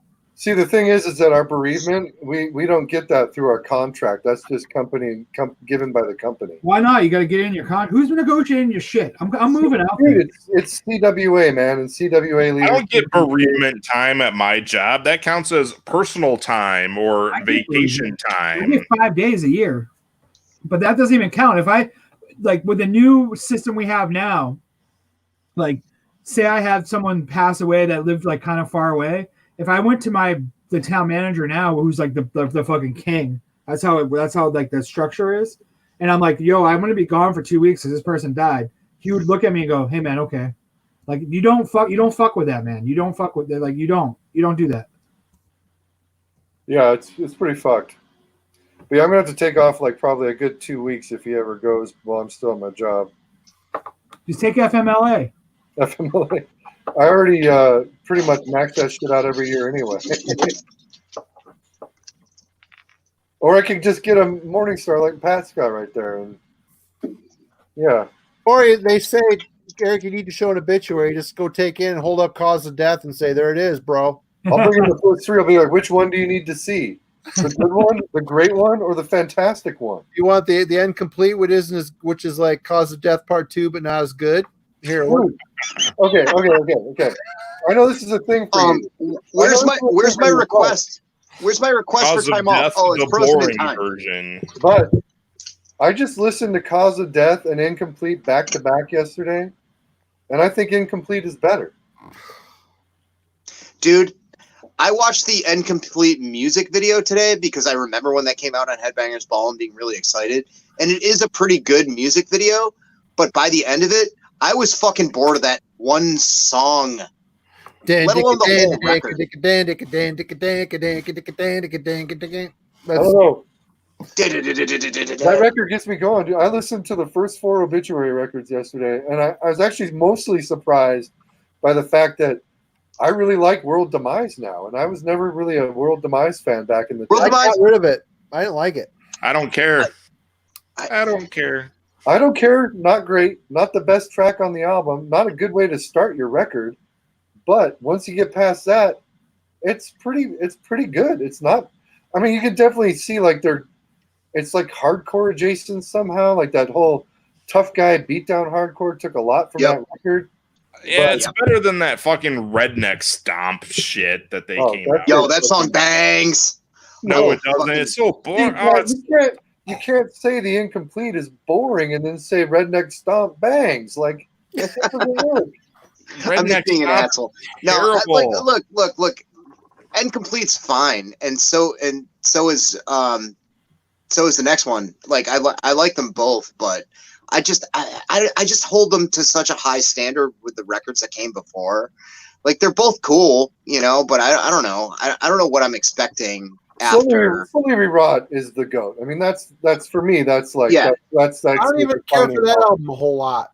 Oh, dude, come on. Slowly Rewrought and Cause of Death. That's Cause of Death. all I need for I Obituary. even like the newest I have one. more than those albums, but that's all I really fucking need. I think the self-titled newest one they did on Relapse was really good. I was surprised. I really like that one too. With the black cover, I haven't heard it. It's good. It's cool. It's really good. I didn't care for the one they put out before it with like the weird torso. Yeah, no, that Obituary record starting sucks.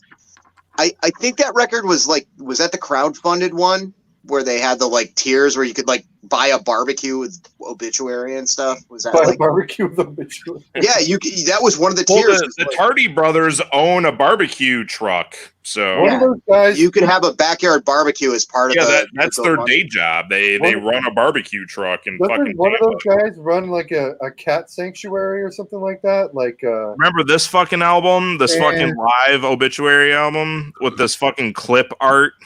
Oh, you don't love that clip art? It's fucking clip art, and there's the back. But it's a solid set list on this live album. Yeah. I don't know if you can see it very well, but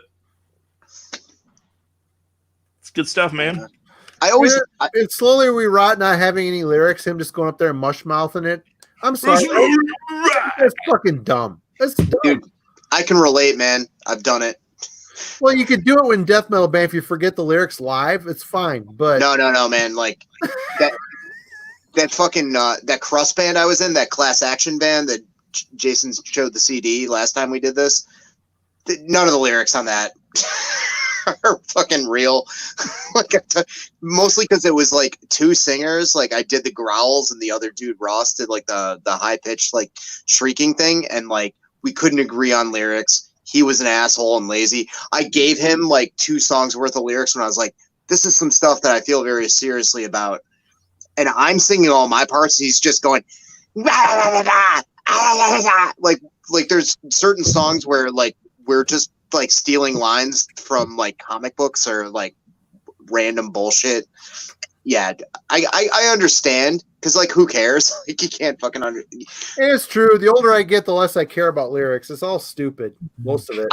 I think like it was actually kind of revolutionary at the time, like in a sense, just because like there are all these death metal lyricists that had these like thesaurus plunging sort of like Cannibal Corpse and Suffocation and all these bands that were like Legion of Inveracity. Like obviously those dudes went into like hardcore research to come up with those like Roget's thesaurus, help me.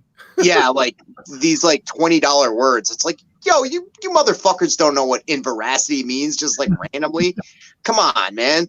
Like any of those bands, like Baphomet, like Carcass, a prime example. Like we borrowed our sister who was like learning how to be a nurse. Like we borrowed her fucking medical textbooks, I kind of respect Obituary for just being like, yeah, rawr, death, I guess. Slime, rawr. Like, the Carcass lyrics were fucking beautiful, though. I mean, they're gross and awful, but they were like poetically well. Oh, don't get me wrong. Much respect for the fact that they actually did the research to do that, and they had the whole thing with like relating it to animal rights and all that. But like my parents and myself nowadays, my parents growing up were medical professionals, and I remember getting necroticism and being like, hey, check this out. Like this is all like related to like these crazy like hospital terms that you guys know. And I showed it to my mom, who's a nurse, and my stepdad, who is an ER tech, but might as well have been a nurse with his knowledge of stuff. And they're like, Pat, none of this makes any sense. like it's cool. Like we get what these words mean, but they're just kind of like thrown together. Like what when I worked at fucking Godfathers, we had a couple people that spoke fluent Spanish that worked in the back, and I brought in Brujerias Matando Gueros, and I was like, can you translate these lyrics? And they're like reading it, and they're like cracking up, like these are the dumbest fucking lyrics ever. Like, what are they even talking about? Pete Wilson and fucking Pablo Escobar and like weird shit. That's really funny. Well, There what was a kind of dude that music are you listening. What? Then they're like, "What does this even sound like?" And so we played it for them, and they're like, "Oh, this is not good." Like I had a similar kind of deal with. I worked with this one dude. A bunch of the people that I worked with were from like Central and South America, and this one guy was like, "Hey man, like there's this punk band that I really like from. I think they were Chilean. Jason might remember this band, Sin Dios. I don't know if you remember where they're from." Sounds familiar. But I was like, "Hey man, like what does Sin Dios mean?" And this dude, not in a shitty way or annoying way, had like, you know, kind of mentioned to me a bunch of times that he was Catholic and kind of religious and stuff. I was like, "What's up with Sin Dios? Like, you know, like what does it mean?" He's like, "Oh, that means without God." I'm like, "Oh, That's hey, weird. thanks for telling me." Like, all right, cool. Dude, hey, check it out. You got beat at the same time. Yep. Without God. Good band. Real good, like fast, thrashy, fucking hardcore stuff. All in Spanish. Something about music at that tempo in like any kind of romance language is fucking so good. I like listening to that band No Hope for the Kids when they would sing the songs and like what were they? Were they Swedish? They were Scandinavian. It could have been Danish, maybe. Yeah, those songs like I didn't I know. want to say Danish. Literally no idea what they were saying, but the song sounded cool as fuck. Yeah, and that was the era of all the like real like gloomy like Wipersy kind of hardcore stuff. Them and the Vicious and Young Wasteners. the Observers, the Estranged, like all that stuff that was like real like post-punk and Wipers influence, but DIY like hardcore kind of at the same time. The era of the vertical line hardcore or like horizontal line hardcore where everything had that like early 80s kind of design thing with the like the slashing lines, you know, looked like early kind of looked like Madrid skateboard graphics or whatever. Those dudes that shit was like popped off huge for a little while and then just died real quick. Yeah, and like that, like most of the bands that did that were quality. And me being a person that like backs up my local scene, like I think Social Circle was one of the best bands that did that. Yeah. And know what's funny about them is like this Christian I've known, the singer I've known forever. Like we were probably 16 the first time we ever met, and he thinks no one cares about that band, and I'm like, dude, people care about that band a lot. And he's like, no man, he's like, because I keep on trying to get him to try to play a show, like a reunion, because like a one-off, and he's like, no man, no one will care. And I'm like, I think you would be surprised. It was at the last show. And it was the guitar player and the bass player from Restraining Order literally told me, they're like, yeah, we stole like basically everything from Social Circle. And then I listened to like that 7-inch and a little bit of that LP, and you're like, yeah, I can see that for sure. Oh. Yeah, it's just good fucking hardcore punk. Like, I was a big Young Wasteners fan too. I thought that LP they put out was fucking killer. Never heard them. I really like Career Suicide when they were around. All that stuff that was like aping the early 80s, like hardcore punk shit, I was a big fan of, especially the stuff that was like directly in between like raging hardcore and like catchy, hooky punk. Yeah. I'm trying to get a hold of Craig, see if he wants to come in. Craig Lagace? Yep. Oh, no Who is shit. that? I'm not familiar with this fellow. Craig's a cool guy. He's a Okay. trailblazer. That's all I need to know. He's a cool guy. All right. He's got probably one of the sickest, if you want like original OG black metal records that are worth a shit ton of money, he's probably got multiple copies of them. Oh, he's one of those. Okay. Gorilla Angra. Craig dropped some knowledge in one of his early videos where he was talking about buying an expensive record, and he said something like, I don't know, man, people criticize people for buying expensive records, but it's like, do you want to buy a bunch of cheap bullshit records, or do you want the boner record? I say go for the boner record. So that's kind of been like my philosophy ever since then. I kind of want both. Like, not that like the thing is like you can't inherently assume that any record that's affordable is bullshit. Well, You know? true. I mean, that's granted. That's true, but like, I think the analogy was intended to be like, okay, you can get the record you really want, or you can get like Right. 4 records that like you're just kind of like, I just want to spend some money. Yeah, I've been on both Fair sides enough. of that coin in collecting. There's been times where I've bought a bunch of stuff and I've like, not like expensive stuff, but I've like just going out just dump a bunch of money on a bunch of 7-inches, and I'll come home and I'm like looking at them and I'm like, I could have bought one record that probably like means more to me than these 10, and it would have cost the same amount. But okay, here we go again. What is the I mean, have you bought a record in the last 2 years that means as much to you as a record you bought 30 years ago and it fucking changed your world? yeah, Well, of course I buy not. a lot of records now that I like, but nothing that's really like, holy shit, this is so fucking has such an impact on my world, Do you Yeah, mean like a new record, Marty, or just like when you say change the world, I'd say no to that. But I mean, there's good shit that I'm like, oh fuck. good shit, but I mean, nothing is like earth fucking shaking anymore. Yeah. Marty? Yeah. So do you mean like a new record, Marty? Yeah, I mean, we all buy a shit ton of records. We do. I mean, is there any of them that? I mean, there's maybe a small handful that I repeat a ton. I'll tell you. You know what? I really fucking like the last year's Wolf Brigade record. Yeah. I really I'll like tell you this why. one. I'll tell you why. Because that Wolf Brigade record, they're doing a lot of shit that they've never done before. Yep. In any of their previous records, they're It's playing with super good.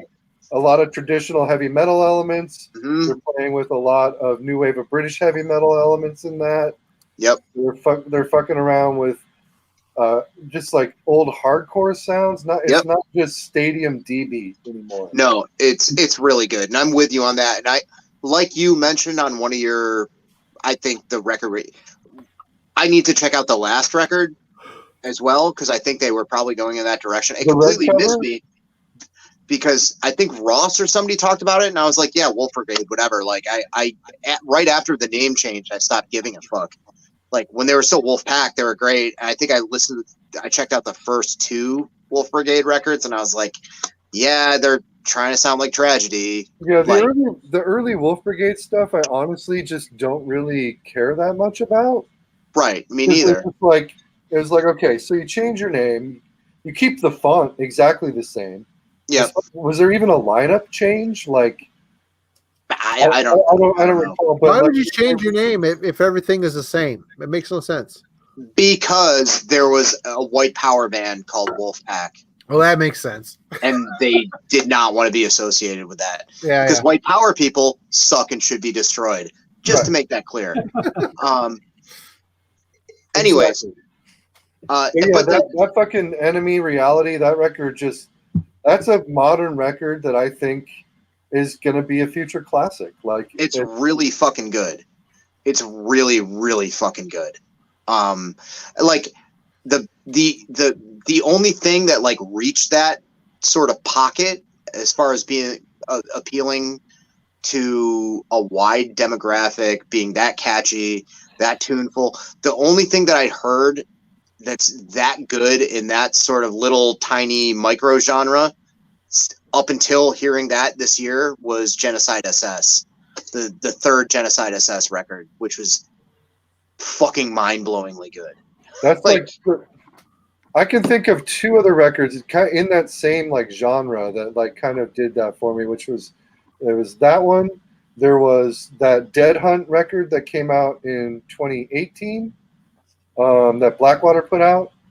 Because Boston represent, Kevin. again, What's up? Again, it's Sure. TV, but like they're throwing in so many different elements of like again New Album and fucking like English dogs style fucking riffage in there along with that D beat that it makes it's like a fresh album. It's a fun listen and it's extremely invigorating.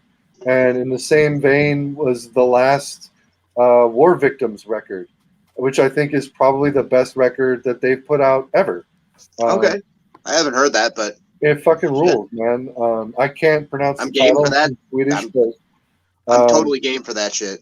it's another one where it's like, it's the same thing, right? It's a DB band playing around with that new album style and that fucking Broken Bones, English Dogs sort of like combat core era of those bands. Yeah. But it just works, and it like it brought such a different sort of like perspective to like their discography, because all of, aside from Dead Hunt, War Victims, they've been around for fucking ever. Yeah, long And ass then time for Wolf sure. Brigade, again, another band that in 2 incarnations has been around for fucking ever. Like, honestly, the reason I became aware of Wolfpack in the first place was because Frederick Anderson was rocking a Wolfpack shirt on the back of a Marduk album. Yeah. Mhm. I don't remember which. I think it was Nightwing, maybe. Maybe, yeah, Nightwing Rules. yeah. Great fucking record. Great album. And the dudes from Marduk and the dudes from Wolf Brigade have a band together, I believe. Yeah, right? Moment Maniacs, produced by Peter Tägtgren, and it sounds like what you would think a DB album produced by Peter Tägtgren would sound like. So like every other Peter Tägtgren produced So album. Ben would hate it. Yeah, Ben would hate it. Ben has a point about that, man. No, for sure. And like, it's like anything, like talking about artists. It's the same thing with producers. Like, not to violently switch gears, but like, I've been thinking about this a lot lately. I've been listening to these earlier Scott Burns records, and with me, I like hated Scott Burns on principle because he invented the kind of mechanical drum sound thing, and then was like, no, man, like he produced all of your favorite records when you were a kid. Get over yourself, you dork. And then I went back and like listened to some of the records he isn't known for as much. Like I listened to that early Loud Blast, that first Loud Blast record and the first Cancer record. And I'm like, man, some of his shit, it doesn't sound bad, but it's so fucking weirdly compressed in different ways. And like, it's weird how he made all these bands from all over the world sound the same. So I don't know. That was Like, the thing, like, if you read interviews with the Exhorder dudes talking about how they recorded Slaughter in the Vatican, they did not like how that album came out. Yeah, the same time thing it with came Napalm out. Death and Harmony Corruption. They weren't happy about that at I don't all. blame him. That album sounds like mud. Because he just basically was like, well, I just recorded Sepultura's fucking Beneath the Remains with all this equipment and these settings, so I'm going to do that with Exhorder. Yeah, I mean, there's an interview with him on, I think Reaper did it. Yeah, it's a Reaper Metal or Hellcast interview with him, and it's pretty interesting because I don't think that guy's been interviewed that much, like recently at least. Scott Burns, yeah, and he talks about his whole thing, and it's a pretty good in-depth interview, really. And Well, didn't he say that Beneath the Remains was the first album that he recorded because nobody else from Morrisound wanted to go to Brazil to record Yep. Sepultura? yep, So he they did. said- You know, and he'd done some stuff before that, but it was more in the realm of like, I don't know if it was Nasty Savage and stuff like that, but it was all that like Florida stuff that wasn't death metal, you know. And I don't know, he's an interesting guy. Like, you got to think about the fact that like death metal was this like emerging genre, and it was so bombastic and fucking loud, and he had to figure out a way to like separate the instruments, Especially and the drums. especially the drums. And, you know, he figured out a way to do it better than most people had up until that point. Yeah. He only had certain tools to work with. So it's not like I'm bashing on the dude, This but is it's, way before Triggers too. You know? oh yeah, that weird like recording sampling thing. Like I don't know what any of these words mean because I can't play any instrument. Like I know what they mean, but I don't, you know, like it's fucking crazy.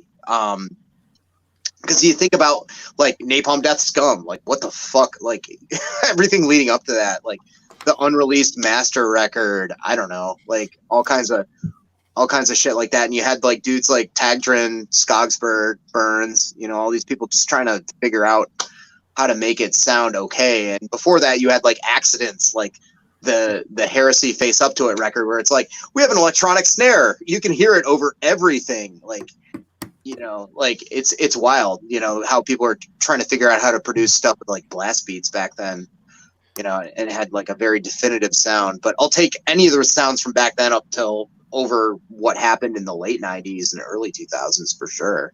Yeah. So what do you guys think the best sounding Morrisound record was? Ooh, Either good from question. Morris or from Burns. Like what's the best sounding one? Oh, Something Wicked This Way Comes by Iced Earth Sound Killer. oh God. I wouldn't even Oh, that have record's so bad. That's hilarious. I've been listening to a lot of that shit, and I really like the production on The Bleeding. The Bleeding's good. He did Breeding the Spawn, didn't he? Or Effigy of the Forgotten, I mean. Yeah. Yeah. Yeah, Effigy of the Forgotten sounds fucking great. 10 Commandments, fucking awesome. Yeah, 10 Commandments sounds Ten great. Commandments is up there The for me. Theophite album sounds good. It's a real organic sound. Yeah, and that's the thing is like the dude had his heart in the right place as far as like, hey, I want this to sound live. I just have to make sure that nothing bleeds over into Why it. the hell? He- I listened to part of that Hellcast thing. Why the hell isn't he still doing it? I mean, he's world renowned. Why the fuck isn't he still producing? I mean, Burned out. He burned I mean, the I fuck out. gleaned, I Doesn't gleaned have to. from the interview as far as like how he talks and stuff that like he's an intense kind of like eccentric dude, and like, you know, he probably just like got burnt out, got weird. He's a punk dude that was producing like death metal. Like he talked a little bit about like being into like post punk and shit like that. Like so it honestly like might not have been his scene.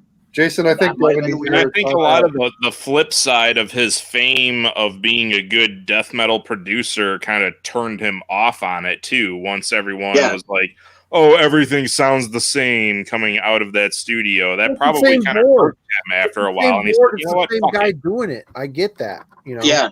Yeah. I I mean- think he just got burned out and moved on. You know. And also, like, I get burned out on music. Like, if I listen to music too much, and I enjoy music, and I'm a music fan and fanatic. Like, if I sit around and listen to too much music all day, I'm like, I'm sick of fucking music. I don't like. I can't imagine it being your job. Like, it must completely ruin a certain art. He ruined art it. form Yeah, for you. exactly. Like, you know, and I've talked to people that have gone to school for recording. They're like, yeah, once you learn how to produce stuff, like, and pick apart stuff, it actually ruins music for you. I'm like, wow, that sucks. Well, you know, one of the things too, though, is a lot of the times these guys get really popular with recording a certain type of music, and they're not even like That's into it. it. Like, look at like all Yeah. like a lot of the dudes that recorded a lot of the early '80s American hardcore stuff. Yep. They weren't like hardcore guys; they were dudes that owned studios, like all like Skip and all those dudes. Skip Yeah. Rope and Don Fury. yeah, Don- they well- were like hardcore kids. They were guys that owned studios, recorded a record. Other hardcore bands like the sound. That dude wasn't like, Yeah. this is the sound of hardcore. It's just like how he knew how to mix a record or whatever. Yeah. Well, I mean, dudes like Don Fury and Don Zientara Yeah. were guys that were like, thankfully those guys existed because they were wise beyond their years, even when they were like, I'm sure they were considered old in their like late 20s when they started recording hardcore bands in the 80s. Yeah. But like, I don't know the background of Don Zientara so much. I do know that Don Fury was like a Long Island hard rocker, like sort of like Twisted Sister adjacent guy. Yeah. And he just like was like, yeah, I opened up a studio in the Lower East Side and met all these young kids with shaved heads, and next thing I know, I'm producing fucking Warzone and Judge, and cool, you know. And then he kind of moved on to like, oh, I'm producing like post New York hardcore stuff that has all kinds of weird leanings in different directions. Like Into Another sounds like a mix of fucking like, I don't know, like T-Rex and like Rush and like Bad Brains. I love that band, by the way. But like, you know, like that dude was just like, yeah, I went from like a 4-track to an 8-track to a 12-track. Like he just kind of built this shit up. And Don Zantera, I think, was the same way. He was just like a local dude that just like was a fan of the local scene and the kids and just kind of helped them out, you know? Yeah. And it progressed organically from there, you know? It's not like Scott Burns, who was like, whoa, all of a sudden I've got all these guys with gigantic hair, like gigantic for poofy me, John Tardy hair, you know? As Like, as far as Scott Burns goes, throughout the years, what's always been the one that I go back to as probably my favorite thing that he ever recorded was honestly this record right here. Assuk? Yeah. Man, I Mental love Misery Capital. Index. Well, that's Anti Capital. Yeah, yeah. Yeah. Yeah. Yeah, for sure. The And there's a production, dude- the production on that just suits it so well. And there's a dude that worked at Morrisound that was a hardcore dude, and he wasn't in Assuk, but he was in one of the adjacent bands. I want to say, fuck, I can't remember. I'm not sure if it was Combat Wounded Veteran or one of those, but like that dude was on the boards, like recording all these metal bands, and he was in like fucking like Combat Wounded Veteran or like Palatka or like one of those bands. I gotta I piss. always forget also that there's a bunch of guest spots with Chris Barnes on this stuff. Yeah. On Astok? On the Assuk stuff, yeah. Really? Yeah. Hollow Man says he had to work with David Vincent. I'd retire too. Well, the thing, Oh, right that's now good. in punk and hardcore, there's one dude named Will Killingsworth. He owns like Dead Air Studios out in Western Mass.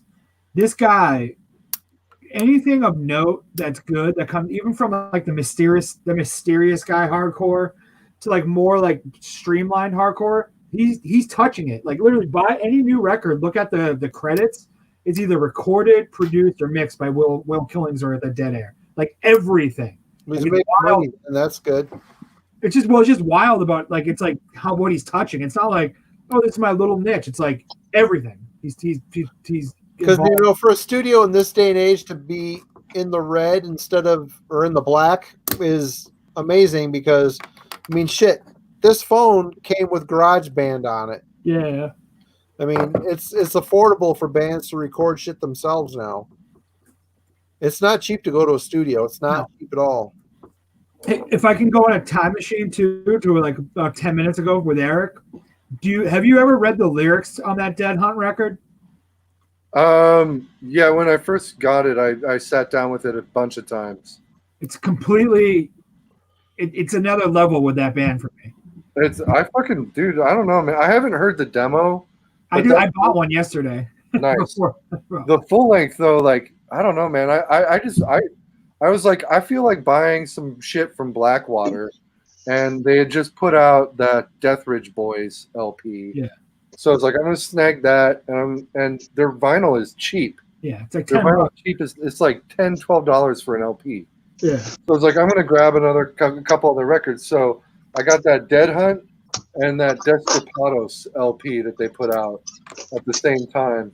So I got all three of those at the same time. Like the two that I listen to the most out of those three are that Dead Hunt and the Deathridge Boys. And the Deathridge Boys, that's another one that I honestly like.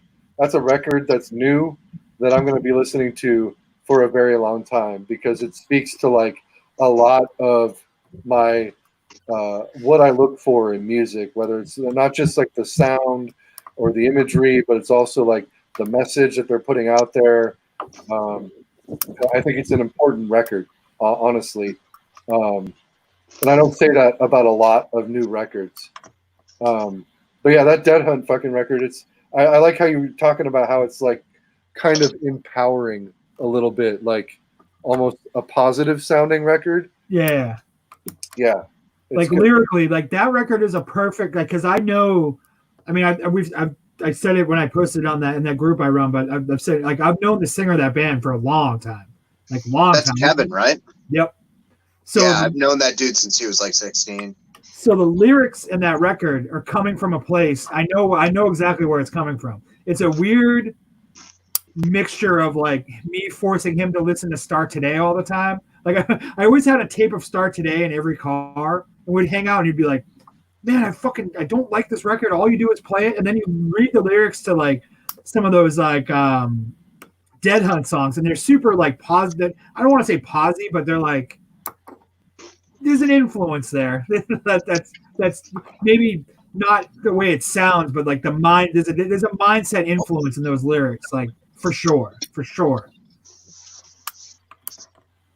Isn't it weird how every era has its producer? I mean, someone was mentioning Woodhouse Studios, and back in the thrash days, it was Harris Johns. He did all the creator, all the noise bands. He did all that. Yep. shit. Harris Johns, and then you had like Where was Waldemar Sorchta based out of? Because he recorded a lot of stuff. I know Zachary Wasn't he from commented Switzerland? about him, but Waldemar Switzerland did some good Germany, shit wasn't too. I thought he was Swiss. I don't know where he's from, but I know he recorded a lot of good shit in the fucking 90s Let me check. before Peter Tägtgren took over. there was also like Bill Metoyer and Alex Perry Ellis, who produced records that like honestly don't sound that good nowadays, but they defined a sound, like that super reverb soaked like thrash. I mean, those guys produced fucking everything. Between Megaforce and Metal Blade, they produced fucking everything. And now it's like the big guys like Arthur Rizek, like that dude has produced like tons of shit coming out nowadays. And Will Killingsworth. Yeah, There's for also Greg Wilkinson. That guy's doing a shit ton. Woodhouse Studios from Hagen, Germany, I believe. Yeah, I'll buy it. Support Kevin. that was a quick internet search. Do you use the Google? I used Does Dead Hunt do they put out any shirts with that fucking? I don't think so. I think that band is I don't know if they'll ever play outside of Portland. I don't think They played. release anything else. They've been up here once or twice. I think they're only going to stay in that general area though, because they're all dudes. I think they're at that stage where it's like they're not going to hop into a van and drive across the U.S. 15 times. Right. Joel Grind actually recorded that Dead Hunt record too. Yeah. I knew that. Because I actually bought the demo. I never had one. I bought it on Discogs for like $5. And that dude, Kevin's the singer, right? Yeah. He was the original drummer for Morn. Yep. And he was in Coward, and he plays drums in a band called Decomp. He played drums in a spiky-haired, studded vest band from back in the day called State Control. Oh, State Control are awesome. Yeah. Who Fucking else is he? Steve and Rick. He's in a band called Terracall that he plays drums in. That's pretty good.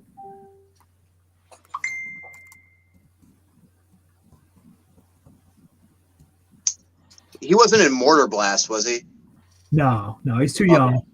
Okay, I was gonna say. I was like, he seems like he should have been in Mortar Blast, but I don't think he was. If I want to get super, super deep, he played drums in a band with Christian from Social Circle called Impaled Alive that only played around the South Shore. Okay. Yeah, that's a beautiful looking record. That's a fine piece of wax. Guys, if you buy that record for if you're $10, watching, you need this. You need this in your life, Travis. Yeah. Hey, you want to get another deeper message across too? Put the Kevin, the singer, real close to the screen so you can see what his shirt is on the back. Oh yeah.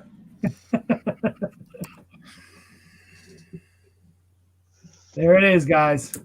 Again, is that a what? I can't see it. It's an Antifa shirt. Oh, okay. But, Wait.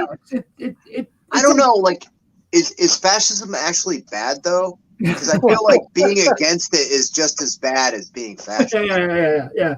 Two sides of the same fucking coin. Oh yeah, Yeah. But yeah, it's like crusty. Well, we shouldn't get into that conversation. I'm too drunk to be articulate for that argument. Sorry, let's not even go there. Let's not go there. Let's not go there, Pat. That's like an hour 1 or hour 2 of the stream kind of conversation, not and an it's also, hour 4 or 5. and it's also a played out discussion that's been perpetually going for the past 4 years. Yeah. That will never end. Just don't be a shithead. End of argument. Just don't be a shithead. Here's the thing: I will watch every video ever posted of Nazis getting punched. I will. I will too. It will never get old. Because if you're going to live your life by a credo of violence, you should expect to have violence exacted upon you. That's just my philosophy. But isn't that where Antifa is the same? No, I'm gonna stop. No, sorry, Pat. Sorry. Like, no, all right, we're not going there. We're not going That's there. not even. It's Sorry. not. It will end in. This will end in tears, like that one record by that sad band. So I meant to ask you earlier, Pat. So I showed this record earlier. I fucking love this Paradise Lost album. Yes, And I need have to hear not it. had a chance to see your new video yet. But Mhm. in your little window, I saw you're holding Draconian Times. Yes. What was your opinion of Draconian Times and of Paradise Lost in general? Let's talk Okay. about one of my favorite all-time bands instead of Antifa. Let's talk Okay. about Paradise fucking Lost for like 5 minutes. I bet those dudes are Antifa, by the way. Anyways, you know, the Bradford scene, fucking. Anyways, Bradford leads. I think we pissed off Eric. I think Eric just No, he's fucked probably up. got a piss. It's fine. No, I love Paradise Lost. I got into them early on. I'm a big like super fan of Gothic. Lost Paradise, I wanna like more than I do, like that. But Here's a question I've got, Riley. Just to piggyback off that, like most people always go straight to Gothic when it comes to the early Paradise Lost stuff. sure, yeah. And like I like Lost Paradise as much as I like Gothic, and nobody agrees with me. And I'm wondering what is it that Lost Paradise is missing that Gothic has for people?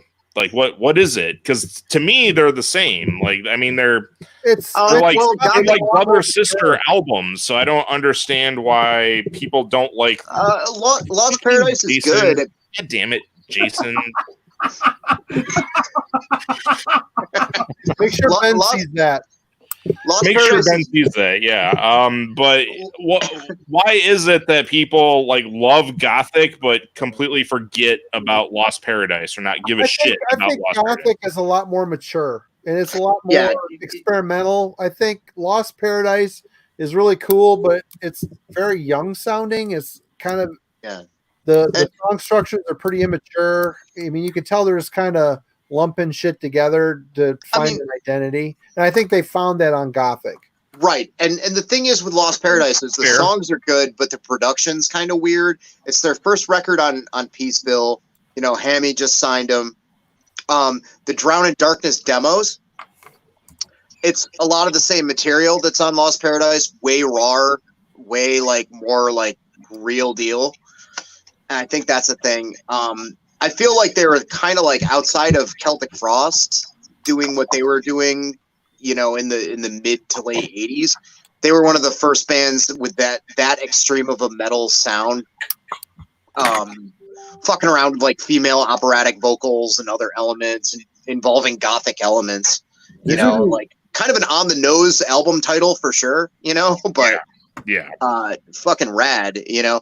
The thing So with me was, what did you think of the period past Lost Paradise and Gothic when they got into Shades of God and Icon and Draconian Times? At the time, What do they you think of lost that, it, but now I that like it. era? here's the thing, I never heard Shades of God. I wish I did when I was a kid, but as it was at the time, it was magazines, whatever I saw on the CD racks.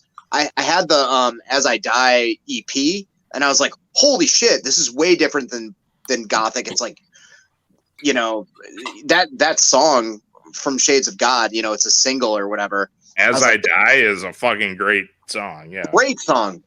Great and fucking song. those Good. those tracks completely blew me away. but Yeah. I missed out on stuff. I missed out on Icon. I missed out on a bunch of stuff, and I just kind of hopped back on Draconian Times, and I was like, okay.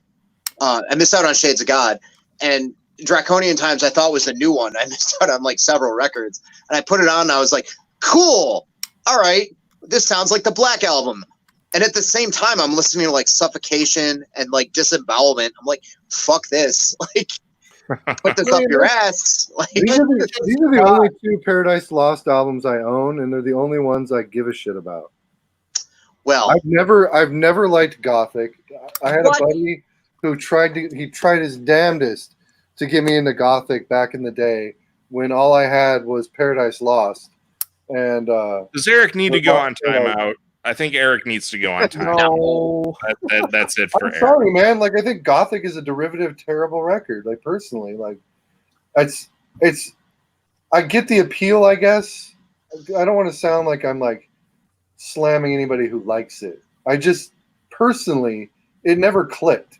It's kind of like the Anathema shit after the Crestfallen and fucking Pentecost EP. Like, that stuff never clicked for me. And My Dying Bride after fucking Turn Loose the Swans, that shit never clicked for me. Like, and I want to say it was a lot of that operatic shit that they were kind of going for. The really like melodramatic, like melancholic. I don't know, man. I just thought it was kind of contrived. Like, You know, the big thing, it starts with Gothic, Shades of God, and this is maybe lame for me to say, but the whole adage, a band is only as good as its drummer. Listen to Shades of God and Gothic and listen to the lame fucking shitty drums. They had a shit drummer. Well, they've had like 5 different drummers. Like, their drummer is the only non-consistent member of that. They had band. to improve it because Gothic and Shades of God, the drums were fucking. I could play drums better than that. Listen to it; it's boring. The drums. I'm sure it is, but I don't bad. care. So I don't did you- care. I'm into the riffs. Did any of you ever get into the 1 second era or into the Depeche Mode era? Man, stuff? I hate when the 1 second came out. I got that as a promo. I laughed my ass off. Was gonna throw it away, and then like a week later, I listened to it like 2 more times and loved it. That was my introduction to Paradise Lost. Was Yeah. with 1 second. That was the first one I ever heard. It's So so I'm gonna catchy. have a soft spot for 1 second because of that. I mean, that's why I think, you know, shit like YouTube and streaming in general, YouTube, Spotify, and everything is like kind of a good thing, because I can be a fan. I can be like, yeah, this dreariness of Gothic, it's a fucking classic. Can I check out that Depeche Mode record without spending any money? Yes, I can. And like, I listened to it and I'm like, it's fine. I know what they were pulling from, and I'd rather just listen to what they were pulling from. I like it. I like Host. I like the Rather just Believe listen in to Nothing Violator. album. Yeah. I like Symbol of Life. I like all 3 of those albums. I've not heard any of those. Yeah, Why I like not? them. I like them. I don't care. I like them. The I'd last rather one just I listen heard to was- Violator. You know I don't even what? like Violator But- that much. Having said that, when Host came out, that's when I fucking checked out on Paradise Lost because I was a fucking black metal elitist prick at the time, and I didn't pay any attention to Paradise Lost at all. Didn't even realize they had come back to being a metal band until I fucking heard this album. And this album, I was like, "Oh shit, Paradise Lost Plague is awesome Within. again." And then That's I a good like album. listened to a whole fucking segment of albums that I didn't even pay attention to, and yeah, like Yeah, I was right back into being a Paradise Lost fanboy. I would really like to check out the 2 most recent albums. Medusa is okay. This is good. I think The Plague Within is better than Medusa, but the new one, Obsidian, is fucking. Okay. I mean, if it's anything like what happened with My Dying Bride, because, like I said, My Dying Bride, they lost me after Turn Loose the Swans, As the Flower Withers Well, here's Oh, here's you're the going thing with with that- here's the with that thing with the new mystery? Paradise Lost. My take on it is that it's like a greatest hits of everything Paradise Lost has done, except for their synth pop Depeche Mode era. Right. So I talked about if you like their early shit and you like their kind of gothic-y stuff and you like their rocky stuff, like the new Paradise Lost album has all of that and it's Right. fucking really good. I have that. I talked about it on my update, but like I listened to it all the way through once, but I didn't absorb it.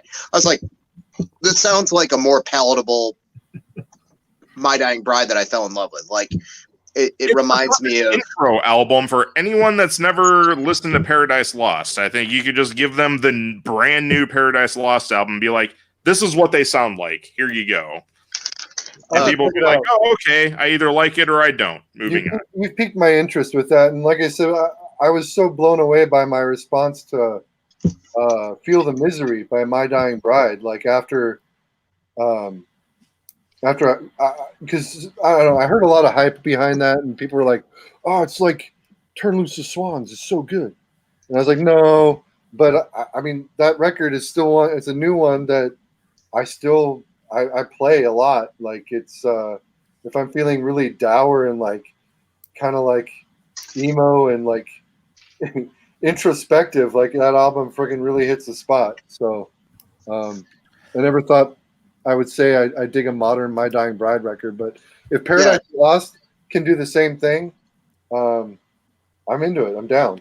Check it out, man. I mean, I haven't heard the new My Dying Bride yet because I'm more of a Paradise Lost fanboy than I am a My Dying Bride fanboy. I need to hear the new one, but it's I good. Like it. I like it. It's good. I think it's better than their last album. It's not as good as The Plague Within, in my opinion, but it's a great, like I said, like a great intro splatter of Paradise Lost. With My Dying Bride, when they put out Feel the Misery, my point of reference for the most recent material from them that I heard was Like Gods of the Sun, and I fucking hate that record. I hate it. I hate it so much. Oh my god. I threw my copy off of a freeway overpass. Yeah, my experience with My Dying Bride is kind of weird because I had a girlfriend in college that was like huge into My Dying Bride, and she kind of broke my heart a little bit. So I was like, fuck this band for a really long time. For a really long time. I was like, fuck My Dying Bride. New one's good. It's nothing mind blowing. It's kind of like Paradise Lost being like, oh, this is what got us popular in the first place, and we're actually very good at doing this, so let's do this some more. A little bit more like streamlined than Turn Loose the Swans and Angel in the Dark River, who I really like that record, like as much as Turn Loose the Swans, actually. The songs are a little shorter. The growly death metal vocals like are a little less guttural, mostly because I think the guy can't do it like that anymore, but it's pretty Angel in the good. Dark River? There's no growl vocals on that. It's completely. Is it? I don't fucking know. Well, a couple of things I liked about Feel the Misery was that there's no gutturals on that album at all. It's all clean, but the music it's fucking heavy.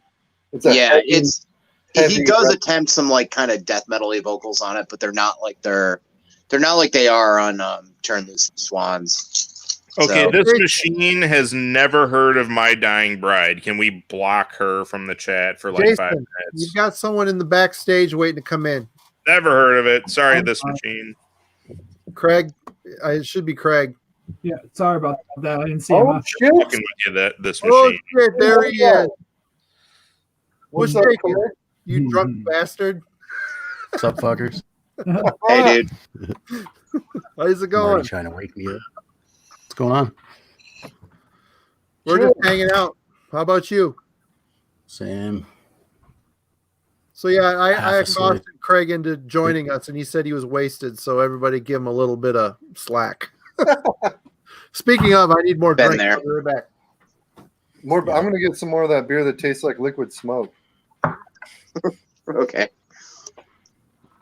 I don't know what that meant, but sure. Yeah, I don't know what that means either. Yeah, nobody knows that, man.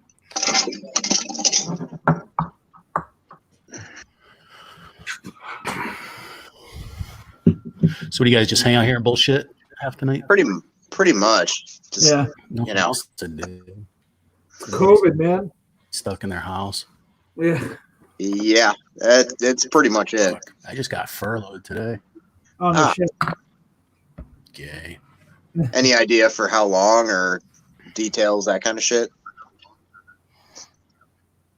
For the furlough, Yeah, they told me up to 16 weeks. Like, Oh.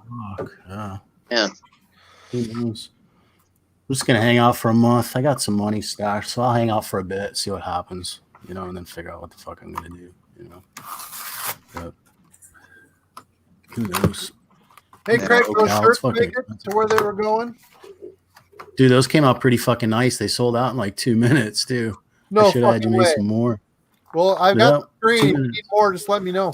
Do you? Yeah, hold on to it just in case. If I do a repress, yeah, maybe I'll order some more.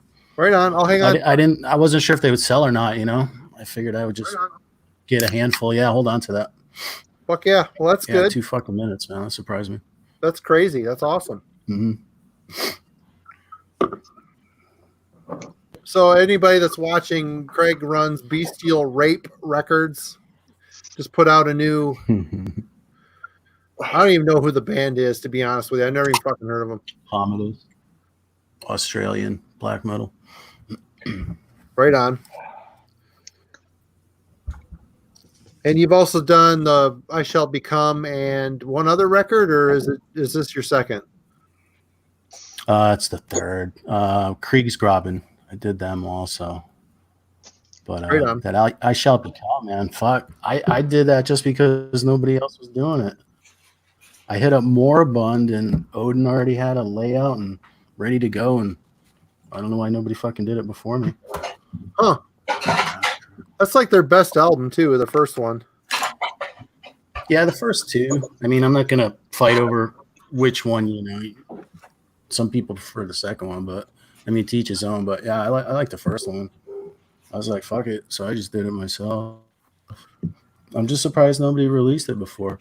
Right. I think there's still copies. I made 400 of them. There might still be copies, which is ridiculous. But I don't think that band gets the love that it should, Right. Why the hell aren't you doing videos anymore? What the fuck? I don't know, because I got high. You're in a legalized state. Mhm. I don't know. I think about it sometimes, and I'm like, then I end up listening to the records instead of playing with them. Right on. I really don't pay much attention to YouTube at all anymore. I'm so disenfranchised with TV. That's what I mostly watch is YouTube. People showing records. So everybody in here does YouTube videos? Yep. Yeah, pretty much, No man. shit. Yeah, all of us, all 6. Well, yeah, all 6 of us, I guess, do. We all suck. Got the Leviathan flag. All of us are terrible at it, and nobody likes us. That's right. That's why we do live streams every Friday, because we like to torture humanity. Torture the same 60 people that watch this shit. The same fucking group of fucking idiots. Yeah. What's crazy is like last week we went to like after like 1 a.m., 2 a.m. my time, and there was still like 50 people watching. Yeah. Yeah, like And then, didn't the last video, there was some glitch where it went on for like 12 hours, even was- though everyone was gone? it wasn't So, a glitch. I just Hours of fucking darkness. I left it up. Like it was 4 hours or so. Like I think everybody signed off at like 9 or whatever, and I was just like, I figured it would shut off if everybody left, and it didn't. So like it was up on my computer. Well, I that's guess what I should have just like That's exactly what happened with the one that I hosted. I kicked out around the 6-7 hour mark, and you guys kept it going. And then when like Marty was the last man standing when he kicked out, that was it for my live stream. But yours kept going for like 4 more hours. One of the English dudes, one of the British guys, I think it was Cloudy Milder, was like, I hope you guys were fucking sponsored or getting paid for this 12 hours. Are you fucking serious? And I was like, no, nah, dude, and it was watch more the like last 4 hours, man. You'll understand. Yeah.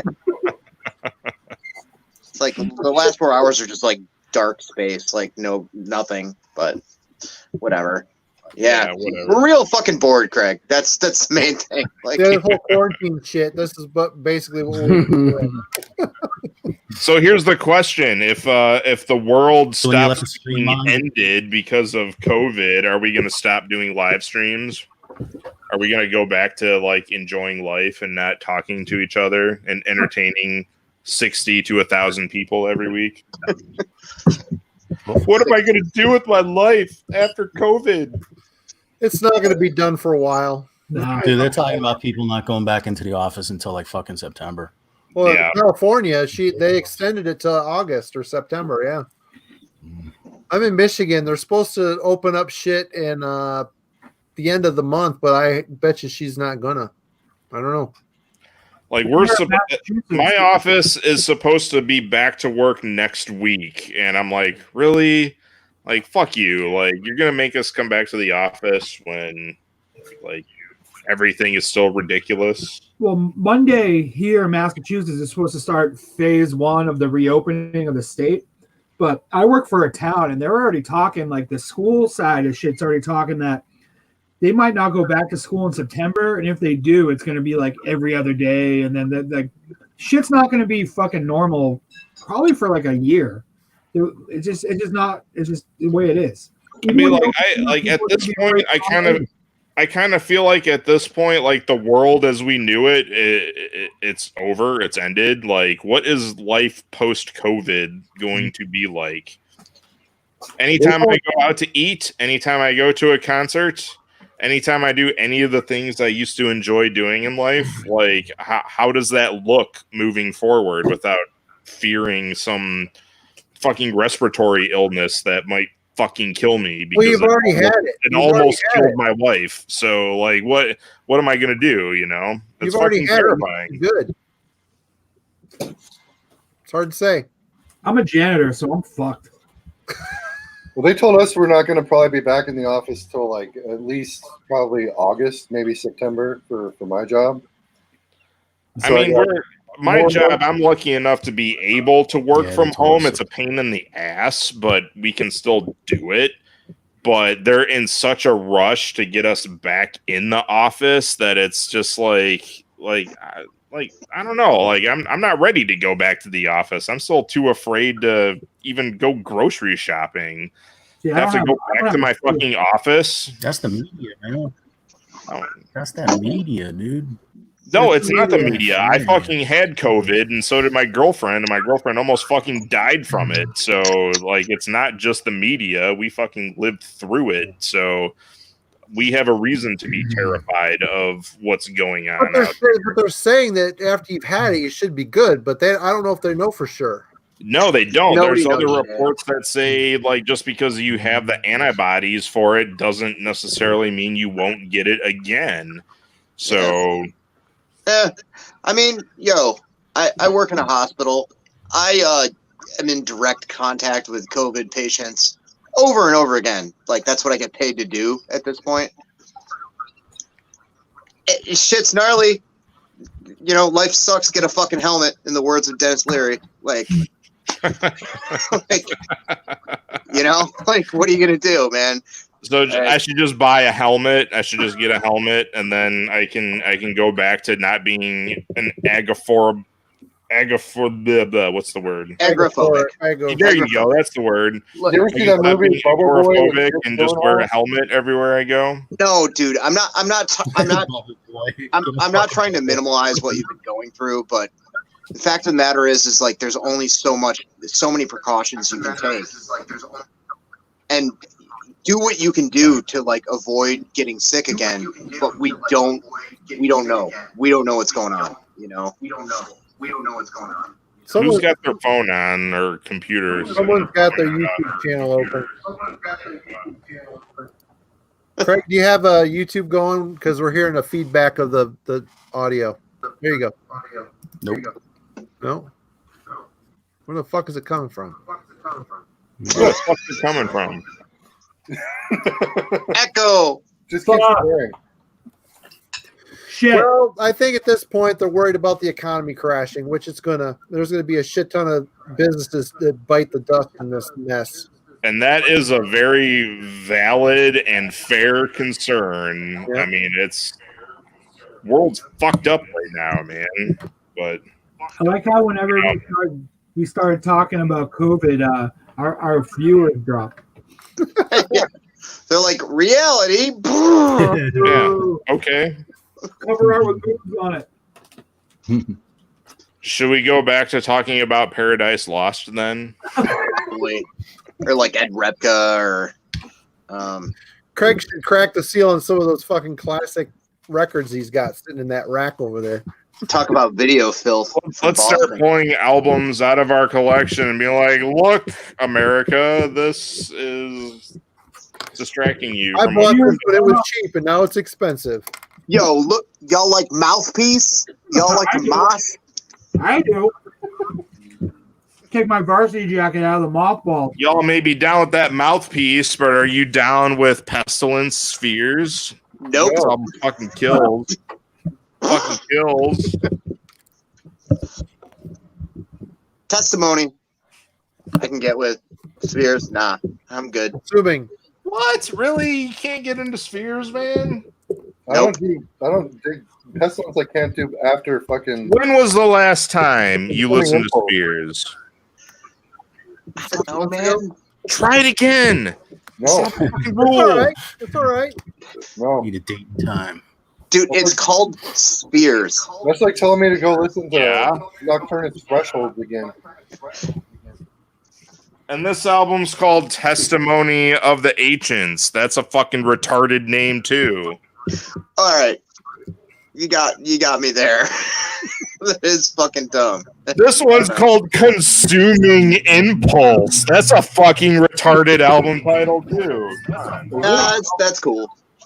That's a cool album title. Yeah, no, that's a good. I mean, it's a great fucking album. Stupid the fucking body. title. Malus I just wanna Maleficarum. watch Eric. Fucking stupid album title. Great album.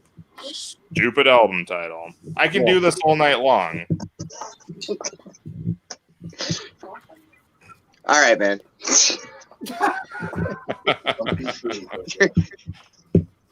Yes, Matt is drunk. I've been drinking since like 2:00 today, so I'm very drunk. You and my wife. Like, I don't know, man. Day drinking, man. It's where it's at. It gets you through the fucking day. Look, I spent 2 weeks I not work from drinking like home an and idiot. I'm dead inside. I need to have a beer when work stresses me out. It just happens. Well, I know. I've seen people literally die like a bunch. I understand. Hey, Well, Eric, now you can now tell Craig what you taken from one of his videos that you live your life by now. Oh, I don't live my life by it. Come on, man. Well, you know what I mean. I'd be broke like every moment of my life if I lived by it constantly. It was the buy the boner record advice. The boner record. The boner Buy record. whatever you want, Yeah, as long as you can afford it. exactly. Why would you buy? Would you buy? Well, nothing recently. Well, no, that's not true. That's I just disappointing. played the first Good Dominus talk. EP. The what? The first what? Dominus. Dutch death metal, Ominous. released by Molon Lav, which was weird because that was a Greek label. I don't know. It's a fucking good EP and hard as fuck to find. On tape or record? Was it expensive? 45. Oh, dang. 45. But yeah.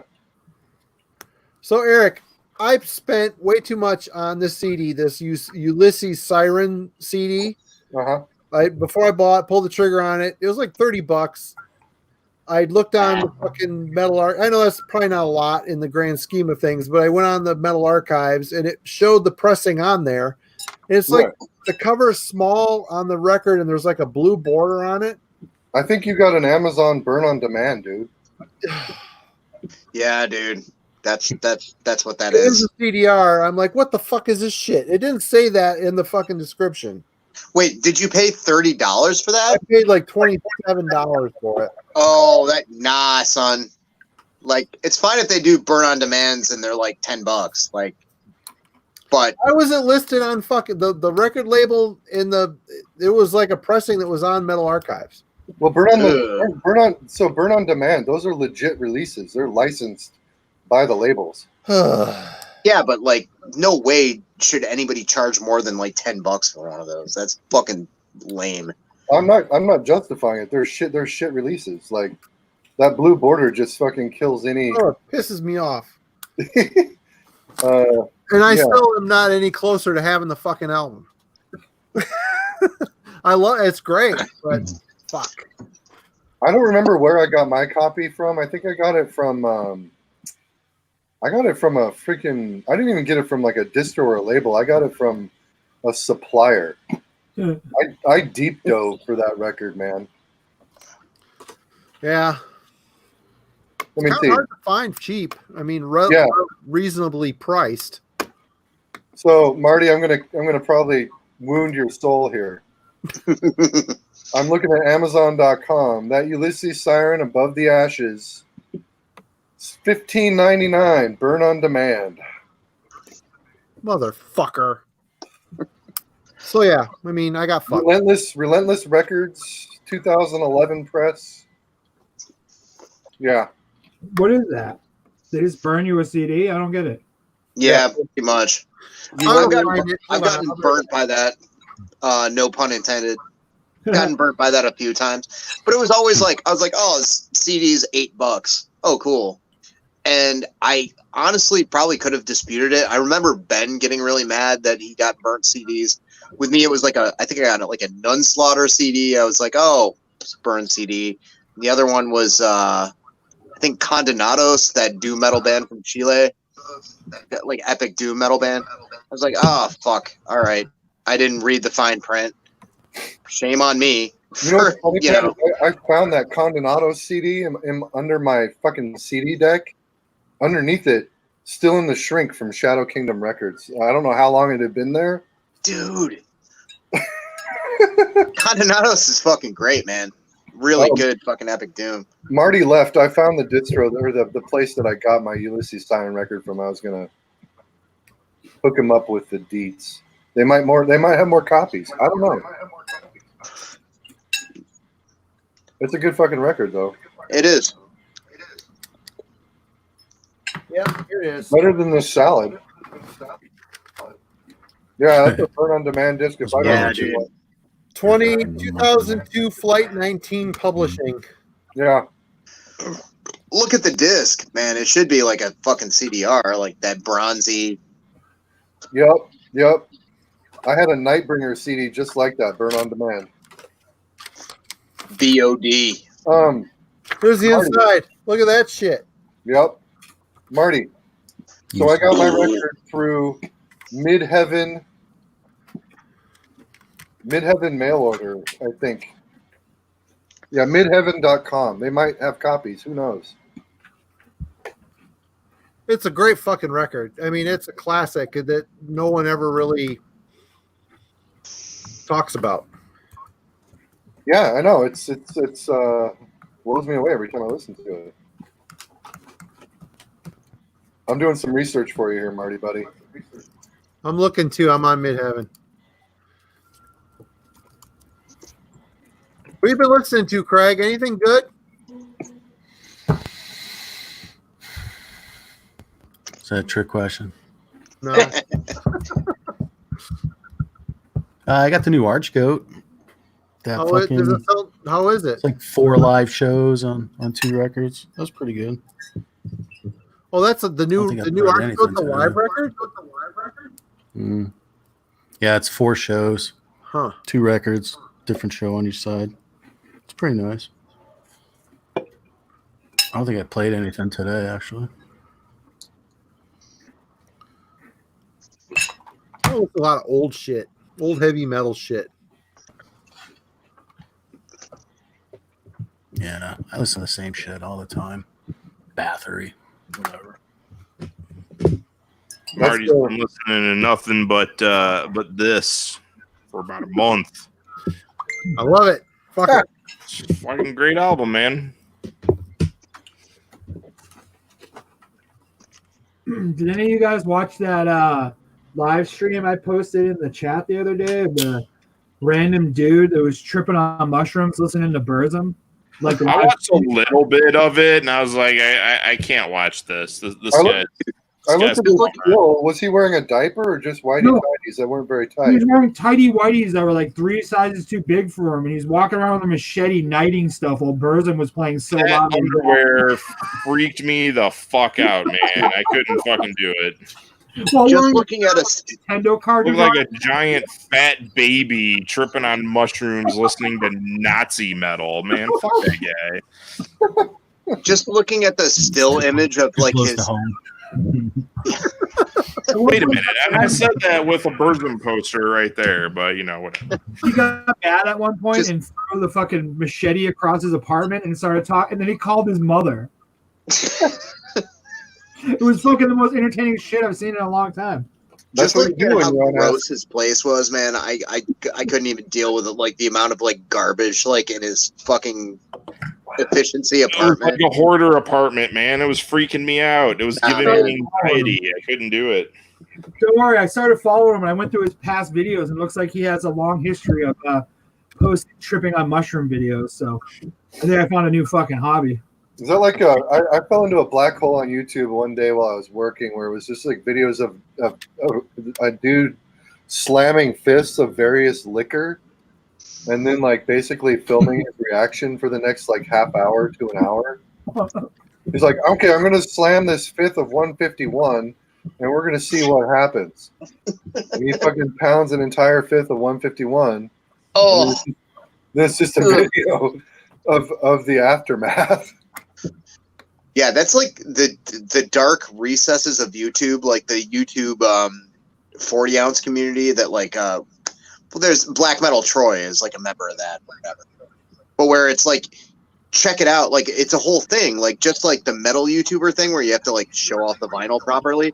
It's like, this is my 40 ounce, and this is how I show the label while I pound the entire fucking thing, and it's like a weird fucking call. Ugh. Am I the only person who's a big King Cobra fan too? Ben watches them. I He's mean, working on some new wands, so I definitely want to purchase one. I don't know how much they cost. What, a machete? No, no, a King Cobra wand. makes- Oh, Yeah. a wand? He makes wands. His wand business. And Like he's Harry working on a Potter new wand? batch right now, but they're not for sale yet. So I'm waiting for him to go up. I don't know. One of the last times we went to the comic book shop, we met a guy that makes lightsabers and sells them. Or- what were they? How much did they cost? He was showing us fucking pictures. Like they were like legit, like looked like the quality you would get if you went to the fucking Disney and bought it at their workshop there. They're just the Better. handles, or they got the blades too? They got the blades too. I don't remember his They name. light up and shit. Yeah. Yeah, pretty fucking good, like custom work. Shit. It'd be a I'm like, pretty shitty lightsaber if it didn't light up. That'd be like buying this fucking CD. Kind of a retard would buy that fucking CD though. No, no, I do. I like them. I like vinyl too, but you know,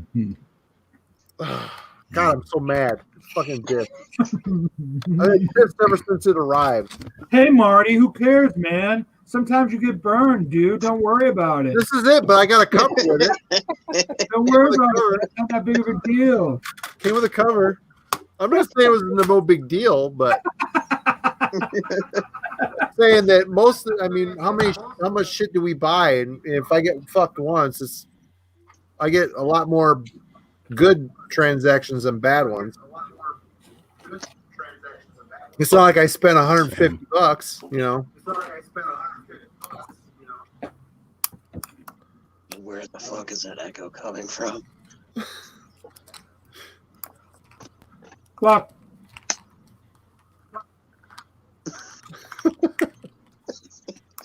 Eat shit. So I missed part of the conversation. Craig, are you furloughed right now? You said. Yeah, today was my last day. Shit. Is that a bad thing? Yeah. I got money saved. I'll see what unemployment does. You know, Yeah. everybody around me who didn't get furloughed got their hours cut. Yeah. We'll Yeah. see. What state are I you got in? money saved. I don't want to burn through it. I'm in California. I don't want to burn through all my savings, though. You know. So Yeah. we'll see. We're all fucked, though. You know. Did you have a municipal job or were you private? Do what? Did you work for like a city or a town or did you work for a company? Company. Cox Automotive. I worked at Kelly Blue Book. Oh, okay. Okay. Oh wow. They just Good laid to off know. a lot of fucking. We have a lot of furloughs. I work for a municipality. I work for a DPW, and we've had some furloughs in my town. And I'm the president of the local, and we've had furloughs everywhere. But I mean, furloughs suck. But I'll take a furlough any day over a layoff because the layoff pretty much means you're never coming back. A furlough is like, hey, we're fucked right now, but we're not going to eliminate your job totally. Yeah, hopefully they call you back though. The problem with a furlough is like you sit around and wait for a call back and hope you get one. And what if you don't get one? But if they lay you off, at least you know. Yeah. So, it could go either way with that. You know? But they paid me out my PTO. I had like 4 weeks PTO. So we're all fucked. Yeah, we had guys in some towns go from 40 hours to 10 hours, and then they got to file for UEB for the rest of the 30, and that's a real fucking pain in the ass. You got to jump through a lot of hoops for that bullshit. Mm.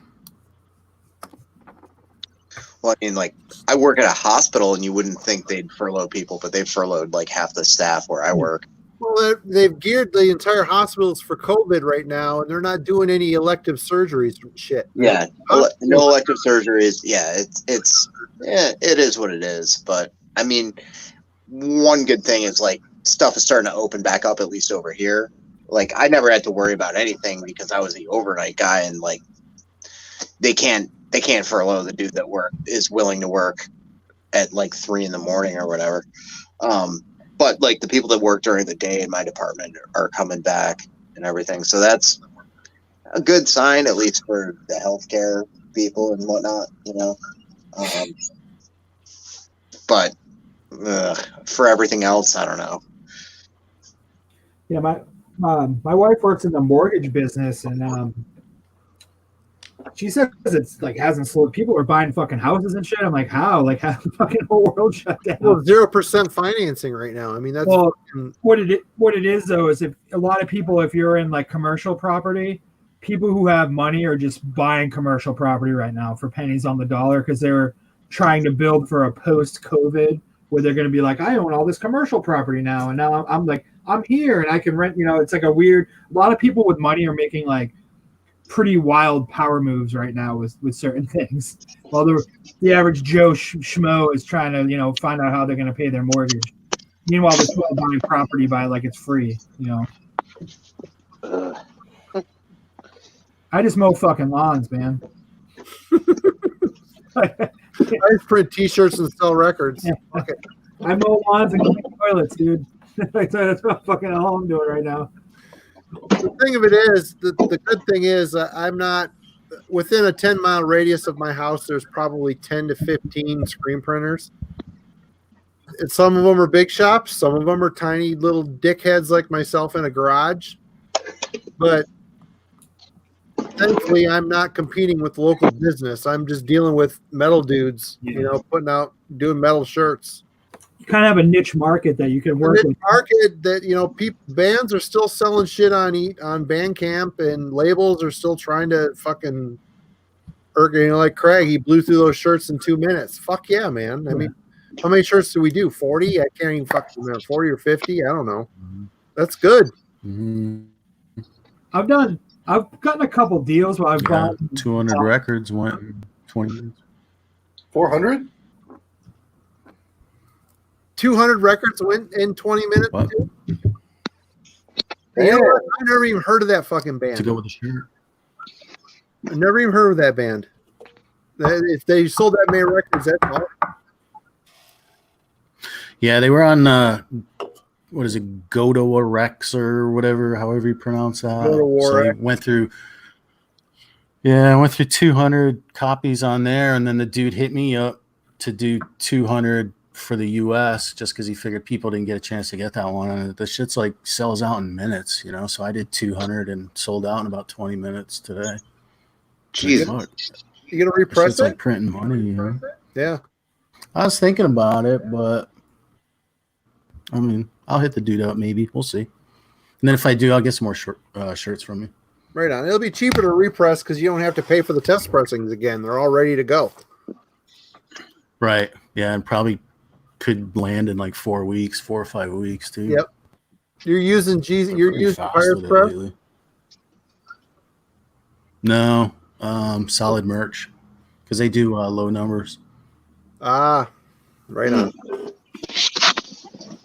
But then hopefully everyone who bought records from you isn't like a total dork and won't be like fucking hitting you up when they don't get their shit in 2 days, which seems to be like the new craze with everyone. Yeah. Yeah, I have a friend of mine, Appalachian Noise in Ohio, do my distro. Yeah. So that way I don't have to deal with mailing shit out. Because like there's been a couple message boards or like general record collecting Facebook groups and all that kind of stuff.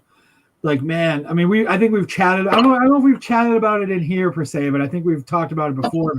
There's this weird wave of like, I'm going to sound like an old man, even though I'm not that old, but I don't know if it's just like instant gratification of internet age, but they're like, I ordered a record on Monday and I want it Friday. And it's like, well, that's not how it works. Like these kids have never mailed a fucking money order and crossed their fingers with stamps that they soaked. You know, like it's just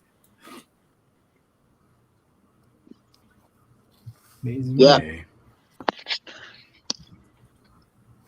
You mean if I order something today, it's unrealistic for me to expect it tomorrow? Yeah, man. I like when labels do pre-orders and they're literally like, this is a pre-order. This won't ship for maybe 6 weeks or so. It's a pre-order. And then without fail, like 3 days later, there's some sort of comment being like, I was just wondering if I get like a shipping notification or something like that. And they're like, Yeah. One of my favorite people to like follow his shit on social media is that dude that runs Dark Descent, because he's like an older dude that loves death metal. And yeah, Matt Calvert. And like that dude's been around for ages, knows his shit, and his label is blown up. He's put a lot of work into it in the past decade. And now he has to deal with like having these bigger bands that that echo is fucking weird. But anyway, just dealing with people there. Like, I ordered this 2 days ago. Where's my tracking number? What's going on? And he's just like, fuck. Like, it's me and like 3 people helping me out that, you know, most of which are working on a volunteer basis. This is not fucking Century Media here. yeah. I get the same thing with me. I mean, when a lot of non-Panopticon bands hit, you know, I can handle it. But when Panopticon releases hit, I'm busy. And, you know, I have a couple friends that will help. They're just doing it after working all day, coming to my place and drinking beer and packing records. Maybe isn't so much fun. But, you know, I guess it's smart, Craig, that you're having someone help you do all that shit, you know? Yeah, I don't want to have to set up a store and do all that other fucking bullshit. It's a pain, but you know. That's Yeah, I don't plan on pumping out a lot of shit to even make that worth my effort, you know. And I'm friends with him, so I split whatever with him, and he takes care of it for me. And it's a pretty good arrangement. He's a good dude. That's cool. Mm-hmm. that's kind of what Death Wish does for a lot of bands like punk and hardcore and some metal stuff. I don't know a lot of anything that you guys might necessarily be into, but they've pretty much just taken the reins where a lot of record labels will release new stuff and they just do everything for them. They take the pre-orders, they ship it. It's just they're kind of like a middleman. So a dude running a label out of their house doesn't have to have 1,000 LPs dropped off in their driveway. That's what happens here. Fucking the semi pulls up and out comes the pallet of shit. Like, gotta start fucking humping that shit in the boxes because you start getting emails. Where's my record? Where's my record? Dude, that Lagerath story when you got that fucking Associated Gloss like represses left in that pallet like a half mile away from his Yeah, it's crazy. in the middle of the road. dude. I don't blame that kid if he never wants to release anything ever again because of that shit. Like, they just dropped that fucking pallet like half a mile from his fucking parents' house. Well, right now, I mean, shit. It sounds like things are starting to move a bit. I've been talking to GZ, and they're getting ready to ship out 2 projects I got at the plant. It was going to go on a boat, but now they're talking about being able to ship it UPS. So hopefully, Metal Madness sales have been surprisingly okay. They haven't been bad. I figured things were going to die, but people are still ordering shit, which is cool. I was talking about Mailman today, and he's like, letter mail has slowed down, but parcel mail has increased, and I'm like, people have all this extra money because they can't go to the fucking restaurants and eat out every fucking night. Well, if you think about it, Gas money too. Yep. This happened during tax time. Then everyone got a stimulus. Then if you got laid off, they put the extra $600 on unemployment, and nothing's open. People have money right now. Like, even like me, I'm a fucking idiot and I have money. I'm buying shit like a complete moron. And it's like, it's just what it is. Yeah. Like a month from now, I can't buy like I'm buying now. If your shit starts turning back around as somewhat regular, like, let me put it this way. I mean, I know Pat's probably in the same boat, and Marty. If my wife has to go back to work and I'm back to work, I got to start paying for babysitting again. That's pretty much what I'm spending. Daycare sucks, man. Daycare fucking sucks. It's expensive. It sucks. Like, that's pretty much Cheaper to what I'm pay for spending the right abortion. Telling you. Think ahead. Long run, maybe. Get the abortion. Get the abortions now. Get yourself a little baby Bjorn and take your kid to work with you. There you go. I was thinking about that. I work at a senior center, so all the old people. I could just leave them sitting in the room. what's a Gagortion? What's a Gagortion? Yeah, like $525 a month less, and yeah, a lot lesser expenses. I'm like, what are some grails? I've got all my grails, but are there sub grails that I'm forgetting about? What can I buy? You need that fucking Graf Spee Resurrection LP from fucking Uruguay, man. That is a good fucking record. I should There you own go. it. That's a 5K grail right there for you. I don't have Jesus. $5,000 to spend. Why don't you just hit up fucking Amazon? You ran him out of the room. Yeah.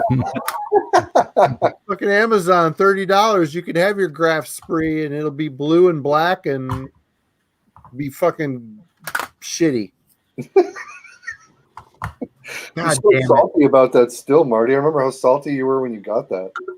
I got it and I'm looking at it. I'm like, this doesn't look fucking right. Hey man. Okay. At least it came with a cover. That's fine. You got a burn CD. It's all right, man. Don't be upset. I did. So you guys were talking about getting burned.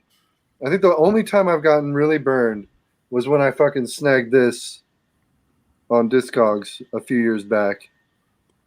And this shit, Yeah, I think I messaged you on that. yeah, this shit is not legit. Went to the boot. Yeah, I had it verified. I took it to Let me see the Devout when I was in cassette. Portland at one point, and he's like, "Yeah, it's not real." And I was like, "So I'm not going to talk about how much that cost, but Should live happen. and learn." How much? Three Huh? figures? How much? Yeah, how much was it? I don't think it was less than a bill. Yeah. What? Oh man, I love my Ulysses Sirens.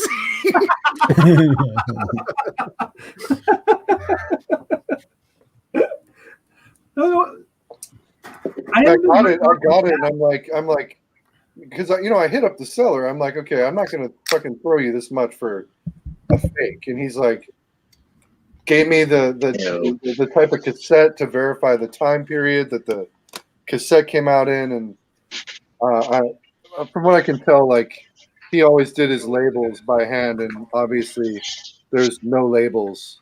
Maybe the seller He, didn't he, know. write, that he usually wrote on them in Sharpie. Yeah, I have clear tape demos, and I have the more expensive Maxell ones.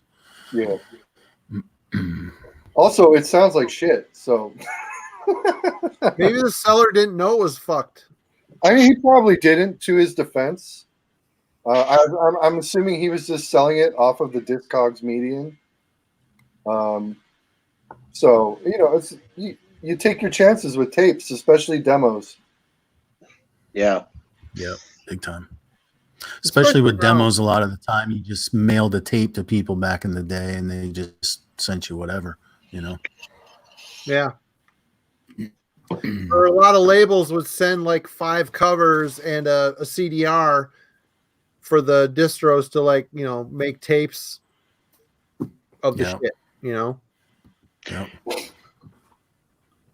I just can't believe that I see like really obviously bootleg demos go for sale on eBay and people bidding on them like they're real fucking obviously fake ass like old demos. I don't know. People are big on those demos, and like usually you can identify like, okay, that's obviously like a Bulgarian boot. Like you look at where's the seller? What does it look like? Yeah. If it's from Russia, it's fake. If it's from Mexico, likely fake. Yeah. Greece, Italy. That's why I don't really fuck with buying demos. Like unless I see them in person or like I know the person I'm buying them from and they're not gonna fuck me up. Other than that, man, I can't blind buy demos, like especially like through like Discogs or something. I just if I'm gonna spend that much money. Yeah, I had a lot of regret when I realized Yeah. once it came, and I realized It was a few years not ago, good, but yeah, it was like 2016. Wasn't it like 5 years ago? It was like 2016, somewhere around there. Was it a US seller too? No, it was from fucking. I think I got it from somebody in Italy. Yeah. Because that's one of the crazy things about like punk and hardcore shit is Euros love that shit.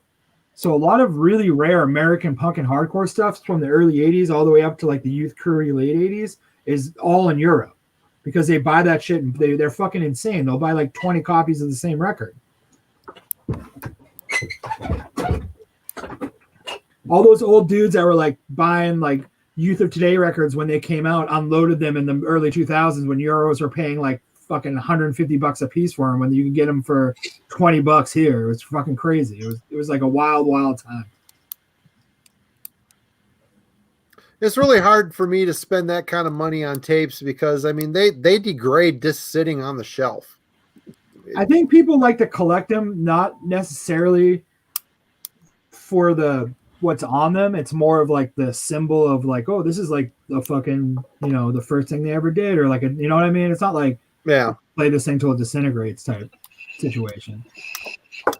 You haven't listened to something in 20 years, you put the tape on, it's got a warble to it, and like, fuck, I don't remember that being there. Well, what's funny about this? So like, there's a few tape sellers on eBay that I buy from that are based in Poland, and I talk to a lot of people that are like, oh, if it's coming from Poland, it's sketchy. And like, there's like 2 or 3 guys, man, that I buy from pretty regularly when the mail's running properly.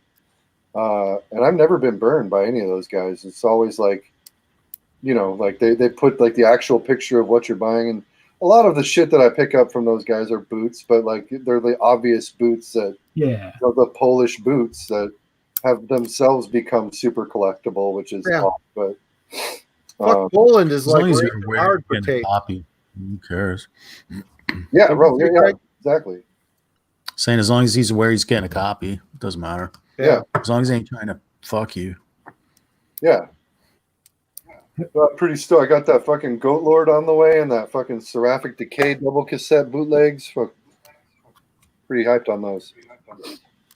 You're getting those from Poland? Yeah.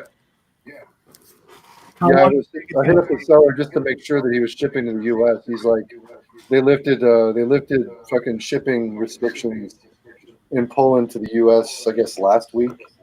So he started taking orders again. I have a guy, a friend of mine. Well, not really a friend, but a dude I bought a bunch of stuff from out of Indonesia, who makes a lot of bootleg shirts, but they're really fucking cool shirts. They're high quality. He just got. He can't ship, or like the shipping is so expensive that like a long sleeve like discharge shirt would be like $75 or something. So he wrote this thing saying, "Hey guys, like I apologize. Like if you ordered stuff from me, like I'm not ripping you off, but right now I cannot ship because of the what's going on, blah blah blah." Within 3 seconds, people were like, "Don't buy from this guy. He's a fucking con man." It's like, this dude, what do you want? Like he can't ship it to you. What do you want? He lives in Indonesia. Do you think he's gonna walk to like fucking, I don't know, Idaho and hand deliver your fucking? He literally told you what's going on. Relax. Like I live in the developing world. yeah. I have to fear for my life daily.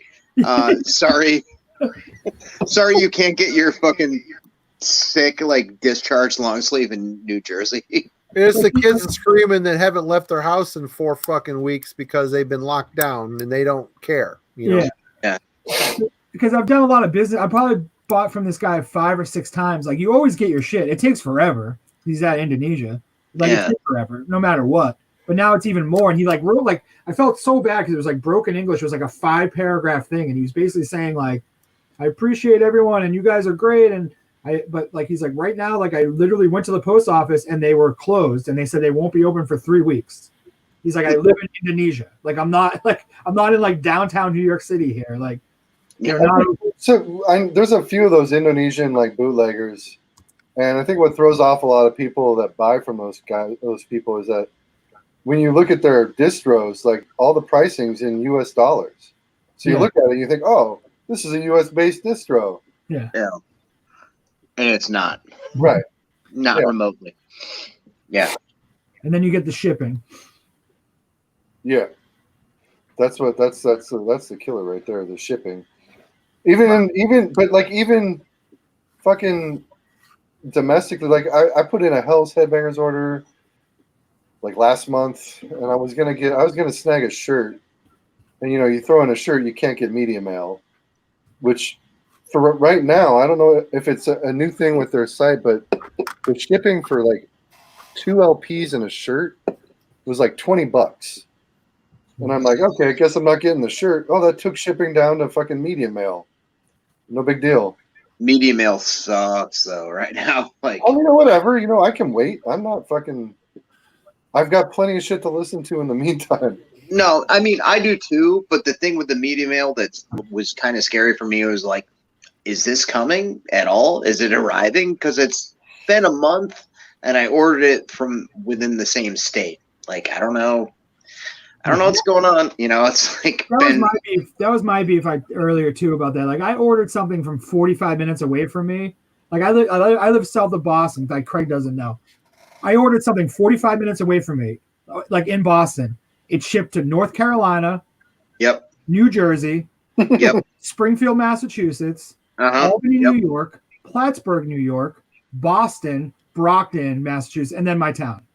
So it left the state, went all the way down to almost Florida, circled all the way back up, went west to another state, and then circled back around for a place that's 5 highway exits away from me.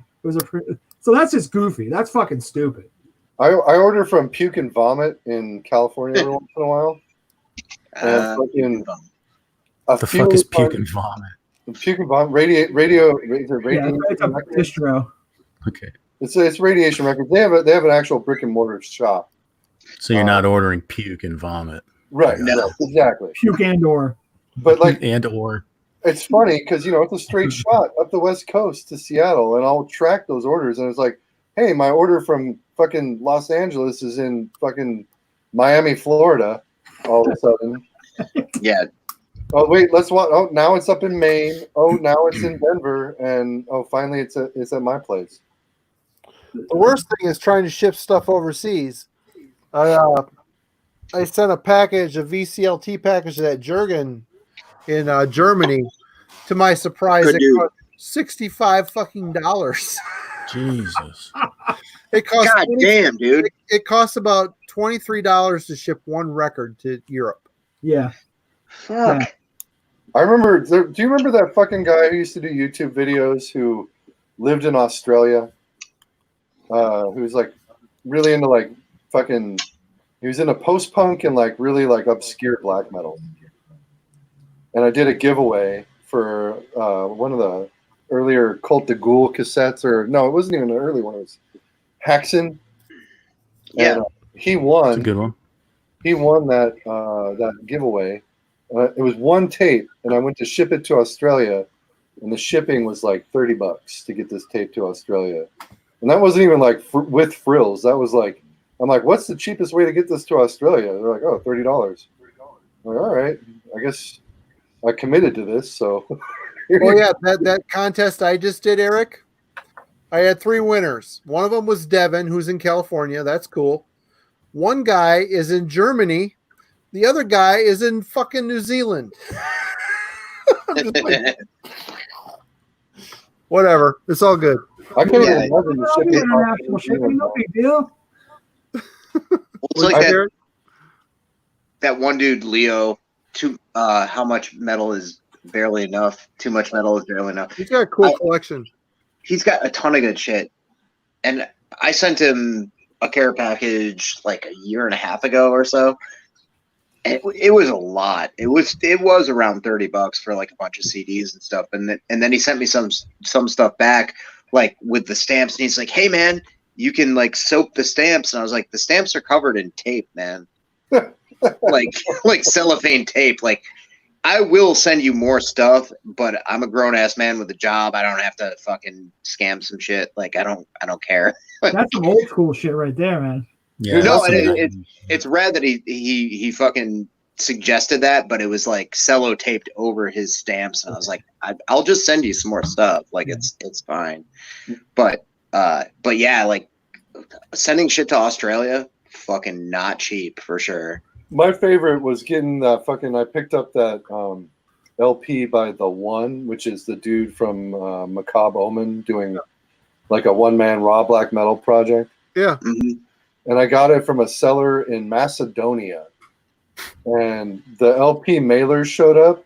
Literally, the only space that was not covered in stamps was the address label for me. Otherwise, it was just literal like individual stamps all over this fucking mailer. And it still got to me. I was just like, wow, this is impressive, man. I've never had a package show up like this. Do you know what's the dumbest thing too with shipping?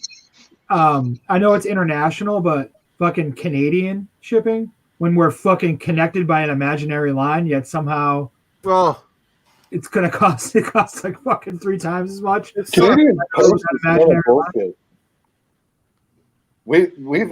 Nana's ordered a bunch of stuff from Canada, and I want to say like literally everything that she's ever had ordered from Canada has never made it to our address. Really? Yeah. Yeah.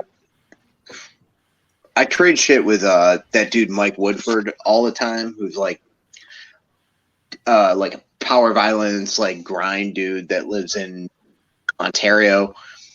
And we send each other records all the time, and it's always like a fucking pain in the ass. Yeah. And it's ridiculous because I live in Massachusetts. He lives in Ontario. It's less of a distance for me sending something to California for sure. You know? Yeah. What's like that Montreal dude- is only what 6-hour drive, not even. Oh yeah, easily. that dude who runs like Von Frost Records, like that's a Canadian-based distro, but he just comes across the border to send his shit off. To, Yeah, like, yeah, he does. Yeah, John goes right over to like the Niagara Falls. Yeah, there's a American couple guys side that for do that. How does that work though? If you got a car full of like packages to ship, doesn't custom stop you and fucking make you do something with it? I mean, I would think, but the dude has his own thing worked out. I don't know. well, there's a guy that I buy from on Discogs who runs a brick and mortar shop in Tijuana, and he comes up into San Diego to send his shit to U.S. buyers.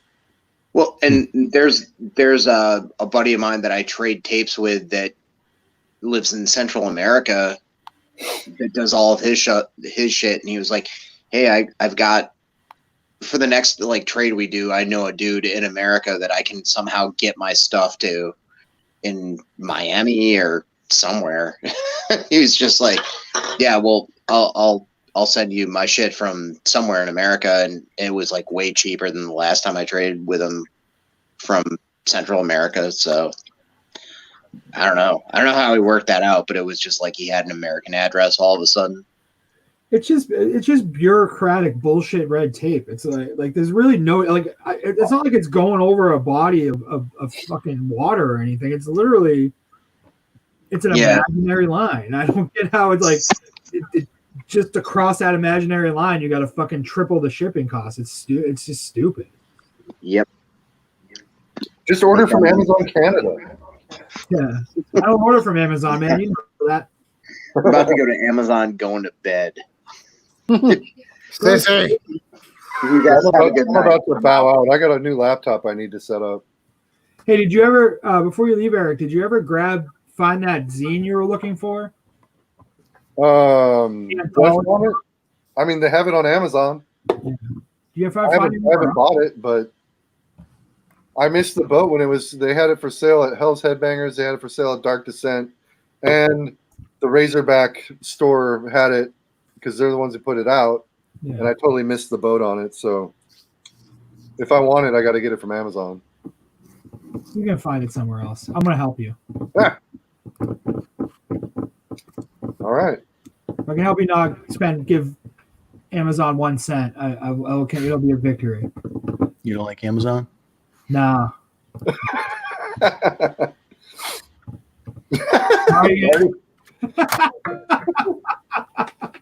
Did you just drop that on the floor, Marty? I just fucking threw it over there by my White Claw. My hipster Your White beer Claw. collection. Poor Marty. Hey man, that's cool though. It's fine. That's hilarious. It's got a cover though, Jason. I don't buy shit without covers. It's not a good cover. All right. I'm going to check something real quick for you, Marty, before I duck out. I just checked Midhaven and it said they had them at one point for $18.60 on LP. Guess what I paid for mine? It says not in stock. Yeah, Fuck. that's okay. Never mind. I struck out. That's all right. Well, thanks for the heads up on that. I tried to help you out. Good try. All right. Good I'm game, gonna Howard. peace out. Good game. Craig, it was cool to see you, man. Yeah, it was cool, man. Finally. Hit me up. Wear something sexy next time. Oh, okay. Oh, that cram shirt is pretty sexy. All right. See you guys later. Take it Later, easy. Eric. Have a Later, good night, man. man. Well, here we are. Then there was 3. I asked Ben if he was coming in. It doesn't sound like he was. And God, I look like shit. What? Oh.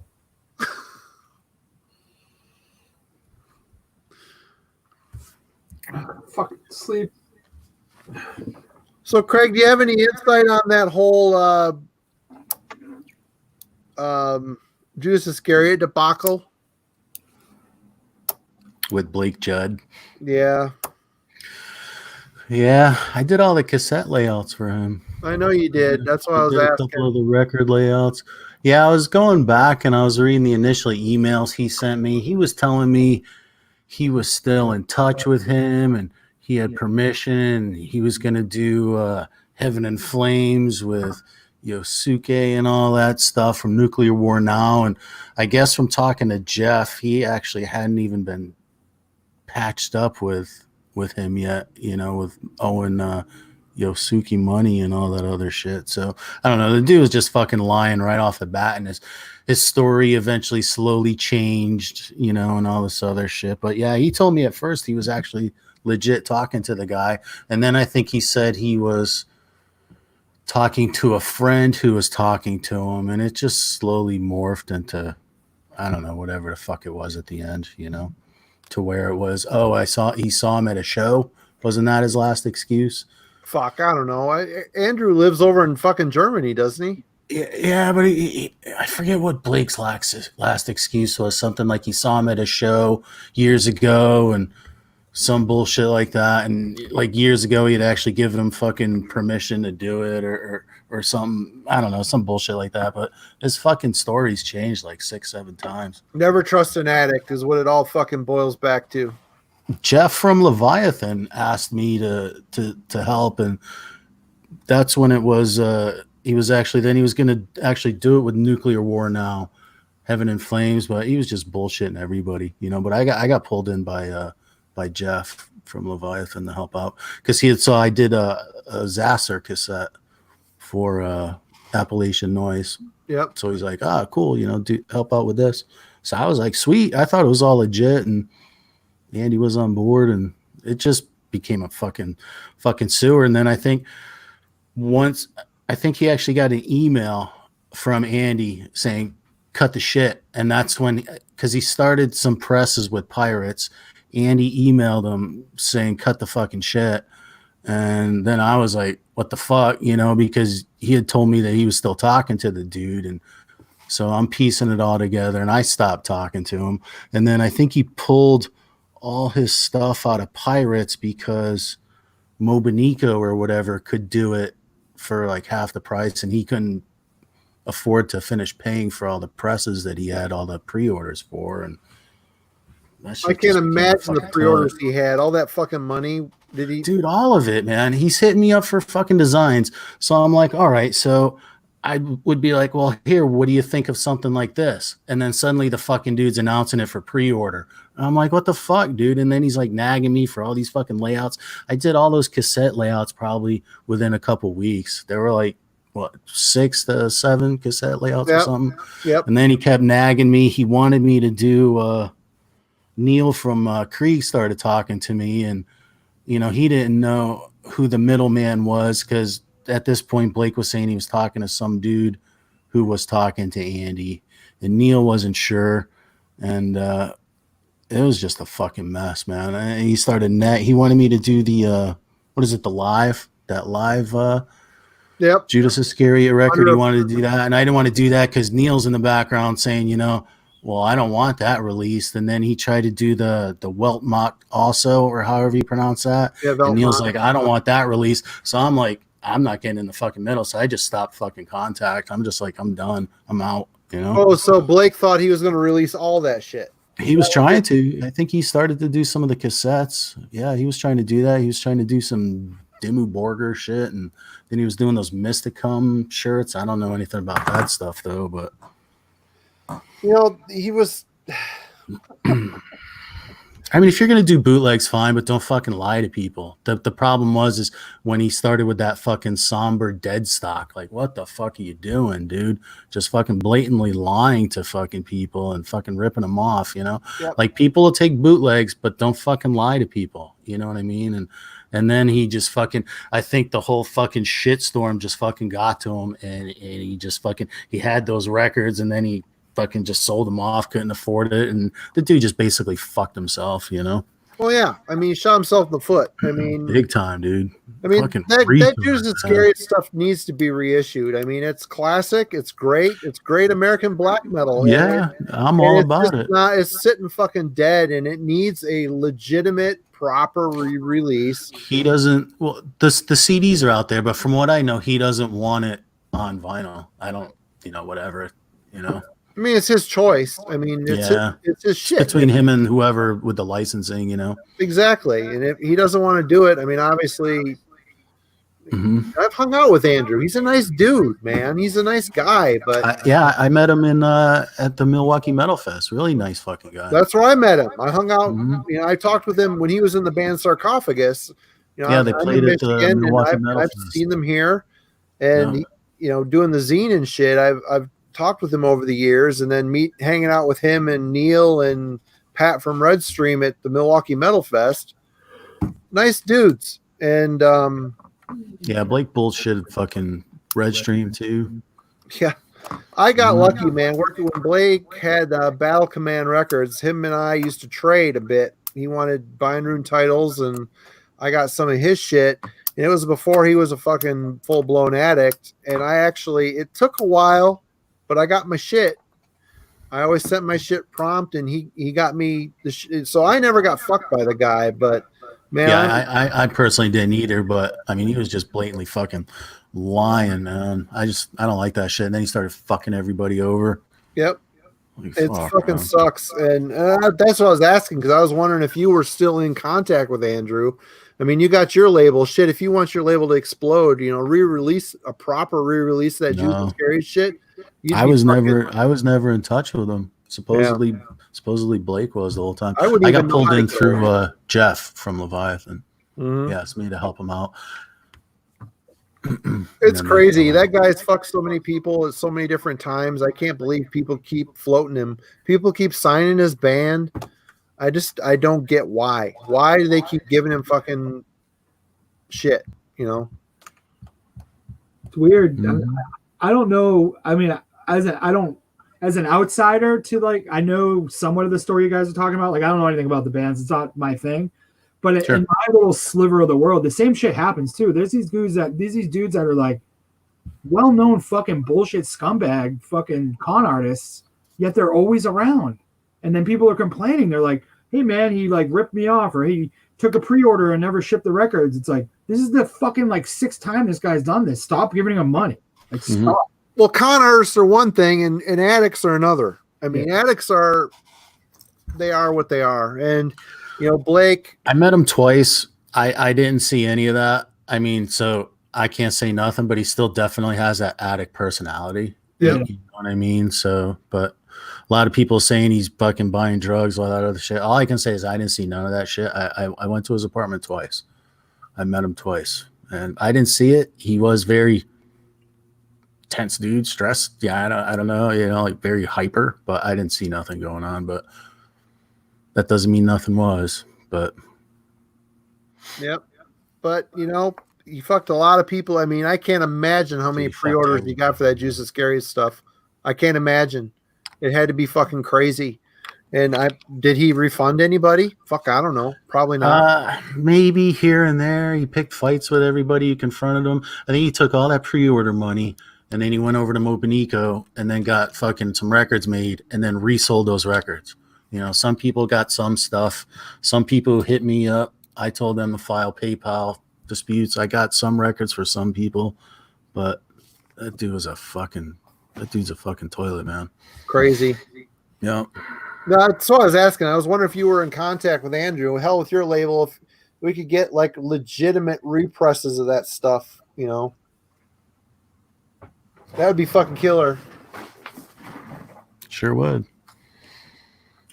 It's just weird how, I mean, it's not surprising, but it's just interesting how you would think a subculture somewhat should be hey, what's up? We're looking we're not like fucking people who rip people off. We're doing this for, we appreciate the music. And then there's always that fucking, interloper fucking facade that people come in and they pull the bullshit out and they get what they want, and then they fucking disappear.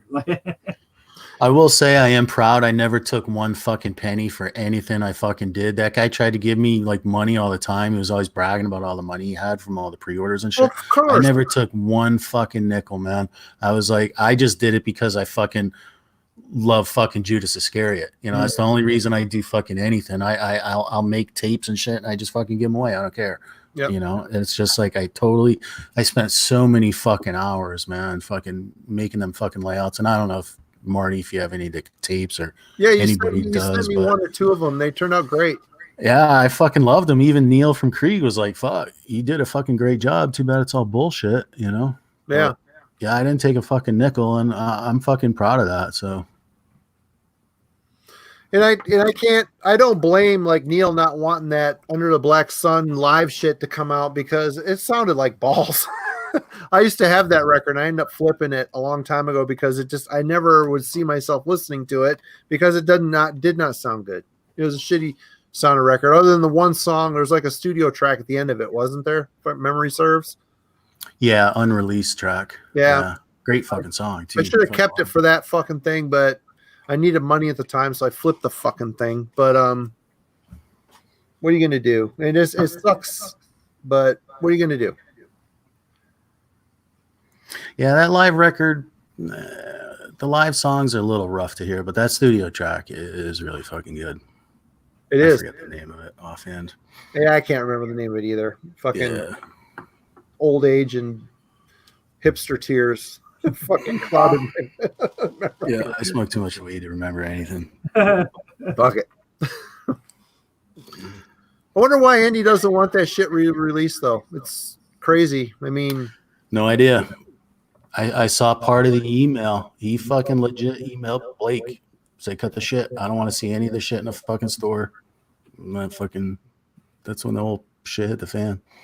well, the guy from Elegy Records re-released that fucking unreleased album for a while too that sounded like balls. And that was a bootleg too, wasn't it? The Starry Sky thing? Yeah. So Blake actually got the DAT tape from that. I actually had it. I was looking at it. I think Andy recorded it and sent it maybe as a demo. I don't know. I don't really know the whole story. I wasn't involved with it, but I think he recorded it way back when, and then that got split up into a few things like that unreleased song from the live Judas Iscariot got put onto there. So I think it's like maybe 2 sessions and they just got chopped up. I think a couple songs got dumped onto a 7-inch, you know? So, Yeah. but yeah, it was legit. That tape was given to him. you Oh, know? right on. But he was going to release it, but then I guess he changed his mind way back when, you know? So then here comes Blake, finds out about it. Oh, he wants to release it. You know, bullshitting everybody. Yeah. Oh well, what are you gonna do? He's back into his hidey hole again. So. Yeah, I heard that. Yeah, I heard that too, Ben. Yeah. Mhm. Who knows? Right.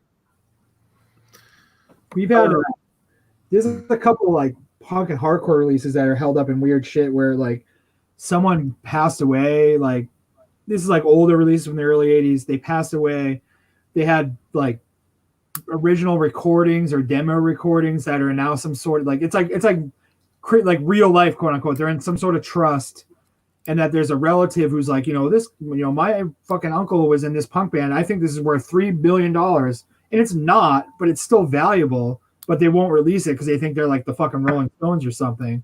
So they're sitting on all these recordings and that are like, who knows when they'll ever see the light of day because the value is not meeting their expectation right now. And it just sucks. It's like represses. Like there's a band called The Stains from Texas that put out one record and the one LP. It's great. It's really fucking good. There's some sort of dispute. It's never been repressed. An original copy of that record is like a mortgage payment. And I don't have that's just with this whole Judas Iscariot thing. I mean, Blake hit at the right time. I mean, the shit needs to be reissued it needs to be put out on vinyl again. I mean, I've got a couple of them, original pressings, but the shit needs to be out. And Blake got a fucking shit ton of pre-orders because people want that stuff. And it's not available. And he raked in the fucking cash and he fucked everyone. He lied. Whether was drug related or what, or it's just his nature. I don't know. It sucks. And it sucks. I mean, people gave him a chance again. He came out, said he was all clean and this and that, and everything was good and better. And it was all fucking lies. I mean, Craig was in the middle of it. He knows it. He saw it firsthand. All fucking bullshit. It's all bullshit. Yeah, because I think I remember. Luckily, people always ask me. I always said I don't know because my main communication was emails. I would work shit and email them and say, "What do you think of that?" So I don't know. Everybody, I would just be like, "Listen, man, you got fucking PayPal to back you, you know." So as soon as I was like, "I'm fucking done with this dude," you know, I was just like, I told everybody, just fucking file claims, man. Fucking open that shit. At least they're lucky to have PayPal. That's the only reason I would ever say to buy shit is if you got PayPal. Yeah, I mean the PayPal always sides with the seller typically, or the buyer. You know. Yeah. And they fucking raped him, man. So that money was probably fucking long gone too. I wonder how he got that shit back. Yeah, and then wasn't he trying to fucking like be different people online and set up new stores as different people and all this other fucking weird shit? And I just remember people kept busting him online. I think the Nuclear War Now forum or something kept on fucking posting on it, and he'd pop up here, different name, they'd catch him. Yeah, Like a whack-a-mole. I think my introduction to the whole thing was like, I think I watched a video, like, because I'm just a dork and I watch things even if it like really has not a lot to do with like it just has to do with like, I'm like, Ben posted a video and it was like the Blake. I'm like, I don't even know who this guy is, but he seems pissed, so I'm gonna watch this. And I watch it and I kind of caught the gist that he was basically ripped people off for pre-orders, a lot off for pre-orders. Ben says he's had 2 different labels since then. Really? Yeah, what are they? How come he doesn't jump in here? He needs to be involved with this conversation. Ben, get in here, god damn it. Yeah, Jake. That's it. Who just said that? I'm fucking half blind. I need my glasses. But yeah, Jake Trish. I forget the fucking last name. Yeah. Funny. Ben, god damn it. You sexy fucking bastard. Get in here. Well, apparently he's not. So whatever. But anyway, all the drama of the extreme metal underground. That was a fucking shitstorm. It was a fucking shitstorm. It was crazy. I'm so glad I knew, man. I saw the pre-orders come up. I'm like, oh, I'd like to get some of these that I don't have on vinyl. How much were they? They're normal price. I mean, they weren't ridiculous. They were new release prices. They fucking sound like shit, dude. I have copies of everything. I even have some of the Pirates test presses because that shit was getting made, but he just didn't pay the final amount. I don't know whatever happened to him, but the Mobenica ones, man, they don't sound as good as the originals. Mobenica, where the fuck are they out of? I've never even heard of that plant. They've got like fucking offices here, but I think they're in Taiwan or some shit. But like literally, dude, like you take the fucking record out of the jacket, it sounds like there's fucking sand. I'm like, did they press these on the fucking beach? They're so fucking dusty, dude. They're so dusty. And they just sound like fucking dirty, dusty, fucking shitty records. And the volume, so because I've got the original press, so I pop that on. I'm like, okay, and you hear the volume, then you put on the Mobenica. It's just fucking, they suck, dude. Never even heard of that plant. I mean, there's plenty. Yeah, I hadn't either before him. Yeah. In Taiwan, I guess it would be cheap. They do shit for. I mean, right now, I mean, like I said, with GZ, I've got. When this COVID shit was hitting, they were saying, yeah, we could maybe get it on airmail to you and send it to you as freight, but it's going to cost 5 to 10 times what it normally would. Yeah. Because of the whole shutdown thing. Now it's starting to open up. I think I finally got the shit coming via UPS, which is good. Yeah. Other than each box is coming individually, which means it's going to enter the shipping damage zone. Yeah. Whereas on a freight, on a pallet, everything's wrapped and everything comes nice and neat. But what are you going to do? Shit's fucked up right now. Putting out records in a fucked up time is just the way it is, and you got to roll with it. There's going to be some loss. Part of the fucking game, Yeah. I didn't even know. I thought the Pirates Press guys own that plant. I guess they don't. They just. I heard they. I don't know if they do or not. I know they're a big. They're a big fucking supplier. They're- There's Pirates Press Europe. There's Pirates Press US. Yeah. Yeah, because I think I told you before, the dude that owns Pirates Press is from Rhode Island. It's like this punk kid. His name's like Skippy or something like that is his nickname. He's been around for a long time, and like he's just like an entrepreneur dude. And I think he just found that pressing plant and was basically went to them and was like, "Hey, I don't want to own the plant, but like let's do an exclusive deal or whatever."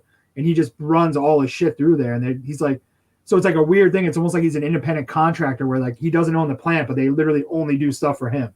Yeah, That's pretty cool. Yeah. Erica Records or something. I don't know if you've heard of them. That's a plant here in SoCal. They're right in the next town over. I was thinking of going and hitting them up, visiting them. That'd And be then- cool. I've never actually been to a plant. it'd be cool to check out and see the process. I mean, I've seen some shit online, but it'd be cool to go and see how it's fucking done. Yeah, you know? exactly. Yeah. What's his name started his own plant too, right? Jack the fucking Jack White. Yeah, here in Michigan, in Detroit. Third Yeah. man. Well, he's actually in Nashville, and he opened a plant here in Detroit. There's a couple plants in Detroit area. I can't remember the one name, but then there's Third Man. I've looked on there. I thought it'd be great to be able to just drive down and get my shit Yeah, that'd be cool. and not have to fucking pay for shipping other than driving and staying the night and driving back. But it's a lot. I mean, a lot of the US plants, it's costly. I've used a plant out of Cleveland called oh fuck, I'm drunk. I can't remember the fucking name of it. Ugh. Anyway, this plant, but the problem is if you're starting out, they want half down. yeah. You know, I've been working with Pirates Press for so fucking long now, years and years and years and years. I don't have to pay until the shit's sitting in my garage, you know? And that's a pretty nice cool. incentive. It's a Yeah. nice fucking incentive. You can get the pre-orders and help pay for the pressing.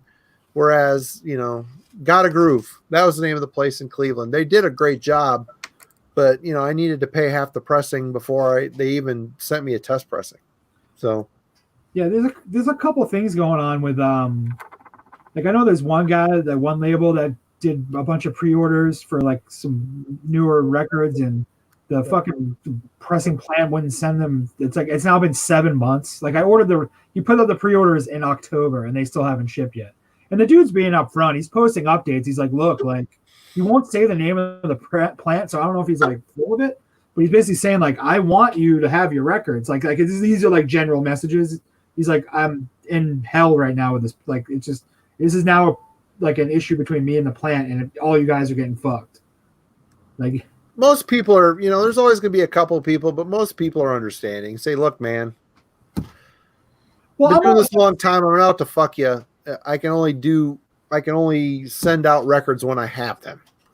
You know, we bust chops about me not getting that cover for that record and stuff, but the thing for me is like I've been buying records. I mean, I'm 37 since I was like 15. My issue is as long as people be like, hey man, I'm having an issue with the plant, I'm like, oh, that's cool. If you fucking like ghost and just like that's when I get cranky. It's like, come on, man. Like I'm not just if you send me a message and go and said, hey, I can't get Yep. this figured out, I'm working on it. Hey man, Yep. fucking cool, dude. But if you're just like, Yeah, just fucking communicate and don't blow smoke up your ass, you know? Yep. Fuck, it's and the easy, funny thing you is, a know? lot of people, where's my order? They come on hot. Their first contact is always hot. yeah, And you like say, hey man, look, this is the why, and they're like, oh, cool, everything's fine, cool. You know, most people are understanding. They're just used to dealing with shitheads, you know. Yeah. And I get it. because I like actually feel bad sometimes if I'm shooting someone a message because I'm not trying to be a dick. I'm just like, hey man, I usually say something like, hey, I know things are crazy. I'm just wondering if you have like a shipping thing. I just want to keep track of it. Like no Yeah. big deal. And You like don't I'm have not to be a worried dick. about shit. Like Just be like, hey, can I have a status? How's that? You don't even have to fucking say hi, you know? Yep. But you don't have to be a dick too, you know? because I know. Oh hey, you guys ready? Yeah, he's coming now. Hey. I recognize that guy from YouTube. He's a pussy magnet. I was sitting there for fucking 15 minutes waiting for Jason to let me in. Oh, you Gabriel were with Dick backstage. I had to message fucking Marty on Facebook to get in. Yeah, I thought you weren't coming. You said I'm fucking. I wasted. I'm wasn't. not I was like, fuck it. I was like, yeah, fuck it. I ain't doing nothing anyway. You really want me to? Well, you guys talk about Blake Judd. I'm gonna go piss. Ah, fucking Blake Judd. I haven't even read the comments. Didn't you fucking record some shit with him or something like that? Didn't you record a demo with him or something? Yeah, Wasn't that you? That was you. Yeah. I'm I gonna smoke this knew him joint. back in like 2002, 3 or so. About 5 years went by, and he was like, "Hey man, why don't you come up to my house? Well, some weekend we'll get fucked up and record a demo." So he told me at that point that I had brought the most drugs that anybody ever had to his house. Sweet. And so we had a good time. Recorded a demo and everything seemed all right, but then he fucking pulled some shysty stuff where he wanted me to do vocals on it. And no, he wanted to do vocals on it, and he sent me it, and I was like, actually, that sucks. Why don't you let me handle vocals? That's kind of my wheelhouse. So then I got sick a couple weeks or something, and he was like, hey, you didn't do vocals on this stuff, so I went ahead and did it. And I listened to it, and I was like, nah, man, I got this. So then I think I saw him on tour with Wolves in the Throne Room a couple weeks later. And he, I don't know, since then, like between that point, he had released Doomsday Derelicts with his other, whatever revolving lineup he had. And he had recorded 2 of those songs on that thing. Yeah, that's fucked up. It wasn't like we had a label lined up, or he was definitely like throwing me promises like, yo, Yosuke will put this out. You can be the drummer in Krieg. Just giving me all these. That was at that point, Krieg was like dead, and we're getting back together. But like, why would Krieg get back together and still need a drummer, and then just throw some random guy that Blake knows from Iowa with Krieg? Just some dude. So it's nothing for him to just throw promises, big promises to anybody before all the coke, before all the meth or whatever he was ever into. Even back 2003 when we were talking and doing stuff with him, he would follow through with maybe like 50% of the stuff that he was supposed to. I got lucky. Yeah. But then he would like say like, hey man, I'll throw you a bunch of Archgo picture discs or something. Just look for it in the mail. Sure, okay. Yeah. Well, Well, yeah, lying I hope he easy, gets those following up files. is not. I was actually thinking about starting the rumor that he got coronavirus. Hey, second time tonight this shirt has shown up in the chat. It is. One of your Chinese wish shirts. Yeah. There's a fucking Maine's demo shirt on AliExpress for $6. Mains? Mono, Yeah. or Mona's. This fucking Chinese bootleggers out there just getting the most obscure shit you'd ever want to fucking find. But the prints are only this big on a shirt that's this big, you know. The best part about it, it's like you never know. It's like one sleeve going to be here and the other sleeve going to Nah, be. that's just, I make them look like that. Marty, when you make shirts, if you get the big fat boy shirts, do you actually print a bigger screen No, for them? No. So you I just try- you do a good size one to begin with. That's good for all of them. Okay. I try to at least do 14 inches wide. Oh, okay. That covers The the them base. fucking shirts you made, man, fucking sweet, dude. You did a fucking great job. I thought it's awesome. You can really see the wave that I added in the background. You know? I'm getting the halftone because when I worked for a commercial print shop for 13 years, Oh, okay. and towards the end, I mean, we were doing like big jobs for the army and shit. So we'd be like doing 200,000 shirts, and basically I fed a press all day. And towards the end, I'm like, dude, I'm fucking tired of this shit. I want to get into art. I want to do the art. I don't want to be running a fucking press when I'm an old man. Fuck this shit. And they're like, oh, you're too good on the press. We need you on the press. So they never let me do it. So I can do everything in screen printing but the art. But now I'm starting to figure out the art. And doing the half tone, I was scared, man. You sent me that picture. I'm like, fuck. Well, the dude who Shep from Appalachian Noise usually uses, he's telling me it had to be some kind of digital thing, and I'm like, well, I was like, let me hit up Marty. I said, I know he does screen printing. He probably needs, I hate to say it, you probably need the business with the Corona stuff. I was like, let me throw him some money if he can do it. And that's why I kept saying, if you can't do it, it's all good, man. I didn't want to stress you out or nothing. That's why I said, would have told you, I would have tried, but if I could, I'd be like, dude, I can't do this. I have access to that shop I used to work for. I can use digital printers. I can get that access. I don't know shit about that, man. I just know you did a great job in those fucking Samael shirts. So I was like, when you were asking me about size, I was just like, just use your best judgment, dude. Fuck. And when I got my fucking shirts in, I got them actually right behind me. They fucking look great, dude. I'm super happy with them. Sweet. I'm glad. Even one dude messaged me. It was like, oh fuck, I missed them. I was like, fuck. And I was gonna message you to say, hold on to the whatever it is, the image or whatever, because I got I'll it. do some more. But I was gonna text you and say, what the fuck? Am I hanging on to the screen or what? I'm just gonna hang on to it. Well, at first, because I always hear that shirts are a tough sell. I was like, well, I'll do a handful. And we'll see what happens, And they fucking literally sold out in 2 minutes.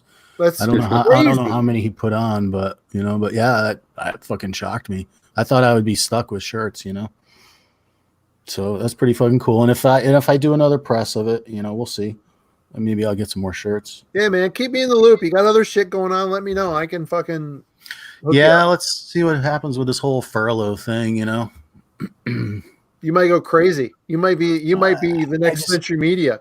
I just need to be I just need to be fucking cheap with my money right now, you know what I mean? So I got to be wise, I had a couple other thoughts I was going to do. I was going to try to license another record from Moribund. I'm like, well, let me hold out, got to be adult and think of a few months down the road, I got to tell you, man, I've been doing this label since 2000. I've been doing it fucking 20 years.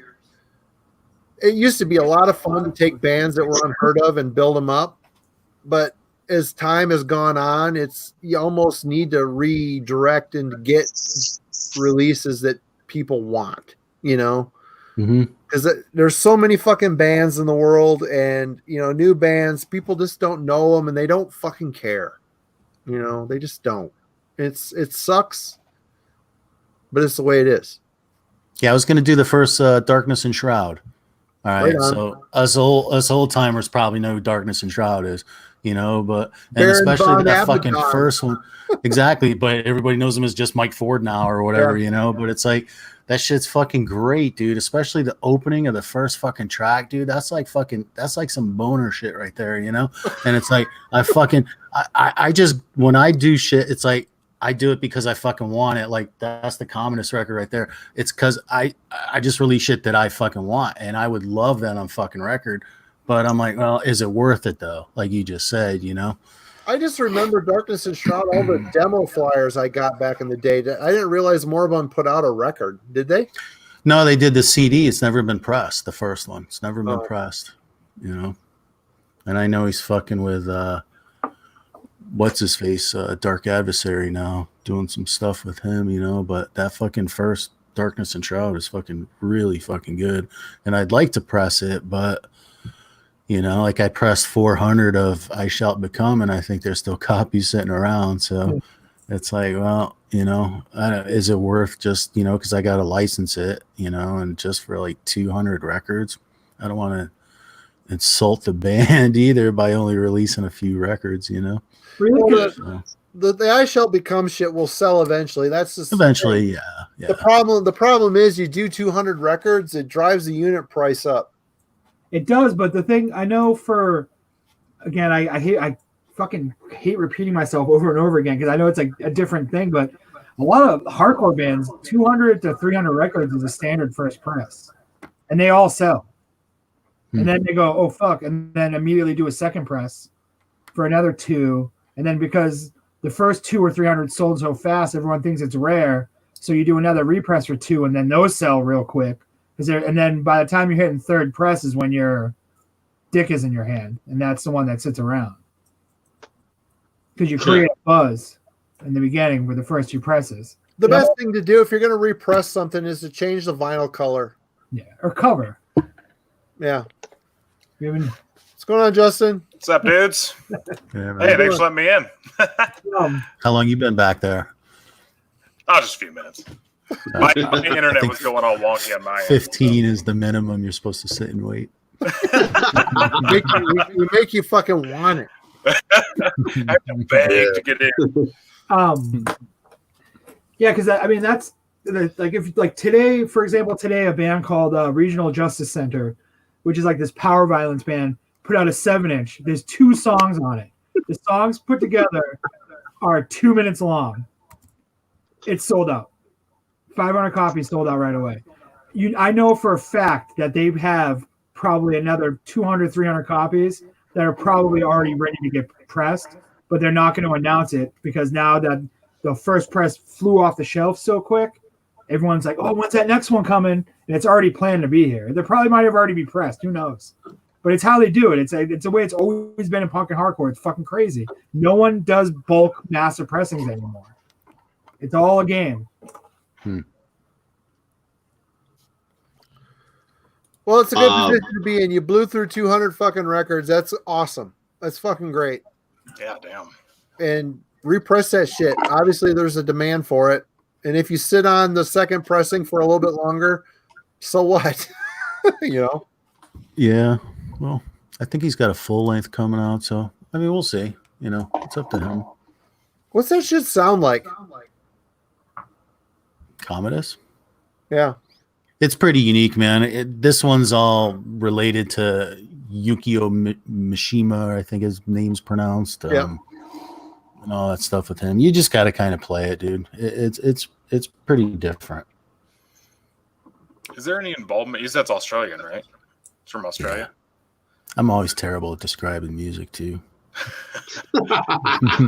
Sounds really good. That's all I got. Killer. Sounds good, man. Makes me do this when I listen to it. I don't know what it is with the Australians too, man. They got some dark shit. I mean, that's where like Funeral Mourning, Woods of Desolation, Rameets, like all of those dudes are just that black, suicidal, depressive music all comes out of there. Because an island, man. Australia is a wild place. Yeah. Prison. Jason, Yeah. did you know anything about Black Metal Troy? Yeah. I think I think you actually is that the dude who had like 10-hour-long streams and shit? Yeah, of him playing riffs in his garage and smoking cigarettes and drinking 40s. Yeah, he really shit hammered with me, dude. I love King Cobra. Dude. I'm gonna buy I can't believe he's still alive, but he'll just plug his phone in and go to sleep for 10 hours and then wake up. That's meta. Dude. That's a video. That's inside the inside, bro. You're seeing everything. It looks like he's starting to get into Alex Jones right now. I check in on him like every 6 months or so, and I'm not surprised he's into Alex Jones at all. I just can't believe he's still alive every day. Now he's called Black Metal Troy 322 Scum Show. Jesus. This is the fat guy that just gets annihilated drunk in his backyard, listens to black metal and screams. Yeah. Yep. Hey, or he'll take his guitar out in his backyard, have a bonfire by himself. He's always alone. I don't know if he lives with anybody or something. I don't know how he pays the bills. I don't know how he keeps the lights on. I don't know how he stays alive, but Can he you does. invite him to the stream? Exactly. He streamed 4 times today. 7 hours Jeez. ago. So he's around. 3 hours ago for 4 hours. And then 1 hour ago, 2 hours. So he's literally streamed 12 hours today. Yeah. Justin, He's do you have your past that. YouTube on? Because I'm getting a feedback loop. Yeah, I'm gonna fix it. Hang on.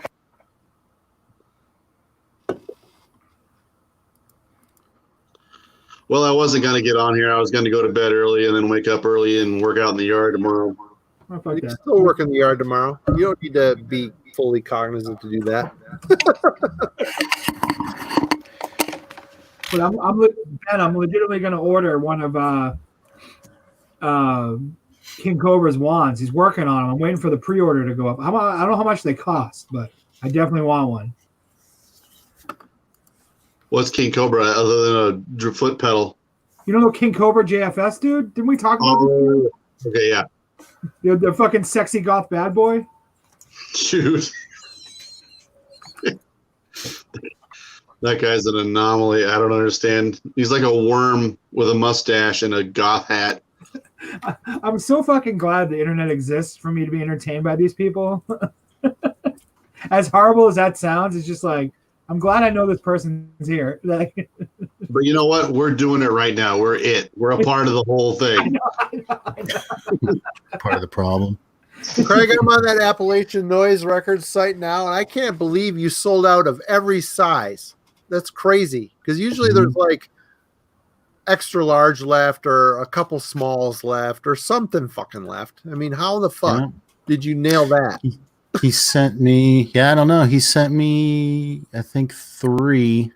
I don't know how many posted or whatever, but yeah, pretty happy. Is there still I Shall Become for sale on there? Yep. I haven't looked. It's on sale, $20. Yeah, I don't get it. Whatever. They're all on white too. People still buy Stryborg records, really? Not me. Not me. 1, 2, 3, not it. I think I have a Zasser split. That's it, and that's just for the Zasser side. That shit came out and it was so hot. People wanted that stuff. It was like one of those bands that was quantity over quality. And some of the shit was okay, but there was like albums that sounded like 3 different songs all played at the same time. It's like, what the fuck is even going on in this shit?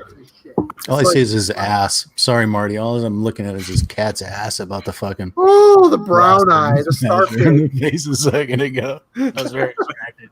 I was waiting for something to happen. Sorry. Oh. It was so close. Like that one, was it a dog picture with the asshole? It looks like Jesus. You seen that picture on the internet? Yeah. I've got a fucking 10-inch. Do you remember Gigi Allen did a record with Bulge? Do you remember Bulge? Yep. Yeah. Freaks, Dude he did from, Freaks, Faggots, Drunks, and Junkies or whatever. That was Bulge. But they Fudgeworthy did Records guy. Charlie. Yeah, Fudgeworthy Records. Yeah, dude, they did a fucking a 10-inch on pink vinyl, Penis Rising or whatever it was called. Yeah, that was Charlie The fucking Infection. center label is a fucking puckered asshole, dude. It's fucking funny because you put it on the spindle and you're just like. It's fucking hilarious. I have a bunch of DJ records. I like it when they come with a warning on it where it just says like this record sucks. It's like Just be honest. Now, back in the day, Fudgeworthy Records with Worm Gear, he would send me like packages just filled with fucking 7-inches. Really? Like, Charlie all this Infection. shit- yeah, Charlie Infection. All this shit. Dude, I met him because I'm from Connecticut originally, so I would go to all these shows in Rhode Island. What the fuck was the band? Psycho. They were in the band Yep. Psycho. Yep. So that Psycho was playing, and then I remember seeing Charlie Infection there, and who was the other dude? He was on fucking Freaks, Faggots. I forget his name too, but they had made up names for Bulge, Yep. So I'm standing next to him, and Charlie Infection's name, I just lean over. His name was Stinky Ass Finger for Bulge, so I just lean over and I'm like, the fucking band's playing. I'm like right up in his ear. I'm like, Stinky Ass Finger, and he's like, fuck yeah. He was like, you look like you got busted. He's like, yeah. Walk away. Like, I fucking- Where would you go in Rhode Island? Like at the living room or the Met Cafe? Oh shit! Back in the day, Club Babyhead, I think was one of the place. It's got a new name. Something Red Brick Tavern. That was so long ago, man. That was crack of the '90s. The Club Babyhead still exists, but it's called Alchemy now. I go there every once in a while, and because I live right between Boston and Cape Cod, so okay.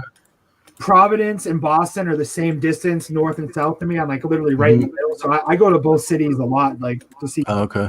Yeah, there were a couple local Rhode Island bands. Phlegm was one of them, and Vital Remains. Yeah. So they would always, Jim Fleet from a band Phlegm would always have all these little Rhode Island metal fests, and it was pretty cool. He'd pull in the Relapse dudes, and there was some Relapse death fests, and there were a lot of good shows back then. Yeah, Rhode Island. We've touched upon it here. Rhode Island is different than Boston. For being a city that's so close to Boston, the vibe is completely more. It's a different run city with a different kind of feeling about things. Yeah, New England in general is super small, but different pockets. But yeah, I grew up pretty much about 20 minutes west of Hartford in Connecticut, so we were always driving to Rhode Island, catching shows. Well, you went from one end to the other. How the fuck did you end up in California? Because I got laid off from a job, so I was just like, fuck it, farthest place, nice weather, fuck it. Took a pocket full of money and just moved here. Yeah, nice weather, but the ground shakes. That don't bother me. What I don't like is the cost of housing out here. This fucking apartment. This fucking apartment is $1,700 a month, dude. That's fucking rape. Yeah. Jesus. Yeah, especially now that I'm fucking furloughed, so we'll see what happens, Wow. Yeah, with Dennis from Analog Archives was telling us earlier, he just moved to Reno from the Bay Area because he was like, I can't even afford to live here in California anymore. He's like, I can live in Reno, but I can't do California. The area is bad too. Yeah, wicked fucking expensive. My brother lived in San Francisco and he moved to LA because he said LA was cheaper than San Francisco. And I'm like, what? Like, I think that's the opposite. Yeah, I wouldn't want to live in LA. But he's never coming back here. He's one of those like Massachusetts dudes that moved away like a couple years out of high school and was like, I'm a like his name's Anthony, but when he moved to California, he became Tony. Like Hey, he's like, I'm fucking Tony now, man. hey. Yeah, San Francisco. A buddy of mine used to live out there. He moved from here to San Francisco. He had a shitty small studio apartment with basically one room with your bed and your fucking kitchen and everything in the same room, but a different room being the bathroom. It was like $1,700 a month in San Francisco. He said it's fucking terrible. I'm like, why are you there? Well, I got a good tech job. Well, you're burning up all your money in fucking rent, It's all relative, man. Because I had friends who were like, "We're gonna move to South Carolina. You can buy a house for like $50K." I'm like, "Yeah, because you make fucking $3 an hour, dude. That's why." You want fries with that? Yeah, if you can make Massachusetts money and live in some of these states, you're a fucking king. If you're making that state's money, you're literally the same thing. It's just the numbers are different. Like, because Massachusetts, Yeah, I was making pretty good money here, but if I went elsewhere, I wouldn't make the amount of money. There's a cost of living increase in salaries. Yeah. Not much, but something. because Massachusetts is right where California. I mean, the city. Like I live in the suburbs, so I pay $1,500 a month, but I have like an acre and a 3-bedroom house. But Boston, $1,500? huh? $1,500 for your house? Yeah, Okay. Massachusetts. I live in Anaheim. I have a 1-bedroom apartment. I pay fucking $1,700. I have a fucking carport. That's what Boston is. I'm 10 minutes from fucking Disneyland. I hear the fucking fireworks every night. That's what Boston's the same way. Boston is completely on, like, you can't live there unless you're like a fucking CEO, man. That's just what it is. Yeah. My mom got a sweet gig at all this because she teaches radiology. And I guess they're going to move to like completely online for the next year, at least, just with everything going on. So she moved from Chicago with her Chicago salary and is actually living back in Missouri with her dad now. But she's getting to keep her Chicago salary in a place that's like nothing to live in. So that's smart. That worked out well. I had a friend move to Texas, moved to Austin to do tech work from Boston. And he's making Boston money in Texas. And he's like literally like fucking screwed duck out there. It's fucking stupid. He's a single guy. He's just like, I have fucking money coming out of my house. He's like, I don't even fucking need it. And I'm like, oh, cool. Move back here, dude. Sucks. I print T-shirts. I have a knuckle dragon job. I think Monster being watch Netflix. I think the luckiest one in here though is Ben with Iowa. I think Iowa seems to be a pretty affordable fucking place, man. Iowa? Who the fuck wants to live in Iowa? Ben does. Ben, Who the fuck wants to live there? They're pretty cheap.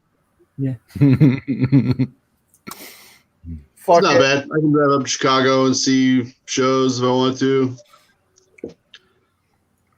Anybody fucking get some shows canceled for the fucking summer? I was gonna go to Psycho Vegas. That got rescheduled or whatever. You know, we'll see what happens. There was What a a great Carl lineup Frost that show thing in had. LA that got canceled too. That would have been cool. I can't believe they were able to just postpone it a year and have the same lineup only a year later. That's fucking amazing. Have they Oh, announced man, next year's lineup yet? I hadn't heard. I just know they said, well, we're going to finalize some shit and we'll let you know, and then you can cancel if you want. Did they I thought they finalize said some it was shit? pretty much going to be like 90% the same lineup, only 1 year later. it'll probably be the headliners for sure because they're getting paid. Yeah. They're getting paid. I So was supposed to meet like a handful of friends there. That would have been a good time. Yeah. because I know, I haven't seen a lineup like that in maybe ever. yeah, Were you going to go? No, I really don't like festivals with more than like 500 people or so. And Yeah, I don't either, but I was like, all right, Last big one I went to, I was probably the fucking Milwaukee one in '98. That I remember, for like, good metal, anyways. Shit, we're at the same fest. All three of us. You were Yeah. there too? I was there. That was My first claim to show. fame with that is the fact that I was hanging out with fucking Neil Jameson. I think he was probably maybe 19, and we were running around the streets, and then everybody was hanging out in the fucking bar in that one hotel. Yep. And he didn't want to go in. I was like, no, it's cool. So I went in and I was like, yeah, nobody's there checking. So I called him in and he went in and he ended up meeting fucking Andy Akhenaten. That was his first fucking time meeting him and shit. Yep. I was like, oh, sweet. I had interviewed Neil for my claim to zine, fame. and he bought me a beer at the fest, and we stood around and talked for a while. He's a super nice guy. He comes off different in the press and on the internet than he is in person. Dude, he was super nice in person, very quiet, He's a very, nice dude. very nice and polite, really nice fucking dude. Fucking maniac too. He was sitting at the bar hanging out and shit. That was cool. Sat and bullshitted with him for like 20 minutes. Wicked fucking nice dude too. That was at the Eagles ballroom, man. You stand out in that fucking courtyard. Me and my buddy who went, we were standing out there talking to Daniel from the Chasm, who's one of the best dudes I've ever met in my life. Such a nice guy. My buddy looks over at me and he's like, my leg's getting wet. We turned around and looked, and there was this drunk dude with a dick that was probably this long, pulled out of his pants, pissing on the ground next to Jason, and the fucking piss splatter was landing on Jason's leg, and he's like, sorry, dude, they call that friendly fire where I'm from. Oh my god, it was the funniest shit I've ever seen in my life, man. And Daniel looks, he's like, oh man, that's fucking bullshit. That's fucking gross. We're standing out in the fucking So that means courtyard. all three of us were at Sodom's one and only fucking Yep. American show. Yeah, I was there. That's pretty cool. That was cool. Our claim to fame. Sweet. That was a I good remember at the very last, hour of that Metal Fest, they made way too many pizzas. And so when the whole show was over with, they were like, all right, guys, $5 pizzas, go nuts. And it was like a fucking Municipal Waste album cover. It was just fucking war to get those pizzas out of there. Guys are walking out of there with stacks of 10 fucking pizzas. It was just the perfect end to that. It was so fucking hot. Oh, I terrible. can't. It was Yeah, murderously fucking- hot. You can stand on that courtyard and hear gunshots off in the distance. It was a shitty part of town. Yeah, it was. That was like my first time to the big city, really. How old were you? I would have been about 18. I went to Metal Fest 97 and 98. How old were you, Marty? I'm was going to be 20. 49 in a month. 27. Okay. I'm 48, man. So I'm there with you. We're the same age then. Mm-hmm. Marty and I were at the same fest. Yeah, we were. Worcester. We saw Metal Manowar, Fest. Worcester with Immortal. Yeah, Worcester. the first hardcore and metal fest. What year was that again? Was that like what, 2001, 2000? I was right. I was there because Metal Maniacs sent me there to cover it. So it was 99 or 2000. Dude, I think we've talked about this, but for some strange reason, I remember no one giving a fuck about Immortal. I remember Immortal just going over like a wet fucking fart at that. I was excited about it. I liked it. What made me nervous was they're blowing the fire and the fucking flames were licking the fucking drop ceiling in that place. It was kind of scary, like they were going to burn the place down. Great White. Yeah. What was that band that everybody burned up in that fucking? Yeah, was it Great Great White? Mm. But yeah, we saw Manowar together. That was cool. Yeah, Manowar was fucking killer. I don't care what anybody says. That We was know each other. We met 20 years. We met 20 years later on the YouTube. But Yep. we were both there. Where was this at? Worcester? Was it the Palladium? Palladium. Was the Palladium in Worcester? Yeah, I used to go to Palladium a lot. I think I saw Satyricon and Immortal at the Palladium, like crack of 2000s, somewhere around there. The Palladium is like the metal venue in the state of Massachusetts. Like any sort of like metal show of note does not come to Boston. It's in Worcester. It's just what it is. I think they're just tied in with the bookers there, and is how it works. Like they never come to Boston. Like there's bands that never ever come to Boston. They just play Worcester. One of them was my personal favorite band of all time. I think of Boston. I think of Blood for Blood. At least that's where I'm at. Dude, Revenge on Society, that record's fucking hard. Mm-hmm. Yeah, that's a fucking. I saw them in Brooklyn with Agnostic Front. Really? That was fucking great. I saw them in Rhode Island with Cause for Alarm, and I like shit my pants. I was like 14, and that I didn't know. I said this in a previous stream, but that Worcester Palladium, there was like a downstairs and an upstairs. I was just coming up the stairs, and Slimenstra Hyman from Guar came out fully decked out of the bathroom and went up the stairs. And I was right behind her, like perfect with her butt. She was like in a thong. It was like the most perfect butt I've ever seen in my life. I followed her up the stairs and went, "Oh my god, I'm a creepy asshole, but man, this is awesome." You know what's weird about Worcester? I mean, I was that you guys haven't been back since then. That city's like different now. It's got like a bunch of like hip breweries in it, and I didn't think it was bad. I thought that whole area was pretty all right. It's hit or miss. It was hit or miss at that time. A lot of like Hispanic gangs in that area, like I bad. didn't get I any of would that. just get in and get out, you know. Hit up the fucking food truck outside and get the fuck out of there. Yeah, we didn't really roam around, after the show because it could get kind of hairy. Like I was saying earlier tonight, though, like there's nowhere in Massachusetts that's legitimately scary, though. I mean, there's scary parts, but there's no fucking Miami, fucking, New York City type places. But there's areas where if you weren't from around there, I wouldn't wander. I've been more nervous in Chicago than I've been nervous in New York City. St. Louis for me. St. Louis was the scariest place I've ever been in my life when I was organizing fucking home healthcare workers. Fuck that. I'll say living in Chicago for 4 years, it's even in the good areas, it's sketch. Well, like Michigan Avenue, up and down Michigan Avenue, it's easy. I mean, it's all a fucking tourist area, but you get the south side, it's like holy shit. Or west. Yeah, a little scary. Pumping gas and getting panhandled and hassled, it's like, oh shit. There was We were talking earlier tonight. Philadelphia can be hairy too. Like I don't know. It's Philadelphia. Philly's a shithole. Definitely has a vibe.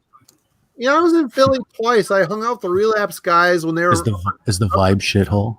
Yeah. Upper Darby, and it was kind of a shithole. But in Philadelphia, when I went back for that, like 4 years ago, me and my buddy set up a table at the first metal and beer festival that Decibel did, and I thought it was all. I enjoyed Philly. I thought it was clean. I thought people were nice.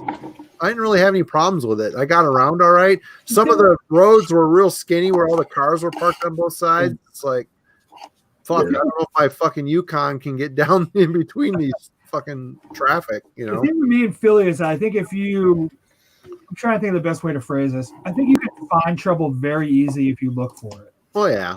You know what I mean? Like you can, if you really want to, you can get yourself in a fucking. And people do. People go there and get like. I go there for This Is Hardcore, that big hardcore fest they used to have every year, and it's like you get a lot of younger kids there, and like I mean I've been around a little bit, and I'm seeing them and they're drinking, and I'm just like, oh, you guys, this isn't wherever you're from, man. You got to be careful. There's dudes here that'll fucking roll your ass, and it's not a thing.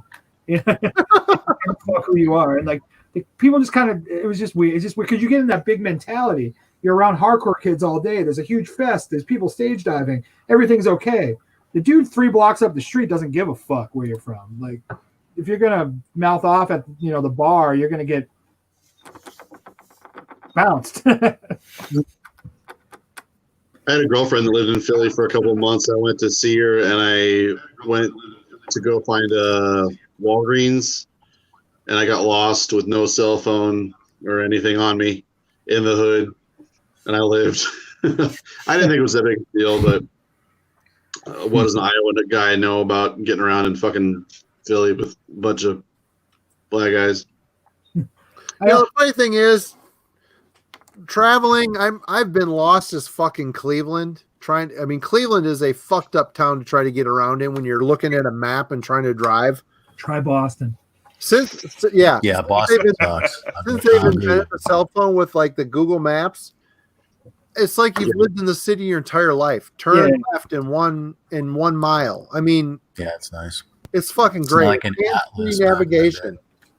Like whenever anybody I know is like going to visit Boston for the first time, they're like, "Oh, I'm going to rent a car." I'm like, "Don't even rent a car. Like, just fucking public transportation and/or cab, because this city is not laid out in any sort of reasonable way." Basically, Boston, they took all these carriage paths and threw fucking concrete on them. It makes no sense. It was You can drive down a street, right? A straight line street, and it'll change names 5 times.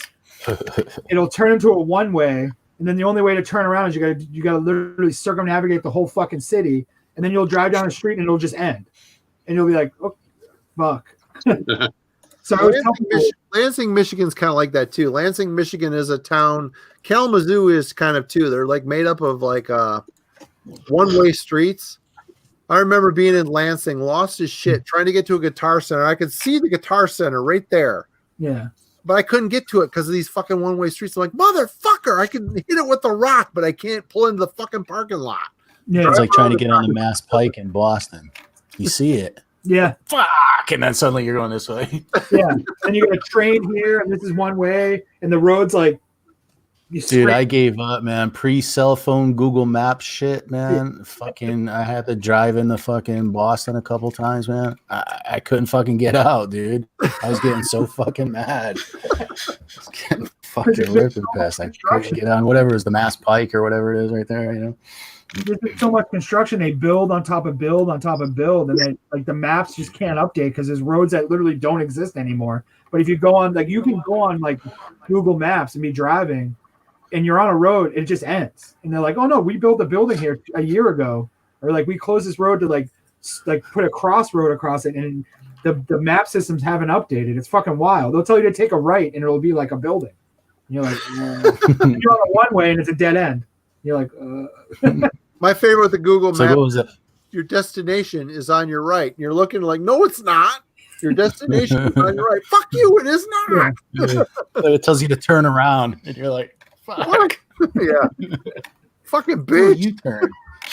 Like, I'm the worst too, because people ask me, they're like, "How do I get here?" And I'm like, "I don't know. You like go to the McDonald's, and then you take a left, and then there's like a red house, and then but if you go to the blue house, you went too far, so you got to go to the Rock." And they're like, "Oh, okay." Yeah. Park near the bush. Marty, do you think there's any way, I have this idea today, to get Jeff Wagner on one of these, or maybe Hunter again? They wouldn't do it. Can you make them do it? No. I want that dude who sings in his underwear to fucking jump in here. Yeah. I've talked to Jeff about doing a version of Radical Research on YouTube. So there's like, he can like interview some of the bands that they cover. You know, him and Hunter like get on, like do like one of these StreamYard things, like get Vedwood and Zende, and after they do a feature on them. But he wants to have total control over what they do. Like, he wants to be able to edit the shit. I'm like, well, I said, dude, you know, it's such a visual medium, and that's kind of the way things are going right now, you know?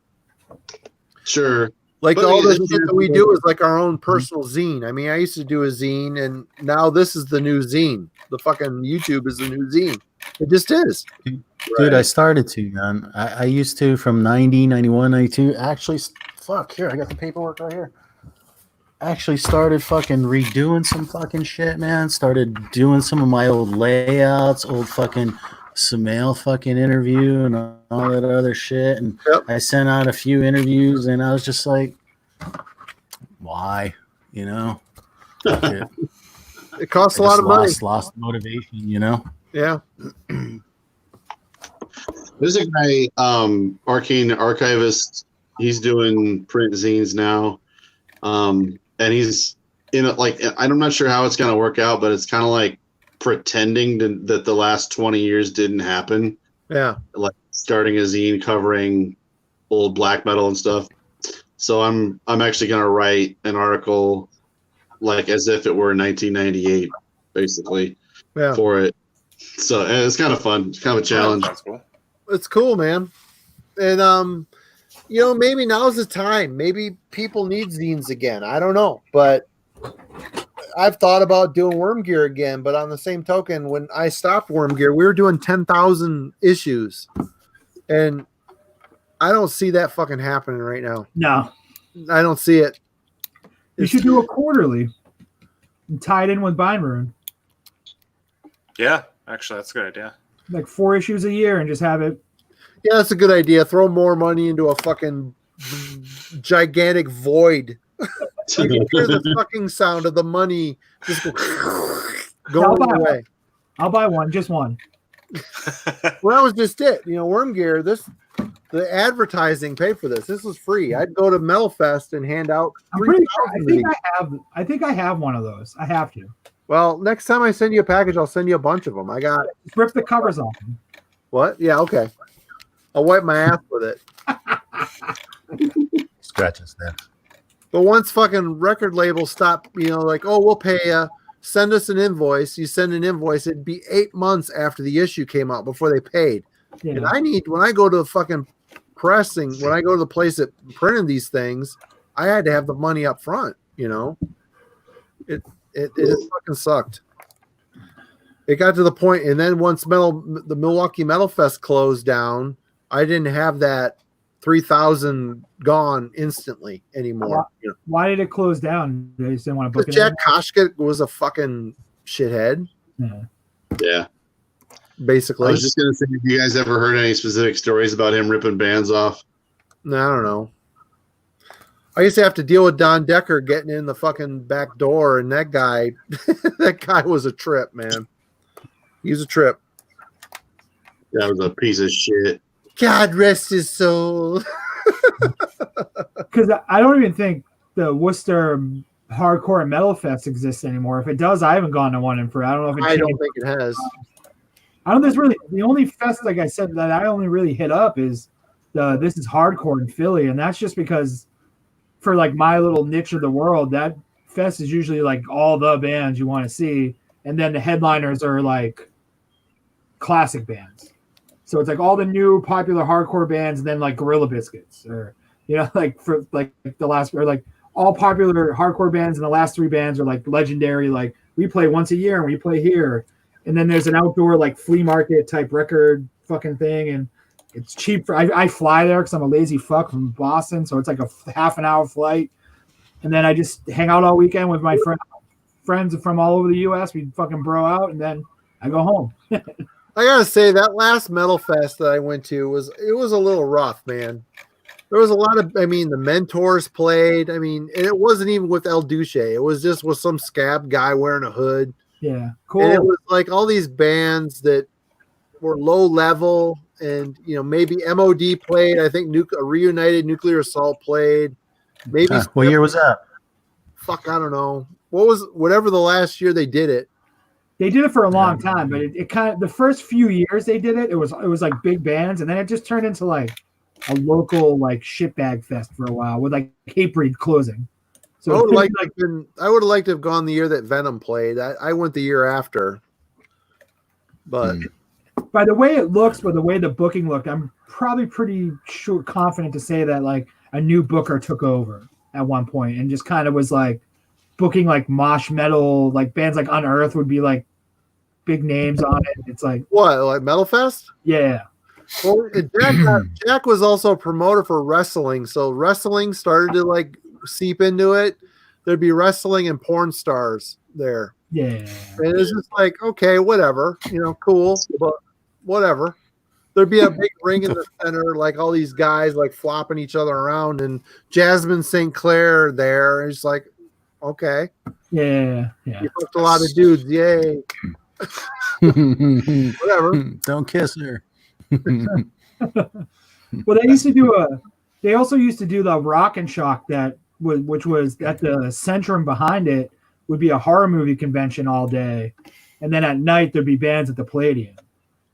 So like I went this year and I saw Bruce Campbell was at the horror convention, so I went to that, and I think that night it was like Sick of It All, and Pat was supposed to go, and it was a bunch of like in the past. That's a Typo Negative show I didn't go to. Was that? And one night was always ICP. It was like Friday, Saturday. Friday was always ICP every fucking year, and that show was like sold out. It was and then Saturday was like the metal hardcore bands. I think that kind of took the torch from the New England Metal and Hardcore Fest for a while. Yeah, Metal Madness, the Decibel Beer and Metal Fest are pretty cool. I went to the first one. I set up a table at that. I was obviously the wrong genre for that fucking fest, but it was cool being there. My table was next to the Immolation guys, and that was cool. I fanboyed a little bit. That was kind of neat. Met Dan Lilker, and he asked me if I had any weed. My buddy, who used to run a label called Deep Send Records, used to go down to Maryland Death Fest, and like he was very honest. He was very honest with me about it. He would go, "Yeah, man, I love Maryland Death Fest because I literally make like $15,000 at it selling CDs." And he's like, it's crazy. He's like, I just sell literally. People buy everything I have, and then I just don't work for like 4 months. I remember Drew used to pull up to fucking Wayne's mom's house with a trunk full of CDs and make out with like $500. Yeah. Like he would. Deep Send. I went to high school with him. Deep Send was cool because he would do the Rock and Shock too. I think I told you guys this. I would stand behind his table and try to sell people metal CDs. I had no idea what they were, but it was, the whole joke was me just being like, "Hey, have you ever heard this dude? It's fucking sick. Like it's really fucking heavy." I had no idea what I was talking about. If I sold it, he'd give me $10. It's like, so I don't even know what I was selling. I think one of the bands I sold was this band called Gronabard. I just kept on telling people that it was like the heaviest, most insane shit you've ever heard in your life. They're like, "What does it sound like?" I'm like, "It just sounds like brutal metal, bro." And it's fucking good. Because he had like 20 of them and he wanted to get rid of them. Remember Drew had a solo project called Microphallus too. Great name for it. And Graham would always tell, like, from Deep Send, he'd be like, "Man, it's fucking crazy." He's like, I love metal, but metalheads are just willing to spend shit tons of money on CDs that are like brand new. Like I can sell a brand new CD for like $40 at this fest. And for me, I'm like, I spend no more than 10 on my fucking shitty 50 song like hardcore record. Like I'm like, that's just my brain would like not compute. Like, yeah. I'm over here fucking buying records while we're talking. I am too. Justin, I actually was you were reminding me that I still haven't got a copy of that Lycathia Flame LP. Looking into Yeah. it and trying to find. Here, I just got mine. Hang on. All my shit's in limbo right now. Not too worried about it, but I didn't want to not forget about it. I ordered it on April 29th, so it's been about 2 weeks. I have like 5 packages that are just in like a black hole right now. They're in transit. So I guess I mean, there's I two know I'll versions. get them. It's what it is. So yeah, the first one's the one to get because it's like a tri-gatefold thing. This is the second release. It's just a sleeve, but finally came in from Nice. Canada. Got in pretty fast for being from Canada. So yeah, Wow. this thing's fucking awesome. You know how I found out about that? Yeah. I'd heard that name before, and I don't know. I got confused with something else or whatever. But did you see that meme going around where Bill Clinton's sitting on the floor with a bunch of records? Yeah. So, I can't think of his name. Dude from Blood Incantation, Paul Riedel. He posted one of those, and I knew all 3 of the albums, but that was one of them. And I was like, wait a minute, what is that? So I got to looking into it, and I listened to it, and I think I talked about it on a stream, and now 2 of us are buying it. Yeah. Well, that's how I found out about it. Was the 2 or 3 weeks ago, the first stream I saw of you guys, and someone was like, "Oh, I'll put it on the background." I was like, "Holy shit, this is fucking great!" So I've only listened to like half a song so far, and I can't wait to fucking check it out. I need to get a copy of it. it's I What ordered is it. it? What are you talking about? like Kathia Flame. It's like Hmm. death metal, but there's quite a bit going on in it. Like it's Gotcha. pretty. It's kind so like from what I heard, I remember it being like kind of like Melichesh, real kind of like Middle Eastern sounding, but like cryptopsy drums Yeah, going on. that's pretty good. Super. But I think there's like members of Cult of Fire going on with it too, which I never got into them. Yeah, me neither. When you said the Middle Eastern thing, that's what I thought of. You know, I got those 2 Cult of Fire records, and people jerk off to them, and I'm just like, I think I played them like maybe once or twice. I'm like, not into it. You know, people love that shit though. Yeah, I don't know how, but I can just tell it's more hype than it's worth. So I don't even know if I've heard it or not. Yeah, I haven't heard of it. I'm gonna put it on the background. Check it out here. I'm actually gonna duck out and go to bed. I'm last fumes of gas here. All right, Ben. Thanks for having me, Craig. Keep it real. Yeah, it was nice seeing you, man. You too. Take See it you, easy, Justin. See you See you, next man. time.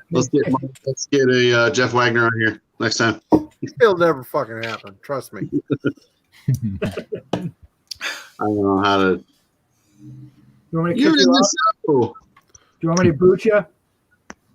Yeah, sure. Wouldn't hurt. 'Cause I don't have Women to time Talking He's about still there, Ty. He's trying to shut his phone off. I can see him backstage. He's now staring into the phone. Can you hear him? What are you gonna say, Justin? I would say I picked this up too. Talking about Auster's Australian too. I think right. I got this. You shiny. I don't know. There's so many bands I don't even fucking know anymore. Yeah, this is good shit though. I mean, it's fucking dark as hell, but it's good. Australia also has a bunch of wild, like crusty punk bands too. Like that band Piss Christ is out of Australia. Yeah, another band called fuck. They were similar. It's like kind of like the crusty-ish stadium crust, heavy, not so much metal, but not so much punk stuff. That's just about getting fucked up and smashing governments. Pretty much the best way to describe it. What was that other band? Fuck. Well, I know, like, I mean, they're dicks for using swastikas and shit, but Black Magic SS and Tarot and that kind of psychedelic doom stuff's out of there too. I so don't care about that shit. That shit's like Yeah, I'm not into it psychedelic either. doom is just not my wheelhouse. I Most like doom the heavy puts me to death sleep. doom. I like some like classic doom shit, traditional doom stuff, but the I new like the video stuff game. trying to sound retro just bugs me for some reason. I don't know what it is. Yeah, I could feel that. I like some of it. Like I like Uncle Acid, but they're kind of definitely like they're trying to make it sound like it was recorded on shitty old recording equipment. Yeah. It's like an aesthetic. It's like, is it necessary? You know? It's recorded shittily, man. It's not hard. Yeah. Just Nothing, don't give a shit. nothing is recorded on shitty shit anymore. Everything is modern. Everything is new and nice. Yeah. Even home recording stuff. I mean, hell. It's like every black metal band these days. They've got to fucking over contrast all their fucking pictures to make it look like it was photocopied 25 fucking years ago. And they don't. They just fucking like run filters on Photoshop. Stupid. There was a hardcore band from Boston that put out a demo tape, and they purposely photocopied something 50 times and then used that final photocopy as their cover art. they're like, hey man, it's like somewhat like it's supposed to be. Like we're not going to use effects. We're just going to photocopy it a bunch of times. I'm like, all right. Oh man. All these black metal bands recording their shit on a Teddy Ruxpin Bear recorder. Talk boy, Trying to sound cult. fucking talk boy underneath the pillow. You're not fooling anyone. See, that's what like something that is coming about that's new though. That's borrowing from old stuff, as we were kind of talking about this last time with the new kind of goth wave stuff. I think they're doing it right because they're not trying to sound old. They're just using elements from the old stuff and bringing it into the modern era. Like, I mean, honestly, Drab Majesty, I'm a pretty decent fan of them just because they've got, you know, solid tunes, good songwriting. It's using old effects, but not, you know, overproducing. I don't know. They cross Overdoing it. over too. They cross over pretty big. I know there's some like they seem to be that band where like if you're like interested in any sort of subculture, like you'll fuck with that band, even it might not be what you necessarily listen to. You know, Yeah. I'm a straight edge hardcore kid, but Drab Majesty's cool. You know, Yeah. that's not like a slight on them. It just seems like that's what I kind of feel like with them. That if you're like any sort of weird, that's a band that like their shows are a mixed crowd of just weirdos. For sure. Yeah. Well, I don't know the guy's name, but I think it's the main dude's like side project, but it's gotten, I don't know what his other thing is, but I think it's gotten bigger than that. So he's had to like sort of take it on. But yeah. So my Bind Rune package should be here by Monday. Fuck yeah. I'm still putting together here. I got to find that Halloween record. If it was in the H section, you would know exactly where it is. Uh-huh.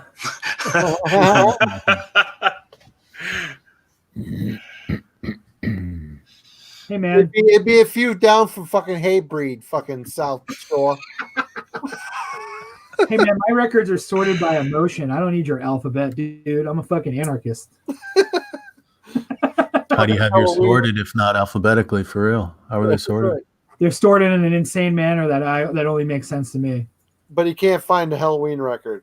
It's chronological. It's chronological. Huh. It's By year? chronological. It's chronological by purchase.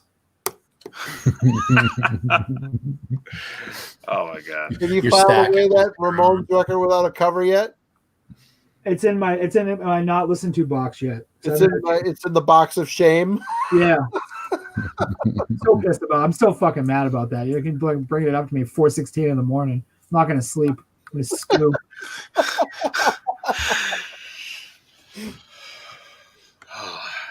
Yep. Well, your first problem was buying a Ramones record. Oh, don't start this, Marty. Too early. I'm like, I'm gonna treat myself. I worked hard. Oh, no cover. You want to listen to some good surf punk? Listen to Dead Kennedys. I have all that shit. Yep. That's better, way better. Takes devil shits all over fucking Ramones. Sorry. It's true. Too Tough to Die is a good record, man. Have you ever heard it? You ever heard Warthog, man? What? The record I bought is good.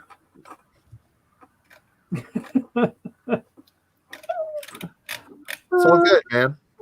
No accounting for taste. We all have bad taste. I'm trying to think of what else I have coming. I have all sorts of weird shit coming. I had something come today that I forgot I ordered. Like all of Craig's like rare Stryborg records he's got over in that rack over there. Dude, I'm telling you. I feel like I have to defend myself because you fucking said that. I feel insulted. I don't fucking have any. Fuck. I gotta start like buying. I'm not really. I gotta get myself together and start buying value over quantity. Just buy what you like, man. Buy what you like. Buy what you exactly. Just buy what you like. I've just been like real wild the last month, just buying shit, and like I get it, and I'm like, why did I buy this? Like it's cool. I don't hate it, but like instead of buying these last 5 records, I gotta buy one that would actually be more meaningful to me. Like, You know what really fucking matters? Like, do you have a first press of your all-time favorite record, whatever Yes. that might be? There you go. Yeah. That's really all that fucking matters. You know, just buy what you like. That's the only one you need. That's the like. If there's going to be anything that I think anybody fucking needs, if you have one album that you just fucking jerk off to 24/7, you know, just make sure you got that, and then the rest just buy whatever. I have one cube here, where that one cube is. It's there. I mean, I'm not gonna lie. There's super valuable, crazy expensive records in there, and then there's Sure. also some I've records got a that are not as expensive, but I would never get rid of. Like they're just memories, or certain times, or certain things that happen, and Of course, like I would never get rid of it. Like, and then a lot of this stuff I could move and wouldn't be heartbroken about, but there's some stuff I just like. I would literally be like, I'm going to be buried with my fucking Exclaim records. Like they're going with me. My Gorilla Biscuits Start Today with the embossed cover is going with me. Like it's my Minor Threat 7 inches, they're going with me. Like it's just what it is. Like That's good. my early 2000s hardcore stuff that's on like the record release cover, hand numbered, can just go to a Goodwill. I don't care. Like, I just hope my kid eventually gets into some of this shit. So when I'm fucking worm food, that he can enjoy it, you know. And I just hope somebody understands the value of my fucking collection when I die. I've told my mother that, you know, and she's like, make a will. I'm like, fuck you. Just listen to what I'm telling you. yeah, I've told my wife too. I said, look, don't take this shit to find, because you know, by all rights, I should die before her, and if I do, I said some of this. I mean, I don't have a crazy vinyl collection. I don't have a Craig collection, but I got. I mean, mine's nothing fancy. Like, what's like the high value of your collection? Then I'm sure you got a lot of cool stuff. I got some cool shit. I think Discog says it's like 37 grand. Okay, I'm up. Mine's right about 70, I think, total. You've got a bigger collection. I mean, mine is probably a little. I mean, if that's your collection, there, I've got maybe one of those racks. 4x4 there, and then the 4x2. But you got some high dollar Norwegian shit. You know, you got some high dollar shit.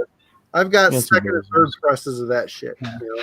I'm at right now on Discogs. I'm at 88,250. Dang, that's the high, right? Yeah, that's a high. I mean, it's not. Yeah, no, of course. The way I look at it is, you're always going to want top dollar for your record, and chances are you're not going to get one for cheaper than the high on there currently, anyways. You know. Yeah, because I know, like I said earlier, like I know for a fact I have not a lot, but I have a good chunk of like I have the first SSD record, Kids Will Have Their Say, sells for $1,200. I have one. I paid $100 for it. I paid $100 for it like 7 years ago for my friend who needed to make a mortgage payment. So I swooped in like a true friend and undercut him and got a record for $100. That's worth way more than that. But I would never sell that. I made the weird deal. I mean, not a weird deal, but I was honest with him. I go, look, if I ever have to sell this, like I'll sell it back to you. Like I'm not.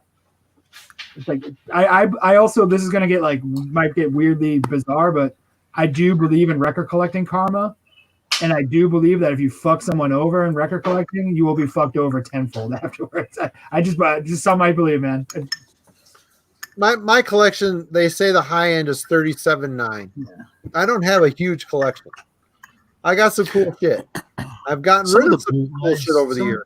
Some of the bootlegs, though, that Discogs has been banning, and even some of the fucking, you know, like Clandestine Blaze, some of the more questionable shit, you know. Once that shit's dumped, that's no longer part of your fucking total either. So, You know, I've got all the clandestine Blaze shit, and it's not registered. I mean, you know, Right. I got a lot of boots, you know. I got first pressings of all that shit, and it's not gonna. I told my wife, I said, if I die, don't take this shit to fucking Goodwill. Get some of my friends to come over and help you get this shit sold, because you know it's not gonna make you rich, but it's not worth giving away. You know. Yeah. Yeah. I mean, I got no fucking wife, no kids, no nothing. So whoever gets my shit, I hope they realize how much fucking some of it's valued at. I just leave it to some random. Time, Craig. You're ding-dong. widowed. You need to get yourself some rich lady. Take care Yeah, of you. get me one. Bring me your women. Bring them. Rick divorcee. Bring me a woman. But We're like, not gonna- you know, my collection too, especially I know with you know, most of the people in here is like I've been buying records like somewhat more than just a part-time hobby since I was like 15. I'm 37. I'll be 38 in a couple months. So it's like it's like this isn't overnight here. Like No. Yeah. I mean, I've been collecting since I was a teenager. yeah. I've been buying since I was a teenager. I don't think, to me, if you're just buying records of what you listen to, that's not really collecting. It's just you just buy that format, you know. Yeah. But I think when do you start collecting is maybe when you start buying shit to fill in holes, or like maybe double presses and shit like that, you know. So technically, I don't think I really started collecting until probably, fuck, what year is it? Maybe 9 years ago, when I started buying a couple multiple presses and maybe some Zasser records or something like that. You know, I think once you start crossing that line, that's when you're truly collecting. You're not just buying the record at that Yeah. point, you know. Yeah. I'm still trying to be at that point where if I don't listen to it, like I've been trimming down, because like if it's just sitting there, I just like we don't really have the space to have a bunch of shit yet, so Yeah. try to keep it kind of slim. Yeah, I bought a house like 8 years ago. Actually, I signed the papers on my 30th birthday, and like I just had this little like office area, and everything else is my wife's. And now my son. I have a 6-month-old son, but this is just like let me see if I can get it in here. This is my fucking shit. It's a mess, but Yeah, you got a pile. Yeah, it's a good area though. posters there. I got another one over here. These are just. But this is like my life, dude. Like fucking hardcore is just everything I've ever done. You know, almost everything in my Honestly, life. Anything. You don't buy that amount of anything without loving it. Yeah. Yeah. That's Dang, a very Marty. solid wall, Marty. The CDs. Oh yeah, though, you built those shells. I remember you showing you built those shells. Didn't Yeah. you show those in a video? yeah, I built them. That's right. I forgot about that. That was ingenious the way you did that. I like that. Here, I'll see if I can do mine. I I did got for like nothing to 30 do, bucks guys. as opposed to buying an Expedite, which costs way more than that. There you can kind of see. I got two. Nothing compared to you guys. Or older. Yeah. Well, that's 3 years. That's 2017 is when I got my first record. So that's getting there. What was your first record, Marty? First record you ever bought? My grandma bought me Kiss Alive in 1977 or 78. That was my Do first. you still have it? Oh, fuck yeah. Same one. I got all my Kiss shit. All of it. Never got rid of it. Yep.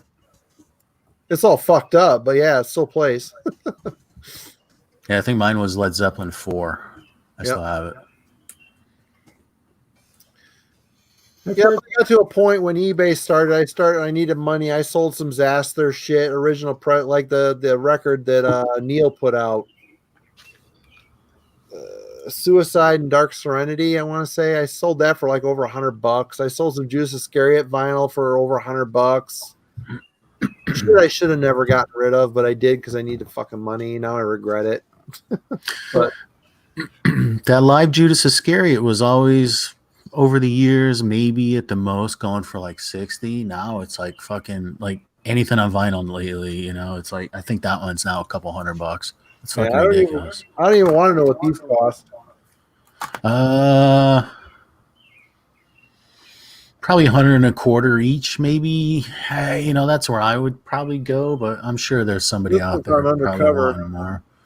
This one's on no color. What color is the? They're all black. They're both black. Okay. Yeah. I think this is black. I know the I'm trying to think. It's like that's why I hesitate. I'm like, wait, does it come on white and black? I think black.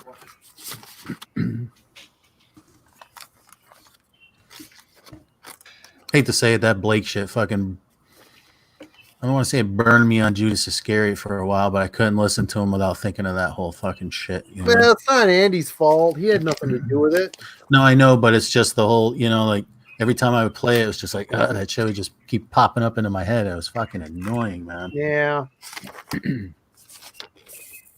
Fucking shitty. Yeah. Do you all hear that motherfucking bird? Yeah. Yeah, I hear something. Son of a bitch! Every morning at 3:30, have been opening our window, and that fucker is right outside our window. He's a little off kilter because it's only 3:30 in Minnesota right now. So Yeah, it's black. It's dark as hell outside. I've been up for 24 hours right now. Oh shit! Woo. Yeah, in the early 2000s, in this area it was wild because Boston had a massive punk and hardcore scene, like huge. Yeah. People would buy, like, every label would put out like record release version that's on green vinyl, hand numbered, and I would go to the show and buy it for like $4 or $5, and then I would trade it for like an early American hardcore record because kids wanted the new stuff, and I'm like, you guys realize like 10 years from now, no one's going to give a fuck about this, like, whatever 7-inch. This Minor Threat 7-inch is a fucking Minor Threat 7-inch. Like, there's a scale here, guys. And they'd be like, oh, no, I want, like, the new Mental record release. And I'm like, I have 2 of them because I was at the show. But sure, I'll trade you one. And now that record, that Mental record, while it's good, is $20-$30. That Minor Threat record is $200. And it's just, and I was very fortunate to be just kind of right place, right time with that. So I cashed in big time. And What's the most you ever paid for a record? I personally, Yeah. $175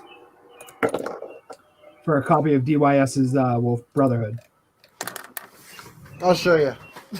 I've done 100 multiple times, like more than I've done 100 a lot. I have 2. Yeah. Yeah. Done more than that. What's your most biggest one? Me? Yeah. Fuck. There's been a couple big boys. 400, Oh, really? maybe. Yeah. See, I've never done that for a record, but I've gone in a record store and spent $600. But I bought more than one. Like,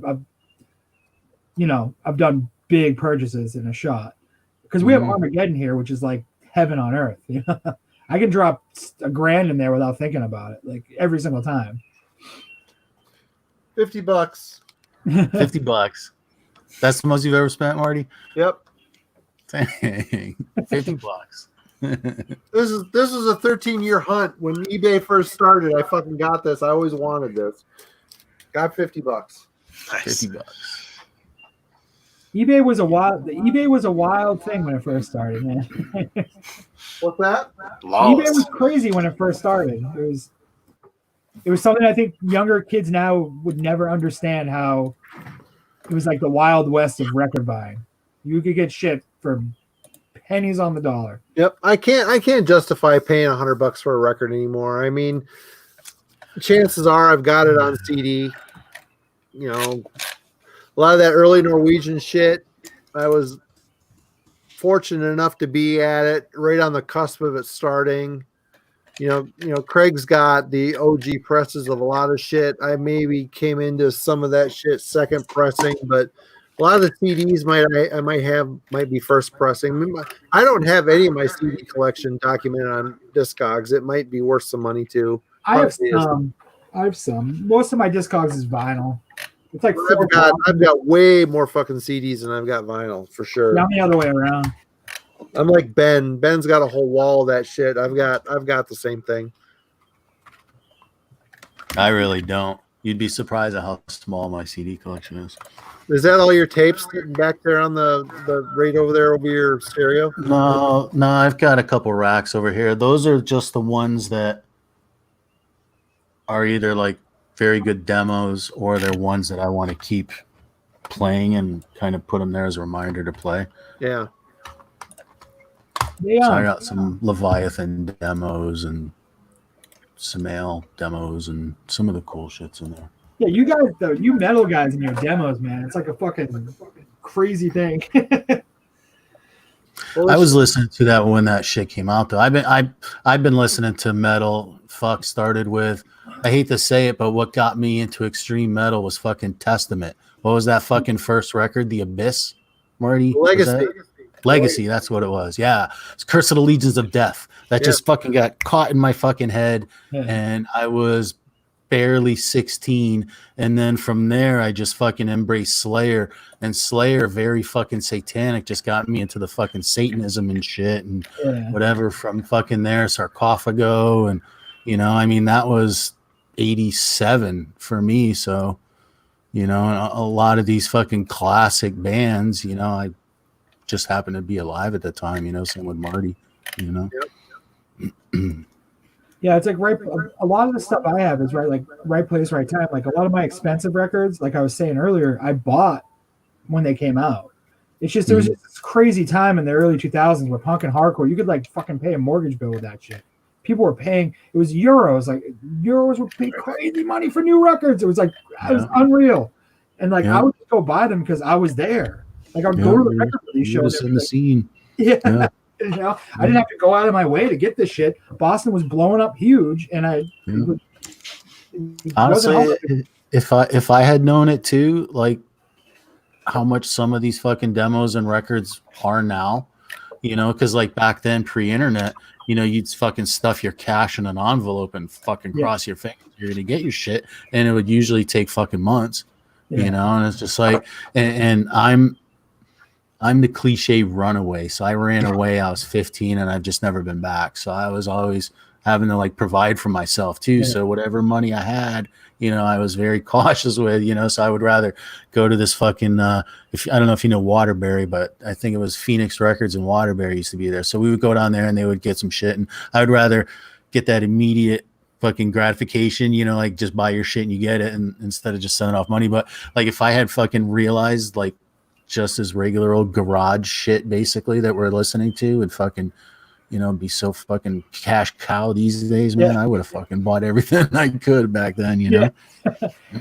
But see, for me, I got into this right at the tail end of like zines and mail order. Like internet was just kind of starting because I was born in 82. So I started buying shit. 71, so. I started buying shit somewhat seriously, probably like 96, 97. So like the internet existed, but it was not what it was now. You know what I mean? Like, so I did do a couple envelope stuffing, cross your fingers, money order type shit. But then the internet, you know, I'm an eBay baby. That was like huge for me because it's like, what is this crazy thing? You know?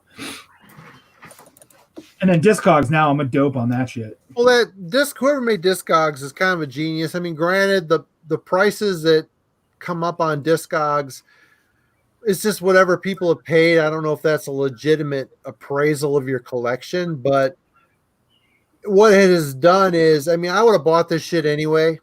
I mean, I'm addicted. I love this shit. I love it. I'm going to listen to it till I'm dead. But basically what Discogs has done, once you log in your collection, it kind of validates the sickness. Yeah. It's like, oh, look, that 7-inch I bought for $4 in fucking 92 is now worth $80. Yeah. You know? And like, it sure lets you know what you're missing. That's for goddamn sure. Yeah. I'm up to over 200 fucking purchases on fucking Discogs. Really? I'm at like 79 or something like that. Or 200 orders, but yeah, multiple records per. I'm like, man, I'm a fucking crackhead when it comes to that shit. It's nice because you don't have any significant other to tell you shouldn't be buying that shit. Fuck off if I did, but I don't have any other financial responsibility other than myself, you know? Yeah. I would never want to be with anybody who told me, you know, try to control what I did, you know? Yeah. But Yeah, it's not like I don't anything. have a 6-month-old or Yeah. whatever, responsibility, He's Why cool. would He you- likes hardcore. My wife has never said anything against it. Never. That's good. That's good. So- You got a kid though too, yeah? Don't you? Yeah, he's 10. Yep. So that's responsibility. Yeah. Yep. My 6-month-old loves metal and hardcore, dude. He just stares at me when I play it. Then he fucking shoots on me. But you're not going to spend your last $50 on a record when you got a kid. No, you know? probably not. That's the difference, Well, I was saying, like, the thing with now is I've been home. I'm making this money. I'm still working 40 hours. I got my tax return. I got a stimulus. I'm not paying for babysitting. I'm literally paying for nothing except for like my bare bones bills. So I've just been like probably doing the opposite of what I should have during this whole shutdown. And I've just been buying shit. And I'm still not broke. It's like blowing my mind. Like I should be fucking eating like ramen noodles and collecting rainwater to drink right now. What's the dumbest thing you've bought? What's the dumbest thing you bought? A Ramones record with no fucking cover. I bought this band called Crux from a UK punk band from the early 80s. Did a split with this band called Crash on No Future Records. That's really hard to find. That was $95. The record? Yeah. Okay. But the Marty, thing was, what's the weirdest thing you bought? The weirdest thing I bought? Well, Yeah, the Fleetwood I've Mac heard. record I bought at a record show here. I bought Rumors. It's like a nostalgia thing. Like, oh my God. I remember hearing that shit on the radio when my dad was working on his race car and I was out playing with trucks in the fucking dirt out in front of the garage, right now, I have 19 packages on the way. On the way? Dang. Yeah. Just in limbo. Dang. I've been buying from distros too, besides Discogs. I've been buying some new stuff, some old stuff, some shit that's kind of filler that I always wanted to buy. And I'm like, I'm going to go spend $75 in this distro. And I buy 10 things for $75. Well, I'm glad that the package I sent you is going to be like in a pile of a million other packages. It's probably not going to get listened to for a year. What's the minimum number that Pirates does, Marty? I've never looked at them. 250. Is it 250? Yep. But the thing is, if you do like you can sell, I'm sure you have zero issue selling 250 Panopticon LPs. Zero Like, issue. yeah. You got to press a grand of those. Just You do all the fruity colors, all that good stuff too for them? we started off doing like 3 different, like multiple different colors, but it costs money to do that. So now I just assume, because I found that all the fruity colors sells out first and then the black sits. Yep. So And I don't like that it drives the value of the fruity colors versus that also. That's why with that I Shall Become, I pressed them all in white. I was like, there's no fucking cult jerking off with this. Y'all get a fucking cool looking record. There you go. Yeah. And that's what we do. And if we'll do 1,000 Panopticon records, all the same goofy color.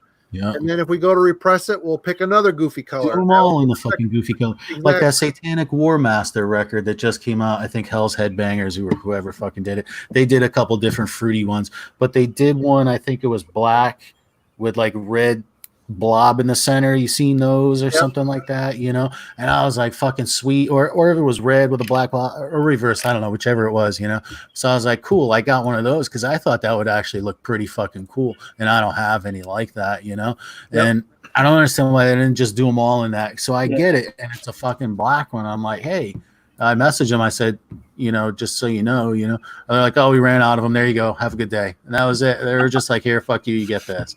Like you fucking cocksuckers, man. So now you look at it on fucking Discogs, and that version is just like right up the fucking ass with fucking price. And it's just like, if they just fucking done them all at that fucking cost, there wouldn't be any of the fucking bullshit, man. I was just like, fuck you, man. And people get so hung up about the colored fucking records too. I mean, It wasn't a big deal. It was their response. They're just like, here, take this, goodbye. Yeah, I know. Okay, all right, fuck you, man. if you do like multiple color pressings of the same release, people, I'm like, you can't.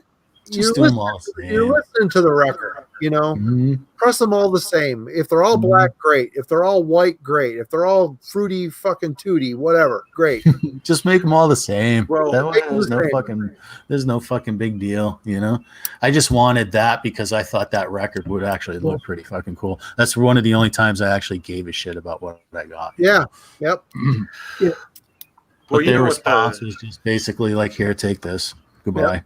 Fuck you, dickheads. Well, you know what that's the thing with like the different colored records. Like God, the Mayhem Damon, there was like 60 fucking different Dude, variations yeah, of the that. fucking Nessie presses too. Whatever Yeah. that you seen all those too, man. Yeah, and you know what all that is? They're That all is about the fruity ones. oh God, yeah. That is just the equivalent of the 90s Marvel comics having like 60 variants of a single issue and having the foil and shit that are worth And nothing that's when now. people start calling You it know? stamp collecting. Yeah. And that's where I'm just getting annoyed too. And people wanting the numbered shit too. That's the same thing. Like hand numbered. It's like people think they're cooler if they got a lower number. It's just like it's all fucking bullshit, man. You know? I've thought about that in the past, like doing a numbered edition of something and making them all number ones. Dude, honestly, that whole Blake fucking thing when he did some of them fucking cassettes, like I labeled some of the tapes. This is probably the first time anybody's gonna know this. But like I would do the layout and he wouldn't tell me he would tell me he would want the number, you know, like a slash, say 250 or whatever, you know, and I wasn't sure how many he was going to print. So I would do the slash 250 and then he would make fucking 500 of them. Yeah. Like, dude, I saw multiple number one cassettes sitting on his fucking counter, dude. Yeah. And I saw two people on fucking different people on Instagram post 2 number one records. Yep. Like, that shit means nothing, dude. Yeah. You know? He's a shyster. He didn't give a fuck. He did not give a fuck. And it's All just about like, especially once I saw that, I was just like, this dude is fucking garbage, man. He's like the dollar store of fucking record labels, you know. I was just like, this is fucking trash, you know. And after seeing that shit, it just really just drives home the fact that those numbers mean nothing, man. But people want to act like it's, you know, some kind of number competition. Same with the fruity colored shit, you know. Yep. Just do it There all was the a- fucking same and stick the numbers up your ass, you know. There was a band from Boston called Boston Strangler, which was like a straight edge hardcore, like 80s kind of rip off type band. And they put out their first LP. They put out 1,000 all on black, same color, same cover, nothing hand numbered, nothing special. It was basically like, here's 1,000 copies of this record. And what happened was, the way they ordered it was they got 500 up front and 500 later. So they sold 500 like this.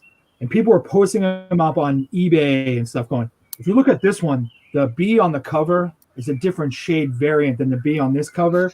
And the dude who put it out like was in the band. He literally had to release like a press statement that was like, hey guys, these are all black vinyl and they all have the same cover. There's no variant. If yours is less black than this one, it's not special. Please stop selling our record for more money than they're worth. We have more than enough. We got 500 up front. There's 500 coming in 2 weeks. If you wait 2 weeks, you can buy this record for $15. And people were selling them for $80 on eBay, and they were selling. Like, it wasn't like they were selling, they were selling.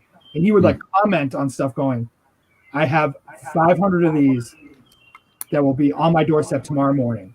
They're $15. That's where, like, you know, is it about the music or is it about the fucking collector scum? Exactly. That's when it all comes down to the stamp collecting comparison. Yeah. But people were like posting on there like, mine has a different center label, and he's like, no, it doesn't. I'm in the band, and then he'd be like, no, you're wrong, and he's like, I'm in the fucking band. Like, put it up. Like, jeez, the fuck. Wow, hearing that fucking Blake shit just makes me insane. Holy This is the first time I've actually talked about it. Like, I mean, I guess we're streaming, so publicly. This is the first time I've actually talked about there's it. right now 23 people watching, but these things people watch after they post. Mhm. You know. But it's true. There's no sense hiding there's no sense covering up for the guy. I mean, fuck, he's a shithead. Yep. He fucked a lot of people. It sucks. Now, who is this? I missed it. Missed who we're talking about. Blake Judd from Blake Judd, yeah. Oh, yeah. His name was passed around a lot in Chicago when we were living there. No, that's where he's from. That makes sense. Mhm. Yeah. I like those layouts I did, though. I never got to see any of them. I mean, other than your Judas Iscariot tapes that you did, those were cool. They turned out really good. Yeah, I think I did all the cassettes. I'll have to double check. I think I did all of them. I did 2 of the covers too for the records. He pretty much did the records. Yeah. That's why they're all fucked up. I don't think he's in Chicago anymore, is he, Blake or Justin? I don't think he. I'm not. Last I heard, the drummers Steven something from Locrian ran into him quite a bit. Of course, I mean, I moved away from there 2 years ago, so I don't know, but he was still floating around at some point in time. Probably moved out of the city to somewhere else, but who knows? Who knows? It doesn't fucking matter. Who? His reputation will follow him everywhere. Oh, he's here in SoCal somewhere, or at least he was.